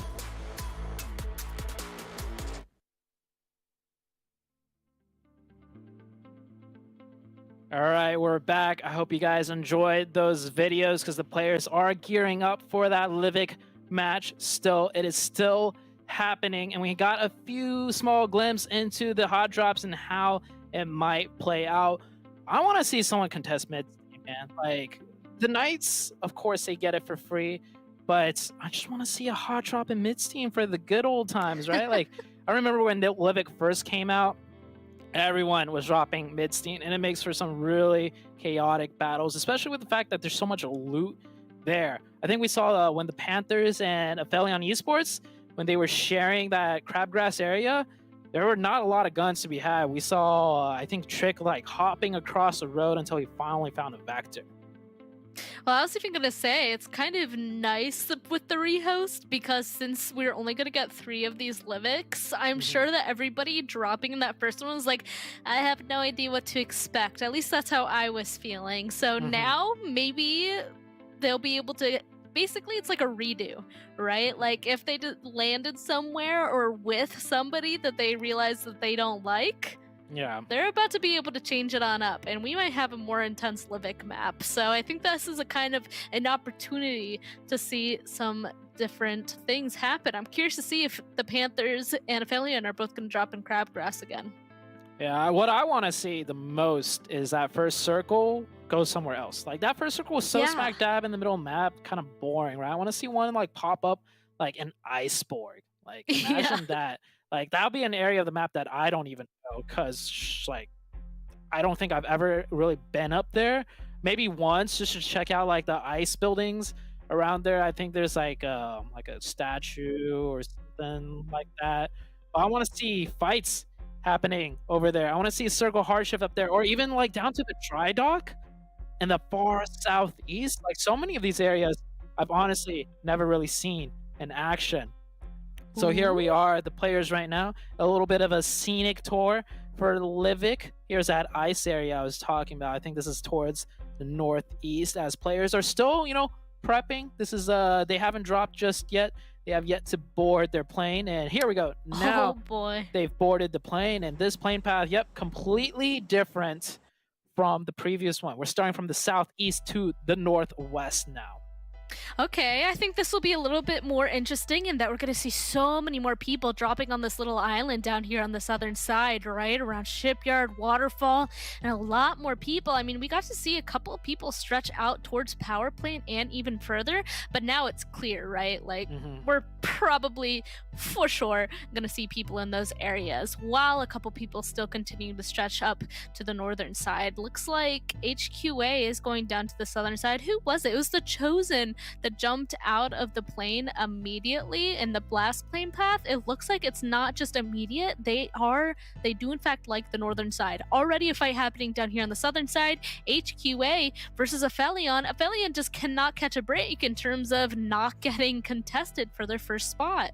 Yeah, it's working out for them though. They already picked up 1 point. Looks like they're about to pick up a second, because HQA, they're very separated from each other. Lubu coming in. You see on that mini map, trying to come close to support. And keep in mind, APHELION Esports, even though they're first place no matter what pretty much for this first week, a good thing to keep in mind is that every point they get adds to their overall league total, which is another factor in how many bonus points you get. So we have 3 rounds of bonus points, right? Week 1, week 2, week 3, and the 4th round of bonus points comes after the end of week 3, where you total the week 1, week 2, and week 3 points. So every point still matters, especially if APHELION has a bad week. A good trade right there. And I think that is 2 more players of HQA down. APHELION will get that full reset. They will confirm 3 elimination points for themselves. Looking really good right now.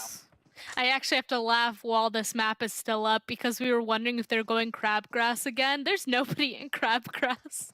Neither team wanted that contest. I really don't think APHELION wanted it, but they have it anyway. And now it's just cross left, and he is out of there. He is in the water towards that western side. I doubt that they're going to be able to find him, and I don't think that they're going to want to go over in that direction anyway, because this first circle has finally revealed itself and kind of pulled down to that southeastern side. Looks like Ace 19 Esports, we've already been seeing them fight just a little bit, but Ace is going to be able to get yet another knock at the 19 Esports. This is definitely a more interesting zone than the previous one, I'd have to say. If it goes around where the Panthers is, there's a lot of hills, and not just hills, like you have these giant pillars of mountains. You can't get to the top, but it kind of just juts out from the ground and creates quite interesting cover to play around. Here on the northwest, a lot of teams here, 19 Esports, Dope, and ace of spades. And with this map being so heavy on third partying, I think one thing that teams do want to do is engage in fights extremely early rather than later. Because if you keep waiting until later on, you're going to get hit from all sides no matter what. So you want to start clearing out your side of the circle, even from the start of circle 1. True, and oh my goodness, we already knew that Ace and 19 Esports were getting a fight, but Dope actually is deciding to push that. I think that is an interesting decision. Dope, this entire time, I feel like hasn't been super aggressive, but in this one, I think that they might be deciding to, right? So if they get rid of these guys, then they're almost in control of this entire side. The Chosen is still up here too. I'm kind of curious to see if they hear the shots as well, if they'll also go in this direction. Yeah, the Chosen getting closer and closer. The Knights getting a knock onto the Panthers. It's somewhat of a long distance knock. I don't know if the Knights want to push out here because the threat of third partying is very high, and the Knights are honestly in a good position. So I don't know if they want to stick their heads out too much. But we see Dope getting very close. And actually, one of the players of Dope, Alexi, I think he's laying a trap for the Chosen. He's communicating to his teammate here. I hear footsteps over here. So maybe they're going to be fighting two. No, I see all of the Dope coming back to, instead of third party, the team take care of the Chosen. And Alexki's in a perfect position right now. Oh, he's making noise, though. So the Chosen know. Oh, yeah, they couldn't quite spot him behind that rock there. Oh, but he does enough damage. Fishy spots out Godji anyway. He goes down, and now he can clearly hear somebody right below him. Oh, he spotted him out, and he had no idea. I don't think First Frost heard him at all. Yeah. He gets the knock. He tried going for the flush, but I think he heard yet another member of the Chosen right beside him, so he decided to pull off of that sub. Pig still alive. You can see Fans PC a little bit further away. It's just those two left, and now for sure, they're keeping their heads down. Dope, I'm actually interested by that decision. They were about to go ahead and third party that, but instead decided to take a fight with somebody fresh and new coming in right behind them. Yeah, if they took a fight with that third party, the Chosen was going to fourth party that. So it was actually a really smart idea to just take care of the team behind them. And it looks like APHELION, they actually took a small rotation. I saw on the minimap, they just went from the southern island up to the main island of Livik. But the Panthers caught out one of their players, and that is Nate, eliminated right now. First circle, blue zone, still closing in very, very slowly. So teams are just seeing where they could go, how close they could get to center. And the second that the shots ring out, I think everyone's just staying still and just waiting for the zone shift before any more action is to be had. Yeah, it's like an interesting mix, right? Like I feel like they're clearly running towards each other, like they're making aggressive moves forward. But then some of them, once they actually get in those fights, they're happening pretty slowly. Like even with Ace and 19 Esports, like that kind of has already ended, right? Like they're kind of stepping away from each other. And the Chosen, right when they're down to 2 people, they didn't want to push it anymore. I feel like that made sense, but a couple of people still decided to just disengage off of that. I still think that they're definitely prioritizing at least keeping a couple people alive rather than trying to ensure wiping the other team, right? Definitely. And the longer fight draws out, the higher and higher the chances for a third party and fourth party and so on.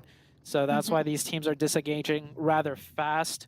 And HQA Cross, last one up. I don't think MEZEXIS knows he's in here, so Cross might get lucky and get 1, maybe 2. But we'll see what happens here. And, oh, we forgot the zip lines. There are zip lines on the southwestern area of the map that you can take that will just pretty much straight shot you to the other end of short distances. It's like about, I would have to say, 50-meter zip line distance. And, yeah, they're getting really close to Cross. I would Cross will be he's, okay. He's holding his breath though, and Active just peeked on in there, and now they're leaving. I wonder if they were continuing to loot or if they heard him or something, but they didn't find him, and now they're leaving completely inside of a vehicle, even like quickly leaving back up to the northern side. That's why I'm like interested if they were trying to look for a few more things or if they maybe heard him. I'm not quite sure, but Cross stays alive. Cross will live for now. Also, the placement points, by the way, work a little bit differently here.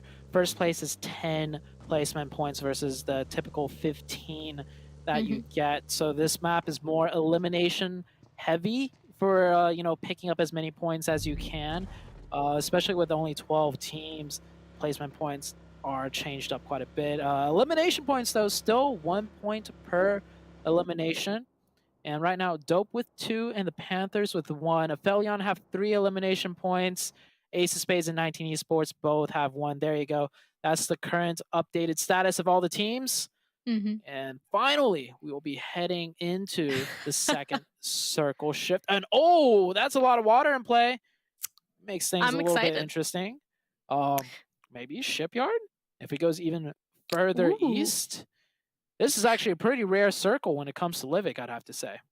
That would be a really interesting ending, actually. This also opens up a couple of interesting rotations, I think, from teams. Instead of all of them focusing on being on the mainland and coming in like to the northern side of this river, I have a feeling that a couple of people are going to try to utilize that island down to the south, and I'm really going to be curious who's going to take it. I even think I see APHELION already crossing right on back, so I think these are going to open up a couple more interesting macro play decisions from these teams. MEZEXIS though just full on driving straight into APHELION. Actually, I wonder if they saw them, or maybe they're all trying to rotate here. Actually, MEZEXIS, 2 of them are currently knocked, but same with the side of APHELION, Inactive trying to get yet another knock onto them, though it looks like the round over this fence is about to happen, and Cloud just barely misses that onto Inactive. Inactive had no clue that he was there, but luckily it stepped into the safety just in time, trying to go for those reses. Want to make sure that they are strong. Clown now being the last one alive for APHELION. I was not expecting that whatsoever, and he's going for it. He tried being aggressive, but MEZEXIS, Inactive hurt him. APHELION, they're out. Yeah, that was very unfortunate. And already you see the Panthers hearing those shots. They're peeking on over here. They're sending 2. I don't think they'll have the sight lines that they'll need to third party this, but unfortunately for APHELION, that is going to end their reign of points for the week number 1. Of course, they're still sitting pretty. They're fine. And here we go, Star Gaming getting some zipline action in right there. That's always beautiful to see. I want to see a player get shot off the zip line. That'd be cool. I wonder if they get shot off. Will we see them like knocked in the air flying downwards? That'd be a cool animation to see. But they're about to get an engagement with MEZEXIS. Don't know if they know they're here. Oh, now they do. They definitely know Star Gaming is here. Yep, Flawless gets down and flushed almost immediately. I mean, MEZEXIS, they had taken out all of APHELION and were allowed to reset. Like, they could have completely saved themselves in this game, but unfortunately, Star making the rotation right beside them. That's honestly unfortunate timing and kind of placement here. The rest of Star Gaming looks like Robert doesn't even want to try the rest of the zip line from what you said. He probably doesn't want to be shot off of it whatsoever. So he's going to start running for it, jumping into the water to try and cross to get to the rest of his team, especially because the blue zone is already moving. And for some reason, I feel like it is actually faster on that side. So they're going to start taking damage if they don't go fast. It looks like the Panthers. Chico also finds himself knocked. Ooh, his teammate almost goes down too. WALLSTREETBETS finding a nice cheeky location to lay prone and really do some damage. Yeah, the Panthers playing a 2-2, but they were mainly, Chico and Fierce were mainly looking to third party that MEZEXIS fight, and now they're getting shot in the back themselves. That's the problem with Livik. It's so small. You got to be careful with the positions you take, and the zone is potentially going towards Shipyard. Problem is, so many teams might actually just end up getting eliminated before they can even set foot down there. Nova, I feel like they should rotate in, but honestly, if they sit there, they could pick up a lot of elimination points as well. And Fears, he gets off the first aid. Will the Panthers go back for these 2 players? Doesn't seem like it. And WALLSTREETBETS also taking shots at the Knights now. You got to be a little bit careful now that they're dealing with 2 different teams from 2 different angles. Seems like they should be able to get that res onto him, as, I don't know, WALLSTREETBETS, they have to basically choose a direction, though. Are they going to go south into the Panthers that they're already taking shots at, or are they going to go north into the Knights? Looks like they're definitely eyeing up the northern side. I feel like the south is just very much out in the open, so up to the Knights they go, at least to try and sneak on past them, utilizing that road as a little bit of a guide for them to keep on running forward. As the Panthers fears, he's going to have to try and figure out a way to get back to his own team. Looks like Hoops, though, not going to get rezzed, as WALLSTREETBETS are getting closer. As Xenox tried to go for that res, he pulled out his juke moves, his zigzags, not able to dodge enough bullets to get to him. But he does manage to not get knocked, which is huge. Now one of MEZEXIS is knocked. I think they'll be able to get the revive. No, Xenox with the angle. Like, okay, this map is so small that even though it looks like they're far away from each other, there's so many different sightlines and angles, and I mean, everything is wide in the open. Xenox getting a nice position by just hanging back slightly. It's a three-way fight between the Panthers, Knights, and WALLSTREETBETS. Oh, and he knows he's inside of that smoke. He's trying to confirm that down, doing so much damage through the smoke line there. And it looks like the Panthers, they decided, this is the place that they've been sitting in this entire time, but since WALLSTREETBETS and the Knights have kind of been traveling at the same time of this fight, the Panthers shortly are going to start being able to get involved too. WALLSTREETBETS, honestly, I would not want to be them. They're currently in the middle of these two big teams that are clearly thirsty for eliminations. They're taking so much blue damage at this point. They're just hoping that the Knights and the Panthers are going to get in a fight, but I don't think that's going to happen. I feel like the Knights are going to prioritize going a little bit further to the north, especially with this new zone deciding to center right up onto, do I even want to try to say that? Fiskerhus. Fiskerhus? I think that's right. And there's that small island to the east of it that's in zone 2. We see one of the 19 esports players standing on it. Hopefully we can get a camera on him just so I could see what the heck he's standing on. That small little island. It's an interesting spot. But right now, the Panthers and the Knights and WALLSTREETBET, the fight's not finished for either of these three teams. And the Knights will eject out in a vehicle. I don't know if that's the play. They'll slow down a little bit, heal back up as Tensa did get shot down to 1 HP. And, oh, Brady with that DP. A deadly gun on Livik, especially given the fact that it's already a very overpowered weapon. On Livik, though, with the long-range sight lines, oh, man, that DP is huge. Lots of bullets to utilize as well. WALLSTREETBETS, I mean, in an even worse position. At first they had 3 in the blue, now they just have 2. So it's going to be difficult to get out of there. It does look like the Knights are almost inside the zone now, but the Panthers did send somebody out there to kind of harass them. Moso's right beside the rest of the Knights. It looks like they're just doing a bunch of damage kind of back and forth to each other here. He could have something big if he realizes that they're inside of that smoke, except for the fact he doesn't have any nades, unfortunately. That could have been huge for him. Instead, he just has to utilize his weapon if he's able to spot them out.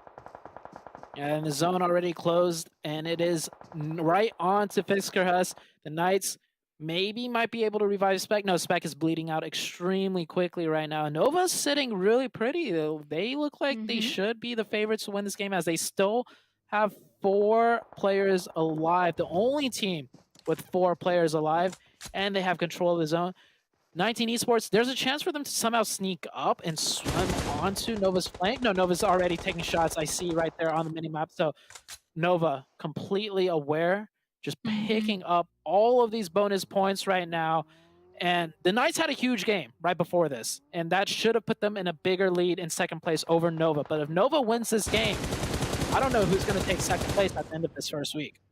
Oh, I'm not sure. You're right. Both of them still being alive is pretty dangerous. And the Knights, actually, they're getting much, much closer to Nova right now. But not only them, but also Dope. Look, Fishy currently being super quiet on top of this rock. He actually wasn't facing in the direction of the Knights. And there's one right beside him. No, he's taking the shots right there. But I have a feeling he's going to be spotted out. And he does. Tensa able to actually get the knock onto him before he gets taken down. Now below half HP. Illusion having to pause to heal on up because the blue zone is now upon him, and this zone hurts. The Knights get taken out. Too many angles. It was just too much of a push for them to try and get in. It just down to 4 more teams left here. Yeah, Nova absolutely uncontested. They're taking shots at everybody without barely a bullet flying back to them. The play zone is doing work. Rin is doing work. A double nade right there. Nice. It's all down to Illusion, and I don't know. Illusion does have a first aid kit. Rin is feeling it right now. Take some shots at Rin, and oh, the cover fire right back. The second Rin gets shot at. Nova absolutely dominating. It's a Nova win. It's just Star Gaming, and the last player, MEZEXIS, pulling out the hero kill strat right now.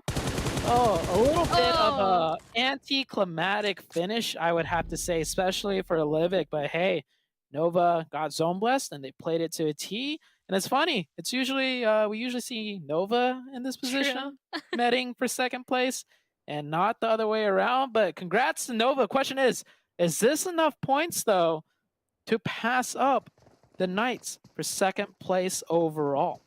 Ooh, I'm actually not sure.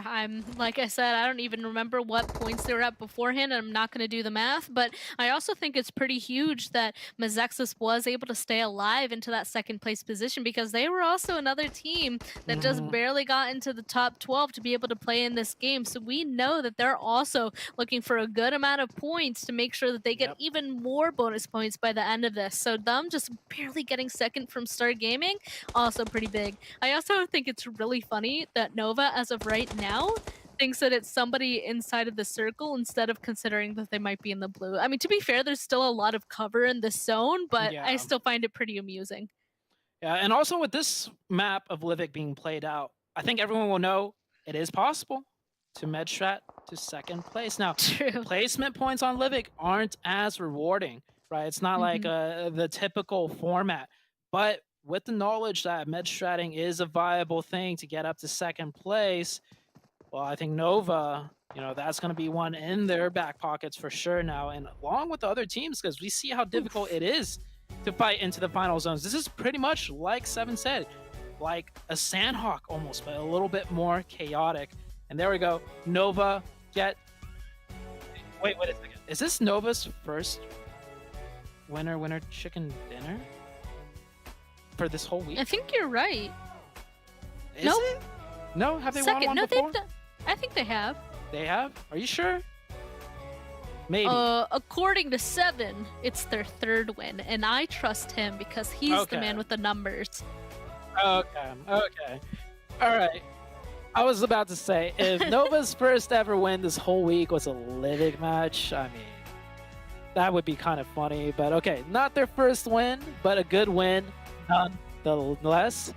So we're going to go to the highlights, and then we're going to figure out who's getting how much bonus points for this first week.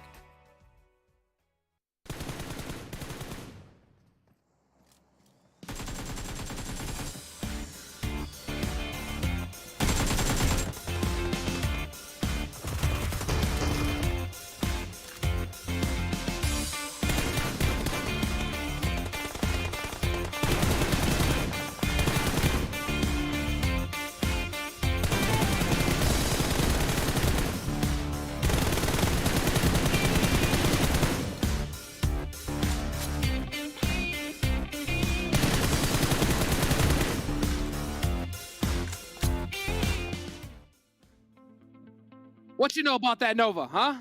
What you know about that Nova? Medstrats, put them to the side, bro. Put that down. This was put Nova. It down. Jukes, this was Nova. What? Not That's today. what I'm talking about, baby. Not today. Livik. No. Oh, okay. All right. Watch out. Be careful. But you know what? Duck. Nova didn't be careful. Nova didn't be careful. They got 9 eliminations. And with the Livik match, eliminations matter a little bit more because placements, you don't get those extra 5 points there. So that is how you get it done. Let's take a look at the match ranking, see where everybody landed up and how many points they got as we go ahead and get into that 7-19 for Nova. What do you think for you, bro? I was surprised, okay? I was genuinely surprised. I feel like that circle, honestly, definitely plays Nova. Nova played the right game. And I mean, MEZEXIS, at the end, Nova was probably like, wait, what's going on? And then they'd realize, oh, this is what we do in Sandhawk. That's exactly what MEZEXIS is doing. And it worked out for them. I mean, 11 points, not bad. Dope Esports, too, being able to take advantage of all the madness going on for them to be able to collect at least 7 elims, 11 total points. Not bad. And what's crazier, Sandstorm, I mean, these are all, in a way, these are the teams that have been performing today. Star Gaming, WALLSTREETBETS, and then 19 Esports. I was talking about how quiet they have been. Well, guess what? They at least were able to get 4 points.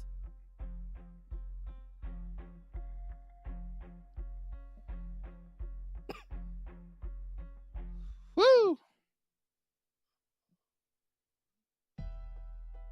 Yeah, that's the last page right there. As you can see, Panthers putting up 3 points. You know, APHELION Esports putting up 3. And, you know, APHELION's been pretty good because they already had that big, massive lead. HQA and the Chosen, that sucks for them. We're getting that big goose egg there. But you know what? As we bring it on back to us, I'll look you guys in the eye, okay? Chat, I'm looking at everybody right now watching. Actually, you guys can't see me because you can see the board. I can see but you. Just think about it. see you Yeah, too. there we go. Mírame en los ojos, dude. Look at me. Who is going to get the most bonus points beside APHELION? We know it's Nova. But who's going to get it after that? That is the question. That is the question. Use that hashtag PMPLNA. Let's take a look at the overall. Show me this overall. Show me the overall. We got to know. Hashtag PMPLNA. I mean, show us overall. Bonus. Oh, okay. bonus Okay. overalls. I like it. But I hey, think that this Esports still, gets- I was going to say, What? Juice, this is still, I mean, how they ended up in that overall. That's true. Yep. So It's the same way. You do have Nova ended up passing Knights. And I do end up wondering, though, how close Panthers might have been able to get to Knights. If it even got close. I don't think it did, though. Like, the difference that was before this match, it wasn't even close. We do keep going down. I mean, we see some of the other teams chosen there with 12 points. You can continue to see some other ones. THIRDEYE being able to clutch up 8 points, and then back-to-back, only 5. I mean, crazy. Jukes. Well, you got to think about it. I mean, that now, like, let's see if you're back-to-back, right? And let's just kind of get in their body for a second, their minds. If you're back-to-back already, okay? Let's say if the finals were to start right now, that would mean that APHELION Esports is going with an entire chicken dinner above you guys. That's a big difference. You have to get a chicken dinner and hope they throw completely. That's a very, very bad place to be in. So if you're back to back, you have to go nuts in these future weeks and even harder because again, all the weeks combined are going to get bonus points as well. And APHELION has a massive, massive lead. So that's pretty crazy there. So that's the bonus point ranking. That's where everybody lines up. Let's see where everybody lands up on that overall total points. We're going to have tons of scoreboards here with this new format.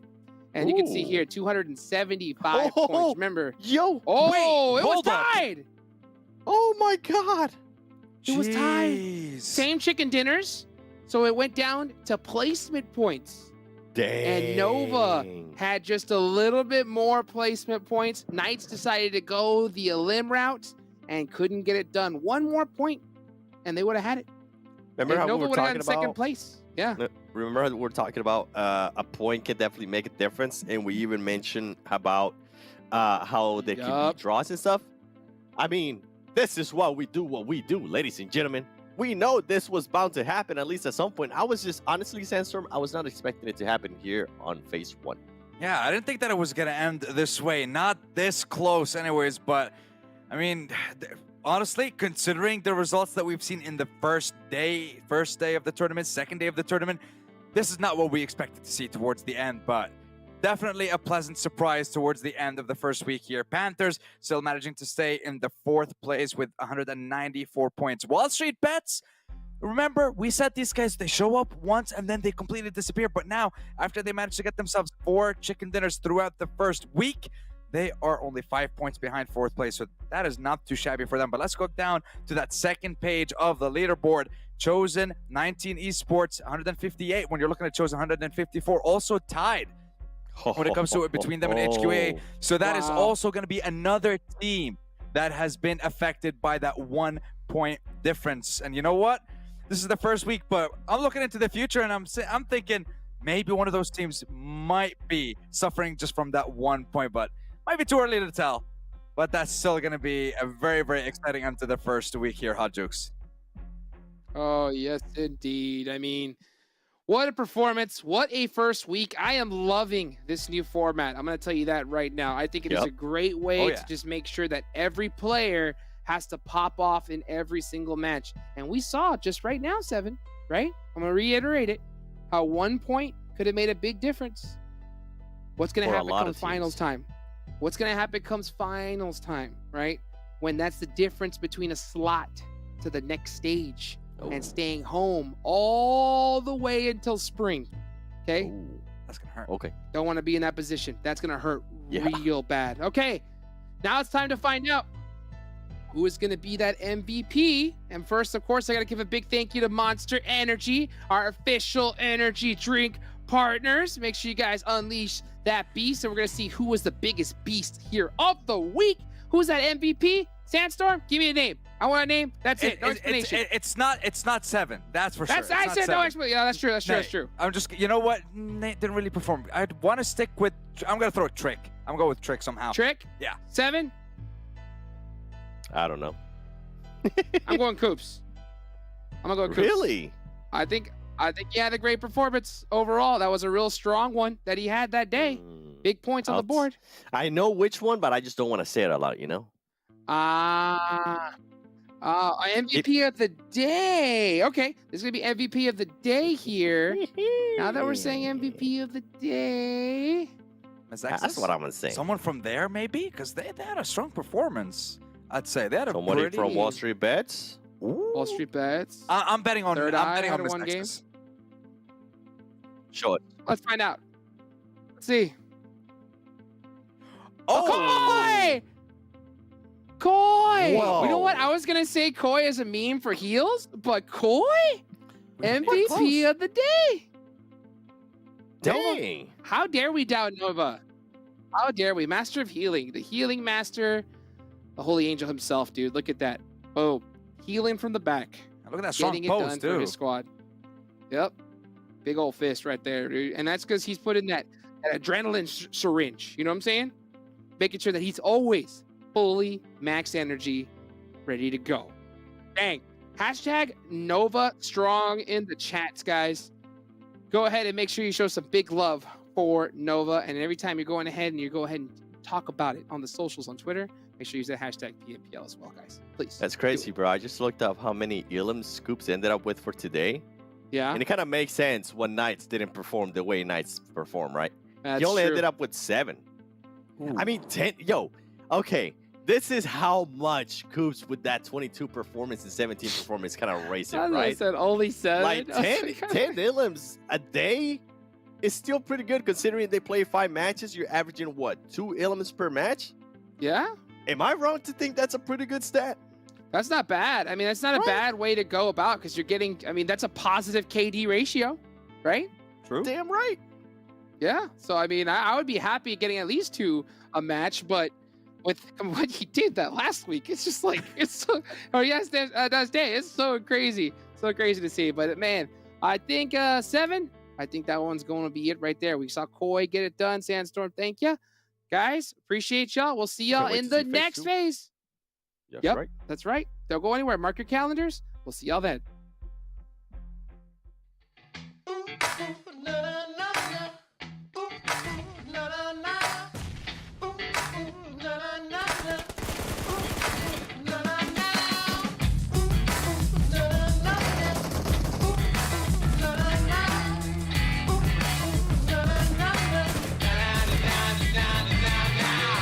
Don't you know you gotta leave one? Gotta find a good thing, have a little fun. And you know you gotta lock it down. Gotta save a little something for the next round.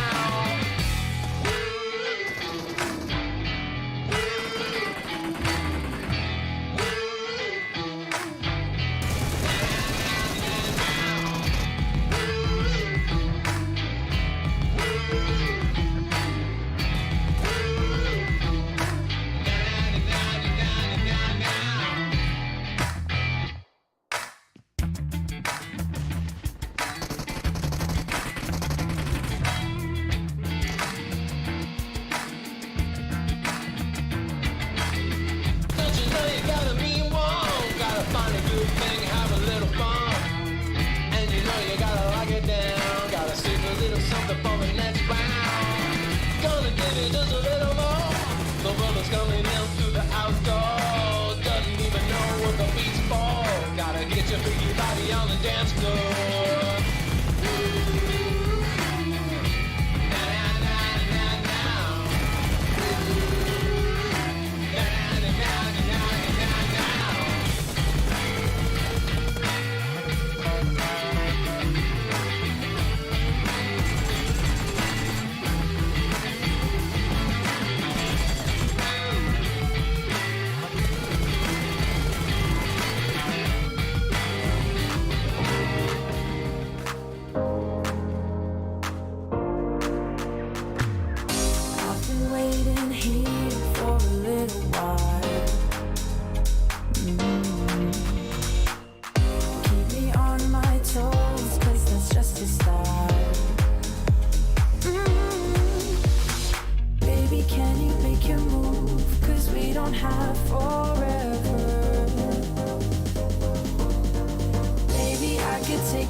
turn it into pleasure.